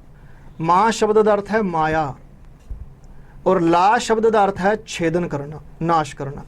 ਮੈਨੇ ਮਾਇਆ ਨੂੰ ਨਾਸ਼ ਕਰਨਾ, ਇਹ ਮਾਲਾ ਦਾ ਪ੍ਰਯੋਜਨ ਹੈ। ਔਰ ਉਹਨੂੰ ਹੁਣ ਮਾਲਾ ਸ਼ਬਦ ਜੋ ਹੈ ਵਿਚਾਰ ਸ਼ਬਦ ਨਾਲ ਜੋੜਦਾ, ਬਣ ਜਾਏਗਾ ਵਿਚਾਰ ਮਾਲਾ। ਅਰਥਾਤ ਐਸੇ ਵਿਸ਼ੇਸ਼ ਗਿਆਨ ਦੀ ਐਸੀ ਮਾਲਾ ਜੋ ਮਾਇਆ ਨੂੰ, ਅਗਿਆਨ ਨੂੰ ਨਾਸ਼ ਕਰੇਗੀ। क्योंकि माँ शब्द का अर्थ माया है, अज्ञान है, और ला शब्द का अर्थ है कटना। तो ऐसी विचारां दी गंभीर माला जिन्हों फेरदे आ मन के द्वारा यदि उहदा फेरन करांगे, मनन करांगे, तां जो है वो व्यक्ति अपने स्वरूप नूं प्राप्त हुंदा है। इस ग्रंथ विच इन्हां ने 8 विश्राम ने 8 चैप्टर लिखे हैं अनाथ दास जी ने। हर एक चैप्टर दे विच इन्हां ने वखरी शिक्षा दित्ती है। पहले 3 चैप्टर जिहड़े हन वो सबजैक्ट विषय बारे बोलते हैं भी एक, और ये ग्रंथ विच गुरु ते शिष्य की व्याख्या है, संवाद है भी गुरु जो है गुरु को शिष्य आंदा है, ਔਰ ਦੱਸਦਾ ਹੈ ਕਿ हे ਗੁਰੂਦੇਵ ਇਹ ਜਗਤ ਕੀ ਹੈ, ਮੈਂ ਕੌਣ ਹਾਂ, ਮੇਰੇ ਹਿਰਦੇ 'ਚ ਆਸ਼ਾ ਹੈ, ਤ੍ਰਿਸ਼ਨਾ ਹੈ, ਵਾਸਨਾ ਹੈ, ਇਹ ਜਗਤ ਨੂੰ ਸੱਚ ਮੰਨਾਂ ਕਿ ਝੂਠ ਮੰਨਾਂ। ਤਾਂ ਉਹ ਉਦਾਹਰਣ ਦਿੰਦਾ ਹੈ ਕਿ ਜਿੱਦਾਂ ਕੋਈ ਸੱਪ ਛਛੁੰਦਰ ਫੜ ਲੇ, ਤਾਂ ਜੇ ਤਾਂ ਉਹ ਛਛੁੰਦਰ ਛੱਡ ਦੇਗਾ ਸੱਪ, ਤਾਂ ਛਛੁੰਦਰ ਬਾਹਰ ਨਿਕਲ ਕਰਕੇ ਸੱਪਾਂ ਦੀ ਜਿਹੜੀ ਅੱਖਾਂ ਨੇ ਉਹ ਖਾ ਜਾਂਦਾ, ਉਹਨੂੰ ਫੋੜ ਦਿੰਦਾ। ਔਰ ਜਦੀ ਜੇ ਸੱਪ ਨੂੰ ਨਿਕਲ ਜਾਵੇ ਤਾਂ ਅੰਦਰ ਜ਼ਹਿਰ ਬਣ ਜਾਏਗੀ। ਮੈਨੇ ਦੋਨੋਂ ਤਰਫ ਤੋਂ ਸੱਪ ਮਰਦਾ ਹੈ। ਤਾਂ ਜੇ ਜਗਤ ਨੂੰ ਸੱਚ ਮੰਨੀਏ ਤਾਂ ਨਾਸ਼ ਕਿਉਂ ਹੁੰਦਾ ਹੈ? ਸਦਾ ਰਹਿਣਾ ਚਾਹੀਦਾ ਫਿਰ ਸਾਡਾ ਸਰੀਰ। ਸਭ ਕੁਝ ਬਦਲ ਰਿਹਾ ਹੈ। ਪਰਿਵਰਤਨ ਇਸ ਸੰਸਾਰ ਦਾ ਨਾਮ ਹੈ। ਵਿਆਖਿਆ ਪਰਿਵਰਤਨ। ਸੰਸਾਰ ਦਾ ਅਰਥ ਹੀ ਹੈ ਸੰਸਰਤੀ ਗच्छति ਸੰਸਾਰः, ਜੋ ਚੱਲ ਰਿਹਾ ਪ੍ਰਲय ਕਾਲ ਦੀ ਔਰ ਨਿਰੰਤਰ ਚੱਲ ਰਿਹਾ। ਔਰ ਐਸੇ ਮੈਨੇ ਸੰਸਾਰ ਦੇ ਵਿੱਚ ਆ ਕਰਕੇ ਵੀ ਇਸ ਨੂੰ ਸੱਚਾ ਜੇ ਮੰਨਨੇ ਆ ਤੇ ਇਹ ਨਾਸ਼ ਕਿਉਂ ਹੁੰਦਾ ਹੈ? ਔਰ ਦੂਸਰਾ ਜੇ ਇਹਨੂੰ ਝੂਠ ਕਹਿੰਦੇ ਆ ਤੇ ਪ੍ਰਤੀਤ ਕਿਉਂ ਹੋ ਰਿਹਾ? ਉਹੀ ਸਭ ਛਛੁੰਦਰ ਵਾਲੀ ਗੱਲ। ਤਾਂ ਗੁਰੂ ਫਿਰ ਉਸ ਦਾ ਨਿਰਾਕਰਨ ਕਰਦਾ ਵੀ ਪਹਿਲਾ ਹਿਰਦੇ ਦੀ ਸ਼ੁੱਧੀ ਵਾਸਤੇ ਸਾਧੂ ਸੰਤ ਦੀ ਸੇਵਾ, ਇਹ ਵੀ ਬੜੀ ਜ਼ਰੂਰੀ ਹੈ, ਜੋ ਅੱਜ ਕੱਲ੍ਹ ਲੁਪਤ ਹੁੰਦੀ ਜਾ ਰਹੀ ਹੈ ਲਗਭਗ ਸਾਡੇ ਸਮਾਜ ਚੋਂ। ਸਾਧੂ ਸੰਤ ਦੀ ਸੇਵਾ ਅਤਿਅੰਤ ਜ਼ਰੂਰੀ ਹੈ। ਨਾਨਕ ਸਾਧ ਪ੍ਰਭ ਭੇਦ ਨਾ ਭਾਈ। ਮਹਾਰਾਜ ਆਪ ਲਿਖਦੇ ਹਨ ਸਾਧੂ ਤੇ ਪ੍ਰਭੂ 'ਚ ਕੋਈ ਭੇਦ ਨਹੀਂ। ਜਿਹੜਾ ਭੇਦ ਜਾਣੇਗਾ ਉਹਦੀ ਗਤੀ ਫਿਰ ਉਹੀ ਜਾਣ ਸਕਦਾ ਕੀ ਹੋਵੇਗੀ। ਸੋ ਇਸ ਪ੍ਰਕਾਰ ਦੂਸਰੇ ਅਧਿਆਇ ਵਿੱਚ ਸਾਧੂ ਦੀ ਮਹਿਮਾ ਅਨਾਥ ਦਾਸ ਜੀ ਨੇ ਕਥਨ ਕੀਤੀ ਹੈ। ਔਰ ਤੀਸਰੇ ਅਧਿਆਇ ਵਿੱਚ ਗਿਆਨ ਦੀਆਂ ਭੂਮਿਕਾ ਕਥਨ ਕੀਤੀ ਹੈ। ਗਿਆਨ ਦੀ ਸਪਤ ਭੂਮਿਕਾ। ਜਦੋਂ ਆਪਾਂ ਜਪਜੀ ਸਾਹਿਬ ਦੀ ਪੰਕਤੀ ਪੜ੍ਹਦੇ ਹਾਂ, ਇਹ ਤਰਾਹ ਪਤ ਪਵੜੀਆ ਚੜੀਆ ਹੋਏ 21। ਹੁਣ ਪੌੜੀਆਂ ਕਿਹੜੀਆਂ ਚੜ੍ਹਨੀਆਂ? ਇਹ ਸ਼ਬਦ ਵਿਆਖਿਆ ਮੰਗਦਾ। ਉਹ ਵਿਆਖਿਆ ਦੀ ਪੂਰਤੀ ਇਹ ਗ੍ਰੰਥ ਕਰਦਾ ਹੈ ਵਿਚਾਰਮਾਲਾ। ਇਹਦਾ ਤੀਸਰਾ ਵਿਸ਼ਰਾਮ ਗਿਆਨ ਦੀ ਸਪਤ ਭੂਮਿਕਾ। ਸੁਭੇच्छा ਸੁਵਿਚਾਰਣਾ ਤਨੂ ਮਾਨਸਾ ਹੋਏ ਸਤਵਾਪਤੀ ਆਸਨ ਸ਼ਕਤੀ ਪਦਾਰਥਾ ਭਾਵਨੀ ਸੋਏ। ਔਰ ਤੁਰਿਆ ਸਪਤ ਭੂਮਿਕਾ ਹੈ शिष्य निर्धार। सत ज्ञान की भूमिका ने सब तो पहली भूमिका है शुभेच्छा। शुभेच्छा प्रकट हो जानी मन च, जिहदा स्वरूप महाराज जी ने गुरु ग्रंथ साहब च कथन किया। बिखिया बिख ज्यो विसार प्रभ को जस ही धार। ये शुभेच्छा का स्वरूप है। मैंने विषयां च दोष दृष्टि हो जानी, यही शुभेच्छा है।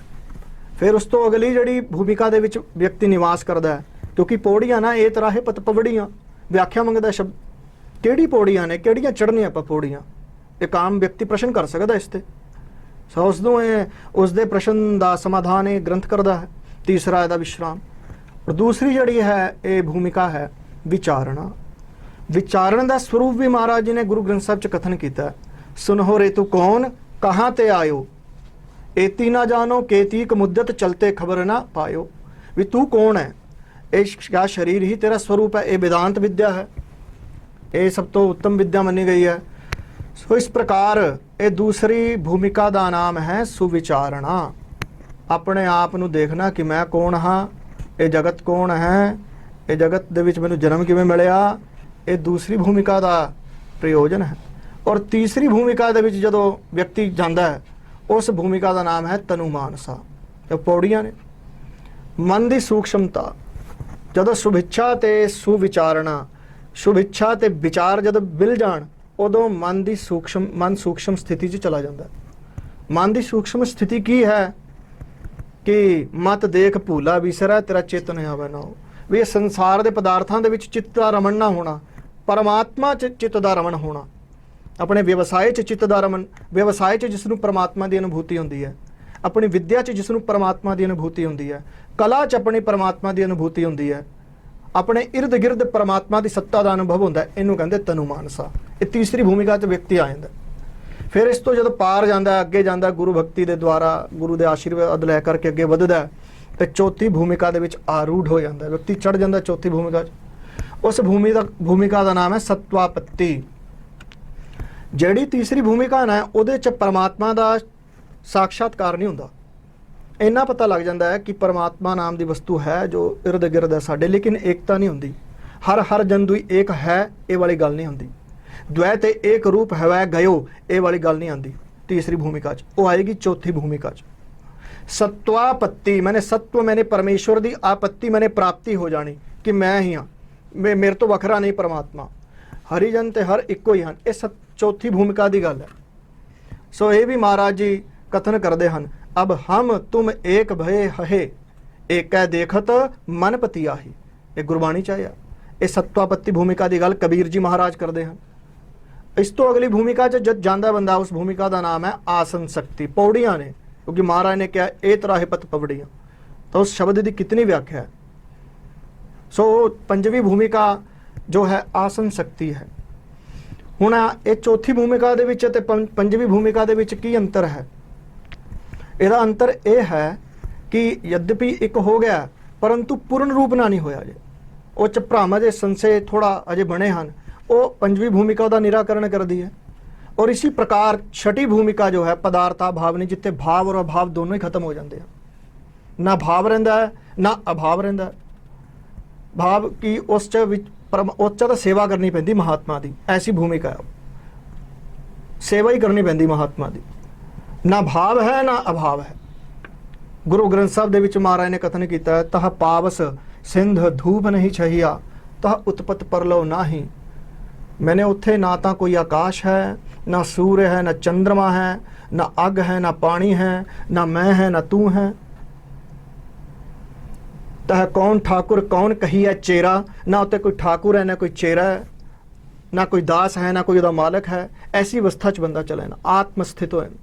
और चौथी भूमिका है और सतवीं भूमिका है तुरिया। तीन व्याप ही जगत को तुरिया पावै कोय। और तुरिया भूमिका दे विच ਉਹ ਵਿਅਕਤੀ ਜੋ ਹੈ ਮਹਾਤਮਾ ਆਰੂढ़ ਹੋ ਜਾਂਦਾ। ਸੋ ਇਹ 7 ਭੂਮਿਕਾ ਦਾ ਸਾਨੂੰ ਗਿਆਨ ਇਹ ਵਿਚਾਰ ਮਾਲਾ ਗ੍ਰੰਥ ਦੇ ਦੁਆਰਾ ਅਧਿਐਨ ਹੁੰਦਾ। ਇਸ ਤੋਂ ਜਿਹੜੇ ਅਗਲੇ ਗ੍ਰੰਥ ਹਨ, ਇਸ ਤੋਂ ਜਿਹੜਾ ਅਗਲਾ ਅਧਿਆਇ ਹੈ, ਚੌਥਾ, ਪੰਜਵਾਂ, ਛੇਵਾਂ, ਸੱਤਵਾਂ, ਅੱਠਵਾਂ, ਉਸ ਚੈਪਟਰ ਦੇ ਵਿੱਚ ਉਸ ਤੱਤਵ ਦੀ ਪ੍ਰਾਪਤੀ ਕਿਵੇਂ ਹੋਵੇ ਉਸ ਸਾਧਨ ਬਾਰੇ ਕਥਨ ਕੀਤਾ ਹੈ। ਪਹਿਲਾ ਵਿਸ਼ੇ ਦੱਸਿਆ ਹੈ, ਵਿਸ਼ੇ ਦੀ ਪ੍ਰਾਪਤੀ ਦੇ ਜੋ ਸਾਧਨ ਹਨ ਉਹ ਅਗਲੇ ਅਧਿਆਇ ਦੇ ਵਿੱਚ ਕਥਨ ਕੀਤੇ ਨੇ। ਕੇਵਲ ਗੱਲਾਂ ਨਾ ਸ਼ਿਸ਼ਯ ਕਹਿੰਦਾ ਹੈ ਕਿ ਭਗਵਨ ਤਿਮਿਰ ਨਸਾ ਨਹੀਂ ਕਹੀ ਦੀਪਕ ਕੀ ਬਾਤ। ਵੀ ਅੱਗ ਅੱਗ ਕਰਦਿਆਂ ਕਿਸੇ ਨੂੰ ਗਰਮੀ ਨਹੀਂ ਮਿਲਦੀ, ਮਿੱਠਾ ਬੋਲਦਿਆਂ ਕਿਸੇ ਦਾ ਮੂੰਹ ਮਿੱਠਾ ਨਹੀਂ ਹੁੰਦਾ। ਜਦ ਤੱਕ ਮੂੰਹ 'ਚ ਮਿੱਠਾ ਕੋਈ ਲੱਡੂ ਰੱਖਾਂਗੇ ਤਾਂ ਹੀ ਉਹਦਾ ਮਿਠਾਸ ਦਾ ਅਨੁਭਵ ਹੋਏਗਾ। ਇਸੇ ਪ੍ਰਕਾਰ ਉਸ ਦਾ ਅਨੁਭਵ ਕਰਨ ਵਾਸਤੇ ਸ਼ਿਸ਼ਯ ਜੋ ਹੈ ਅੱਗੇ ਪ੍ਰਸ਼ਨ ਕਰਦਾ ਹੈ, ਜਿਹਦੇ ਲਈ ਅਨਾਥ ਦਾਸ ਜੀ ਗੁਰੂ ਸ਼ਿਸ਼ਯ ਸੰਵਾਦ ਵਿੱਚ ਉਸ ਦੇ ਸਾਰੇ ਉੱਤਰ ਦਿੰਦੇ ਹਨ ਜੀ। ਤਾਂ ਅੱਗੇ ਵਧਦੇ ਹੋਈਏ ਮੈਂ ਤੁਹਾਨੂੰ ਪੁੱਛਣਾ ਚਾਹਾਂਗੀ ਕਿ ਅਧਿਆਤਮ ਪ੍ਰਕਾਸ਼ ਗ੍ਰੰਥ ਜੋ ਹੈ ਉਹਦੇ ਬਾਰੇ ਵੀ ਤੁਸੀਂ ਸੰਗਤਾਂ ਨੂੰ ਕੁਝ ਦੱਸੋ ਜੀ। ਅਧਿਆਤਮ ਪ੍ਰਕਾਸ਼ ਗ੍ਰੰਥ ਜੋ ਹੈ ਇਹ ਵੀ ਨਿਰਮਲੇ ਸਾਧੂ ਨੇ ਇਸ ਦੀ ਰਚਨਾ ਕੀਤੀ ਹੈ। ਗੁਰੂ ਗੋਬਿੰਦ ਸਿੰਘ ਮਹਾਰਾਜ ਜੀ ਨੇ 5 ਨਿਰਮਲੇ ਜੋ ਕਾਸ਼ੀ ਦੀ ਧਰਤੀ ਤੇ ਭੇਜੇ ਸਨ। ਨਿਰਮਲ ਸੰਪਰਦਾਇ ਵੈਸੇ ਗੁਰੂ ਨਾਨਕ ਸਾਹਿਬ ਜੀ ਦੇ ਸਮੇਂ ਤੋਂ ਚਲਦੀ ਆ ਰਹੀ ਹੈ। ਇਸ ਦੇ ਪ੍ਰਥਮ ਆਚਾਰਯ ਗੁਰੂ ਨਾਨਕ ਸਾਹਿਬ ਹਨ ਔਰ 10ਵੇਂ ਪਾਤਸ਼ਾਹ ਜੀ ਨੇ ਇਹਨਾਂ ਨੂੰ ਵਿਦਿਆ ਦੀ ਦਾਤ ਦਿੱਤੀ, ਸ਼ਾਸਤਰਾਂ ਦੀ, ਕਿਉਂਕਿ ਇਹ ਵਿਰਕਤ ਮਹਾਤਮਾ ਸਨ, ਵਿਦਿਆ ਤੋਂ ਵੀ ਨਿਰਲੇਪ ਸਨ, ਵਿਦਿਆ ਤੋਂ ਵੀ ਉੱਪਰ ਦੀ ਸਥਿਤੀ ਸੀ ਇਹਨਾਂ ਦੀ। ਲੇਕਿਨ ਜਗਤ ਦੇ ਕਲਿਆਣ ਵਾਸਤੇ ਸਾਰੇ ਤਾਂ ਉਸ ਤੱਤਵ 'ਚ ਸਥਿਤ ਨਹੀਂ ਹੋ ਸਕਦੇ, ਉਹਦੇ ਕੋਈ ਉਹਦੇ ਪਹੁੰਚਣ ਵਾਸਤੇ ਮਾਰਗ ਹੈ। ਸੋ ਇਸ ਪ੍ਰਕਾਰ ਮਹਾਰਾਜ ਜੀ ਨੇ 5 ਨਿਰਮਲੇ ਸੰਤਾਂ ਨੂੰ ਜੋ ਹੈ ਕਾਸ਼ੀ ਭੇਜ ਕਰਕੇ ਸ਼ਾਸਤਰਾਂ ਦੀ ਵਿਦਿਆ ਦਿੱਤੀ। ਉੱਥੋਂ ਹੀ ਉੱਥੇ ਉਸੇ ਮੱਠ ਵਿੱਚ ਇਹ ਗ੍ਰੰਥ ਦੇ ਜੋ ਰਾਈਟਰ ਹਨ ਪੰਡਿਤ ਸੁਖਦੇਵ ਸਿੰਘ ਜੀ ਮਹਾਰਾਜ, ਉਹਨਾਂ ਨੇ ਵਿਦਿਆ ਪ੍ਰਾਪਤ ਕੀਤੀ ਕਾਸ਼ੀ 'ਚ। ਉਹ ਇਸ ਗ੍ਰੰਥ ਦੇ ਲੇਖਕ ਹਨ। ਇਹਨਾਂ ਦਾ ਵੀ ਬੜਾ ਵਿਰੋਧ ਹੋਇਆ ਕਾਸ਼ੀ ਦੀ ਧਰਤੀ ਤੇ, ਕਿਉਂਕਿ ਜੋ ਹੈ ਸਿੱਖ ਧਰਮ ਦੇ ਵਿੱਚ ਹਰ ਇੱਕ ਜਾਤੀ ਦਾ ਵਿਅਕਤੀ ਹੈ, ਇੱਥੇ ਜਾਤੀ ਪਾਤ ਨੂੰ ਸਥਾਨ ਨਹੀਂ ਮਿਲਿਆ ਸਿੱਖ ਧਰਮ 'ਚ। ਸੋ ਇਹਨਾਂ ਦੀ ਜੋ ਇसी ਕਾਰਨ ਨੂੰ ਲੈ ਕਰਕੇ ਪੰਡਿਤ ਲੋਕ ਇਹਨਾਂ ਤੋਂ ਕੁਝ ਖਫਾ ਹੋ ਗਏ, ਨਾਰਾਜ਼ ਹੋ ਗਏ ਔਰ ਇਹਨਾਂ ਦਾ ਵਿਦਰੋਹ ਸ਼ੁਰੂ ਕੀਤਾ। ਤੋ ਇਹਨਾਂ ਦੀ ਅਦਵੈਤ ਮਤ 'ਚ ਪੂਰਨ ਨਿਸ਼ਠਾ ਸੀ ਔਰ ਇसी ਦਾ ਇਹਨਾਂ ਨੇ ਫਾਇਦਾ ਉਠਾਇਆ ਕਿ ਜਦੀ ਤੁਸੀਂ ਅਦਵੈਤ ਤੱਤਵ ਦੀ ਗੱਲ ਕਰਦੇ ਹੋ, ਜਿਸ ਪਰਮਾਤਮਾ ਦਾ ਕੋਈ ਰੂਪ ਨਹੀਂ ਹੈ, ਅਨਾਮ ਹੈ, ਜਿਸ ਦਾ ਕੋਈ ਨਾਮ ਨਹੀਂ ਹੈ, ਜਿਸ ਦਾ ਕੋਈ ਚਿੰਨ੍ਹ ਨਹੀਂ ਹੈ, ਰੂਪ ਨ ਰੰਗ ਨ ਰੇਖ ਕੇ ਚਿਤ੍ਰਿਹ ਗੁਣ ਤੇ ਪ੍ਰਭ ਭਿੰਨ, ਜਿਸ 'ਚ ਕਿਸ ਗੁਣ ਦਾ ਨਿਵਾਸ ਨਹੀਂ ਹੈ, ਤਾਂ ਫਿਰ ਤੁਸੀਂ ਜਾਤੀ ਘੁੰਮਣਦੇ ਹੋ। ਫਿਰ ਤੁਹਾਨੂੰ ਜਾਤੀ ਨੇ ਕਿਉਂ ਤੁਹਾਨੂੰ ਉਹ ਕਰਤਾ। ਸੋ ਇਸ ਪ੍ਰਕਾਰ ਇਹਨਾਂ ਨੇ ਉਹ ਵਿਦਰੋਹ ਦੂਰ ਕੀਤਾ ਔਰ ਆਪਣੇ ਨਾਮ ਦੇ ਹੀ ਅਰਥ ਪਰਮਾਤਮਾ ਸਿੱਧ ਕਰਤਾ। ਸੁਖਦੇਵ ਸਿੰਘ, ਪਰਮਾਤਮਾ ਹੀ ਸੁਖ ਸਰੂਪ ਹੈ, ਉਹੀ ਦੇਵ ਉਹੀ ਪ੍ਰਕਾਸ਼ ਕਰ ਰਿਹਾ ਹੈ। ਔਰ ਸਿੰਘ ਸ਼ਬਦ ਦਾ ਅਰਥ ਕਰਤਾ ਜੋ ਉਸ ਪਰਮਾਤਮਾ ਦੇ ਸਿੰਘ ਸ਼ਬਦ ਦਾ ਅਰਥ ਮਹਾਰਾਜ ਜੀ ਨੇ ਸਿੰਘ ਪਦਵੀ ਤਾਂ ਹੀ ਦਿੱਤੀ ਹੈ ਸਿੱਖ ਨੂੰ। ਇਸ ਦੇ ਦੋ ਅਰਥ ਹਨ। ਅਗਿਆਨ ਦਾ ਨਾਸ਼ਕ ਜੋ ਕਰੇ ਉਹ ਸਿੰਘ ਹੈ। ਸ਼ਿੰਹ ਬੰਧਨੇ ਧਾਤੂ ਤੋਂ ਸਿੰਘ ਸ਼ਬਦ ਬਣ ਜਾਂਦਾ ਹੈ ਔਰ ਅੱਗੇ ਹਉ ਸ਼ਬਦ ਹੈ ਜੋ ਉਹ ਅਗਿਆਨ ਦਾ ਨਾਸ਼ ਕਰਨ ਵਾਲਾ ਹੈ। ਸੋ ਸਿੰਘ ਸ਼ਬਦ ਦਾ ਅਰਥ ਹੁੰਦਾ ਹੈ ਅਗਿਆਨ ਦਾ ਨਾਸ਼ ਕਰਨ ਵਾਲਾ। ਸੋ ਗੁਰੂ ਦਾ ਸਿੱਖ ਜੋ ਹੈ ਉਹ ਸਿੰਘ ਪਦਵੀ ਨੂੰ ਪ੍ਰਾਪਤ ਕਰਦਾ ਹੈ ਜਦੋਂ ਅਗਿਆਨ ਦਾ ਨਾਸ਼ ਕਰਦਾ। ਐਸੇ ਅਰਥ ਜਦੋਂ ਕੀਤੇ ਤਾਂ ਜਿਹੜੇ ਉਹ ਪੰਡਤ ਸਨ ਉਹ ਇਹਨਾਂ ਤੋਂ ਸੰਤੁਸ਼ਟ ਹੋ ਗਏ। ਇਹਨਾਂ ਦਾ ਵਿਦਰੋਹ ਉਹਨਾਂ ਨੇ ਬੰਦ ਕੀਤਾ। ਫਿਰ ਇਹਨਾਂ ਨੇ ਜੋ ਵੇਦਾਂ ਦੀ ਸ਼ਾਸਤਰਾਂ ਦੀ ਅਤਿਅੰਤ ਸੂਖਸ਼ਮ ਵਿਦਿਆ ਸੀ ਉਸ ਨੂੰ ਇਹਨਾਂ ਨੇ ਭਾਸ਼ਾ 'ਚ ਨਿਬੱਧ ਕਰਤਾ, ਭਾਸ਼ਾ 'ਚ ਲਿਖਿਤ ਕੀਤਾ। ਭਾਸ਼ਾ ਗ੍ਰੰਥ ਜਿਹੜੇ ਆਮ ਲੋਕ ਬੋਲਦੇ ਹਨ ਉਹਨੂੰ ਕਹਿੰਦੇ ਭਾਸ਼ਾ। ਆਮ ਲੋਕ ਜਿਹੜੇ ਪਿੰਡਾਂ ਦੀ ਬੋਲੀ ਜਿਹਨੂੰ ਹਰ ਕੋਈ ਸਮਝ ਸਕੇ ਉਹਨੂੰ ਕਹਿੰਦੇ ਭਾਸ਼ਾ। ਉਹ ਇਸ ਗ੍ਰੰਥ ਦਾ ਮਹਾਰਾਜ ਜੀ ਨੇ ਵੀ ਕਥਨ ਕੀਤੀ ਹੈ ਗੁਰਬਾਣੀ 'ਚ ਵਿਆਖਿਆ ਅਧਿਆਤਮ ਸ਼ਬਦ। ਅਧਿਆਤਮ ਕਰਮ ਕਰੇ ਤਾਂ ਸਾਚਾ। ਮੈਨੇ ਅਧਿਆਤਮ ਕਰਮ ਕਰੇਗਾ ਤਾਂ ਸੱਚ ਸਰੂਪ ਪਰਮੇਸ਼ਵਰ 'ਚ ਇਹਦੀ ਸਥਿਤੀ ਹੋਵੇਗੀ। ਇਹ ਮਹਾਰਾਜ ਜੀ ਵਿਆਖਿਆ ਕਰਦੇ ਹਨ। ਔਰ ਇਸ ਗ੍ਰੰਥ ਵਿੱਚ ਵੀ ਉਹਨਾਂ ਨੇ ਕੋਈ ਅਧਿਆਇ ਨਹੀਂ ਲਿਖਿਆ, ਇਹ ਜੋ ਹੈ ਖੁੱਲੇ ਰੂਪ 'ਚ ਗ੍ਰੰਥ ਲਿਖਿਆ ਹੋਇਆ। ਹੁਣ ਇਹ ਗ੍ਰੰਥ ਦੇ ਵਿੱਚ ਪੜ੍ਹਨ ਦਾ ਲਾਭ ਕੀ ਸਾਨੂੰ ਮਿਲੇਗਾ, ਇਹਦੇ ਨਾਲ ਸਾਡਾ ਕੀ ਪ੍ਰਯੋਜਨ ਸਿੱਧ ਹੋ ਜਾਵੇਗਾ, ਔਰ ਇਸ ਬਾਰੇ ਆਪਾਂ ਚਰਚਾ ਕਰਨੀ ਹੈ। ਸੋ ਜਿੱਦਾਂ ਹੁਣ ਜਪਜੀ ਸਾਹਿਬ ਆਪਾਂ ਪੜ੍ਹਦੇ ਹਾਂ, ਕੀਤਾ ਪਸਾਓ ਏਕੋ ਕਵਾਓ, ਜਾਂ ਏਕਾ ਮਾਈ ਜੁਗਤ ਵਿਆਈ ਤਿੰਨ ਚੇਲੇ ਪਰਵਾਨ, ਇਹ ਗੱਲ ਕਰਦੇ ਹਾਂ। ਸੋ ਉਸ ਦੀ ਵਿਆਖਿਆ ਗ੍ਰੰਥ ਕਰੇਗਾ। ਸੋ ਏਕਾ ਮਾਈ ਜੁਗਤ ਵਿਆਈ ਦੀ ਵਿਆਖਿਆ ਗ੍ਰੰਥ ਕਰੇਗਾ ਕਿ ਇੱਕ ਪਰਮੇਸ਼ਵਰ ਨੇ ਮਾਇਆ ਦੀ ਯੁਕਤੀ ਦੇ ਦੁਆਰਾ ਇਸ ਸੰਸਾਰ ਦੀ ਰਚਨਾ ਕਰਦੀ। ਤਿੰਨ ਚੇਲੇ ਪਰਵਾਨ, ਉਸ ਦੀ ਵਿਆਖਿਆ ਗ੍ਰੰਥ ਕਰੇਗਾ। ਸੋ ਏਕ ਚੇਤਨ ਬ੍ਰਹਮ ਅਖੰਡਤ ਤਾਤੇ ਉਪਜੀ ਇੱਛਾ, ਤਾਹੀ ਕੋ ਮਾਇਆ ਕਹੀਤ ਹੈ ਨੀਕੇ ਸੁनियो ਸਿੱਛਾ। ਵੀ ਇੱਕ ਪਰਮੇਸ਼ਵਰ ਤੋਂ ਇੱਛਾ ਉਤਪੰਨ ਹੋਈ ਕਿ ਮੈਂ ਇਸ ਸ੍ਰਿਸ਼ਟੀ ਦੀ ਰਚਨਾ ਕਰਾਂ, ਇੱਕ ਖੇਲ ਕਰਾਂ, ਤਮਾਸ਼ਾ ਕਰਾਂ। ਸੋ ਮੈਂ ਉਤਪत्ति ਕਰਾਂ, ਉਹਨਾਂ ਦੀ ਸਥਿਤੀ ਕਰਾਂ, ਫਿਰ ਉਹਨਾਂ ਦਾ ਸੰਹਾਰ ਕਰਾਂ। ਇਹ ਪਰਮਾਤਮਾ ਦੀ ਇੱਛਾ ਹੈ, ਪਰਮਾਤਮਾ ਦਾ ਖੇਲ ਹੈ, ਸੰਸਾਰ ਤਮਾਸ਼ਾ ਹੈ। ਸੋ ਇਹ ਪਰਮਾਤਮਾ ਦੀ ਇਹ ਇੱਛਾ ਹੀ ਮਾਇਆ ਹੈ। ਇੱਕ ਤਾਂ ਇਹ ਸ਼ਬਦ ਵਿਆਖਿਆ ਕਰਦਾ ਹੈ, ਇਹਦੀ ਪੂਰੀ ਅੱਗੇ ਪੂਰਾ ਗ੍ਰੰਥ ਹੀ ਇਹਦੀ ਵਿਆਖਿਆ ਜੋ ਚੇਤਨ ਦੀ ਇੱਛਾ ਹੈ ਇਹ ਪੂਰਾ ਗ੍ਰੰਥ ਇਸ ਦੀ ਵਿਆਖਿਆ ਕਰੇਗਾ, ਅਧਿਆਤਮ ਪ੍ਰਕਾਸ਼। ਔਰ ਇਸ ਦਾ ਇੱਕ ਪ੍ਰਯੋਜਨ ਹੋਰ ਹੈ ਕਿ ਜੋ ਤੂੰ ਸਦਾ ਸਲਾਮਤ ਨਿਰੰਕਾਰ, ਜਾਂ ਮਨ ਤੂੰ ਜੋਤ ਸਰੂਪ ਹੈ ਆਪਣਾ ਮੂਲ ਪਛਾਣ, ਉਹਦੀ ਵਿਆਖਿਆ ਕਰੇਗਾ ਗ੍ਰੰਥ। ਤੂੰ ਸਦਾ ਸਲਾਮਤ ਨਿਰੰਕਾਰ ਜੋ ਹੈ ਇਹ ਭਾਈ ਦਇਆ ਸਿੰਘ ਜੀ ਮਹਾਰਾਜ ਸਿੱਖਾਂ ਨੂੰ ਕਥਨ ਕਰਦੇ ਹਨ। ਕਵੀ ਸੰਤੋਖ ਸਿੰਘ ਜੀ ਨੇ ਲਿਖਿਆ ਉਹ ਪ੍ਰਸੰਗ ਪੰਜਵੀਂ ਰੁੱਤ ਅੰਦਰ ਕਿ ਭਾਈ ਦਇਆ ਸਿੰਘ ਜੀ ਸਿੱਖਾਂ ਨੂੰ ਸਮਝਾ ਰਹੇ ਨੇ ਕਿ ਤੂੰ ਸਦਾ ਸਲਾਮਤ ਨਿਰੰਕਾਰ ਸ਼ਬਦ ਦਾ ਅਰਥ ਕੀ ਹੈ। ਉਹ ਕਹਿੰਦੇ ਤੂੰ ਸਦਾ ਸਲਾਮਤ ਨਿਰੰਕਾਰ ਦਾ ਅਰਥ ਹੈ, ਜੋ ਸਦਾ ਸਲਾਮਤ ਦਾ ਅਰਥ ਹੈ ਉਹ ਹੈ ਪਰਮੇਸ਼ਵਰ। ਉਹ ਤੂੰ ਸ਼ਬਦ ਦਾ ਅਰਥ ਹੈ ਸਿੱਖ। ਤਾਂ ਸਿੱਖ ਤੂੰ ਸਦਾ ਸਲਾਮਤ ਨਿਰੰਕਾਰ ਹੈ, ਭਾਵ ਤੂੰ ਆਤਮਾ ਪਰਮਾਤਮਾ ਇੱਕ ਸਰੂਪ ਹੈ। ਇਹ ਭਾਈ ਦਇਆ ਸਿੰਘ ਜੀ ਮਹਾਰਾਜ ਕਥਨ ਕਰਦੇ ਹਨ। ਔਰ ਇਹਦੀ ਵਿਆਖਿਆ ਮਿਲਦੀ ਹੈ ਇਹ ਕਿਵੇਂ ਉਹ ਸਾਮ ਵੇਦ ਜਿਹੜਾ ਹੈ, ਚਾਰ ਵੇਦਾਂ 'ਚ ਇੱਕ ਵੇਦ ਹੈ ਸਾਮ ਵੇਦ, ਉਹਦਾ ਮਹਾਮੰਤਰ ਹੈ ਤਤਵਮ ਅਸੀ, ਤਤਵਮ ਅਸੀ, हे शिष्य तू परमात्मा है। ये व्याख्या करता है साम वेद। और गुरबाणी विच भी ऐसी पंक्ति है, मन तू जोत स्वरूप है, मन मैंने जीवात्मा तू परमात्मा स्वरूप है। ये व्याख्या करता है वो किवें वो एक होणगे, वो किद्दां उन्हां दी स्थिति एक च आवेगी, ये ग्रंथ दसदा है। क्योंकि साडे कोल इन्ना समय नहीं आपां उस नूं आपां बयान कर पाईए, आपां दा सार दसना है। ਤਾਂ ਉਹ ਸਥਿਤੀ ਦਾ ਸਰੂਪ ਕੀ ਆ ਉਹ ਵੀ ਗੁਰੂ ਗ੍ਰੰਥ ਸਾਹਿਬ 'ਚ ਲਿਖਿਆ, ਤੋਹੀ ਮੋਹੀ ਮੋਹੀ ਤੋਹੀ ਅੰਤਰ ਕੈਸਾ ਕਨਿਕ ਕਟਕ ਜਲ ਤਰੰਗ ਜੈਸਾ। ਇਹ ਮਹਾਰਾਜ ਜੀ ਨੇ ਵਿਆਖਿਆ ਕੀਤੀ ਉਸ ਦੀ ਉਸ ਸਥਿਤੀ 'ਚ। ਔਰ ਫਿਰ ਇੱਕ ਇਹਦਾ ਹੋਰ ਪ੍ਰਯੋਜਨ ਵੀ ਮਿਲਦਾ ਸਾਨੂੰ, ਪਾਂਚ ਤਤ ਤੇ ਤਨ ਰਚਿਓ ਜਾਨੋ ਚਤੁਰ ਸੁਜਾਨ, ਜਿਹ ਤੇ ਉਪਜਿਓ ਨਾਨਕਾ ਲੀਨ ਤਾਹੇ ਮਹਿਮਾਨ। ਇਸ ਦੀ ਵਿਆਖਿਆ ਗ੍ਰੰਥ ਕਰਦਾ ਗੁਰੂ ਗ੍ਰੰਥ ਸਾਹਿਬ ਮਹਾਰਾਜ ਵਿੱਚ ਇੰਨਾ ਲਿਖਿਆ ਕਿ ਪੰਜਾਂ ਤੱਤਾਂ ਤੋਂ ਸ੍ਰਿਸ਼ਟੀ ਬਣੀ, ਇਹ ਨਹੀਂ ਲਿਖਿਆ ਕਿਵੇਂ ਬਣੀ।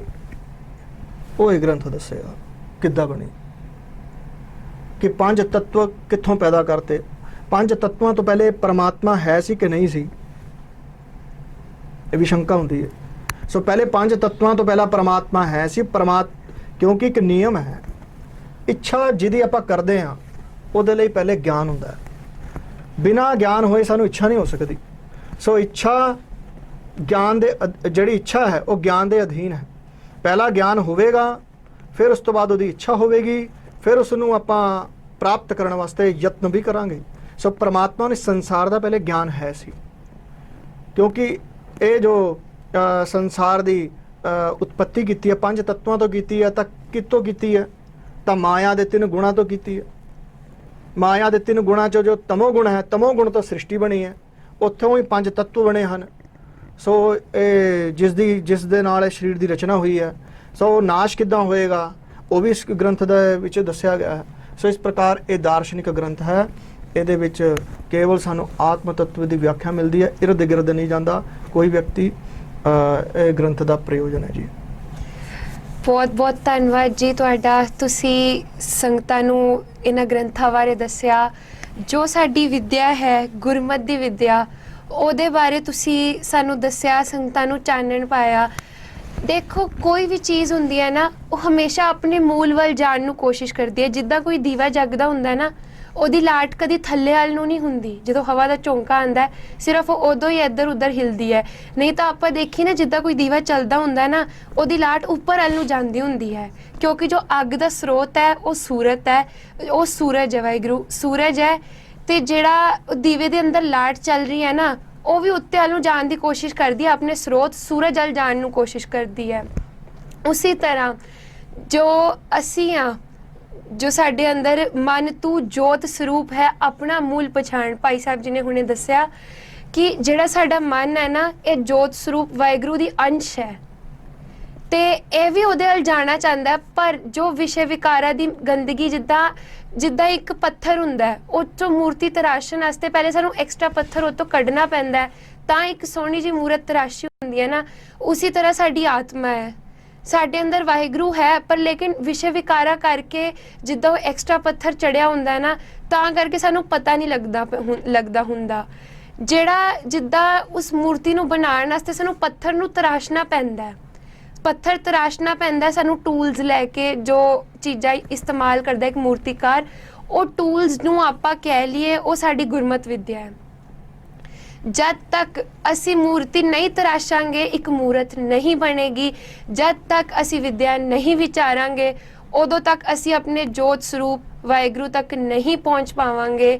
ਤਾਂ ਸਾਡੀ ਸਾਰਿਆਂ ਨੂੰ ਇਹੀ ਅਪੀਲ ਹੈ ਕਿ ਜਿੱਥੇ ਦੁਨਿਆਵੀ ਵਿਦਿਆ ਪੜ੍ਹਨੀ ਜ਼ਰੂਰੀ ਹੈ, ਸਾਨੂੰ ਸਾਰਿਆਂ ਨੂੰ ਇਹ ਜੋ ਅਧਿਆਤਮਿਕ ਵਿਦਿਆ ਹੈ ਇਹਦੇ ਵੱਲ ਵੀ ਧਿਆਨ ਦੇਣਾ ਚਾਹੀਦਾ ਹੈ। ਤੇ ਗਿਆਨੀ ਜੀ, ਮੈਂ ਆਪ ਜੀ ਨੂੰ ਬੇਨਤੀ ਕਰਾਂਗੀ ਕਿ ਜਾਂਦੇ ਜਾਂਦੇ ਤੁਸੀਂ ਵੀ ਸੰਗਤਾਂ ਨੂੰ ਕੋਈ ਦੱਸ ਕੇ ਜਾਓ, ਮੈਸੇਜ ਦੇ ਕੇ ਜਾਓ, ਸਿੱਖਿਆ ਦੇ ਕੇ ਜਾਓ ਜੀ। जी, ਸਿੱਖਿਆ ਤਾਂ परमात्मा ने देनी है और गुरु साहब ने देनी है। हाँ, इतनी अपील जरूर है, इतना मैं कहना जरूर बेनती करांगा संगतां नूं कि जो जिथे सानू संसार दे पदार्थां दी आवश्यकता है, होनी भी चाहिदी है, क्योंकि एक सिख किसी तो मंगे ये गल भी महाराज नूं मंजूर नहीं है। परंतु उत्थे ही इस गल सीमित नहीं हो जाती, उत्थे कल्याण शुरू तो हुंदा है, कल्याण समाप्त नहीं हुंदा। मैंने कल्याण अपनी अंतिम सीमा ते नहीं पहुँचता। सो इस प्रकार वो गुरबाणी विद्या पढ़ सकते हैं। ज़्यादा विद्या अगर नहीं पढ़ सकते, केवल गुरबाणी दे अध्ययन की आवश्यकता है।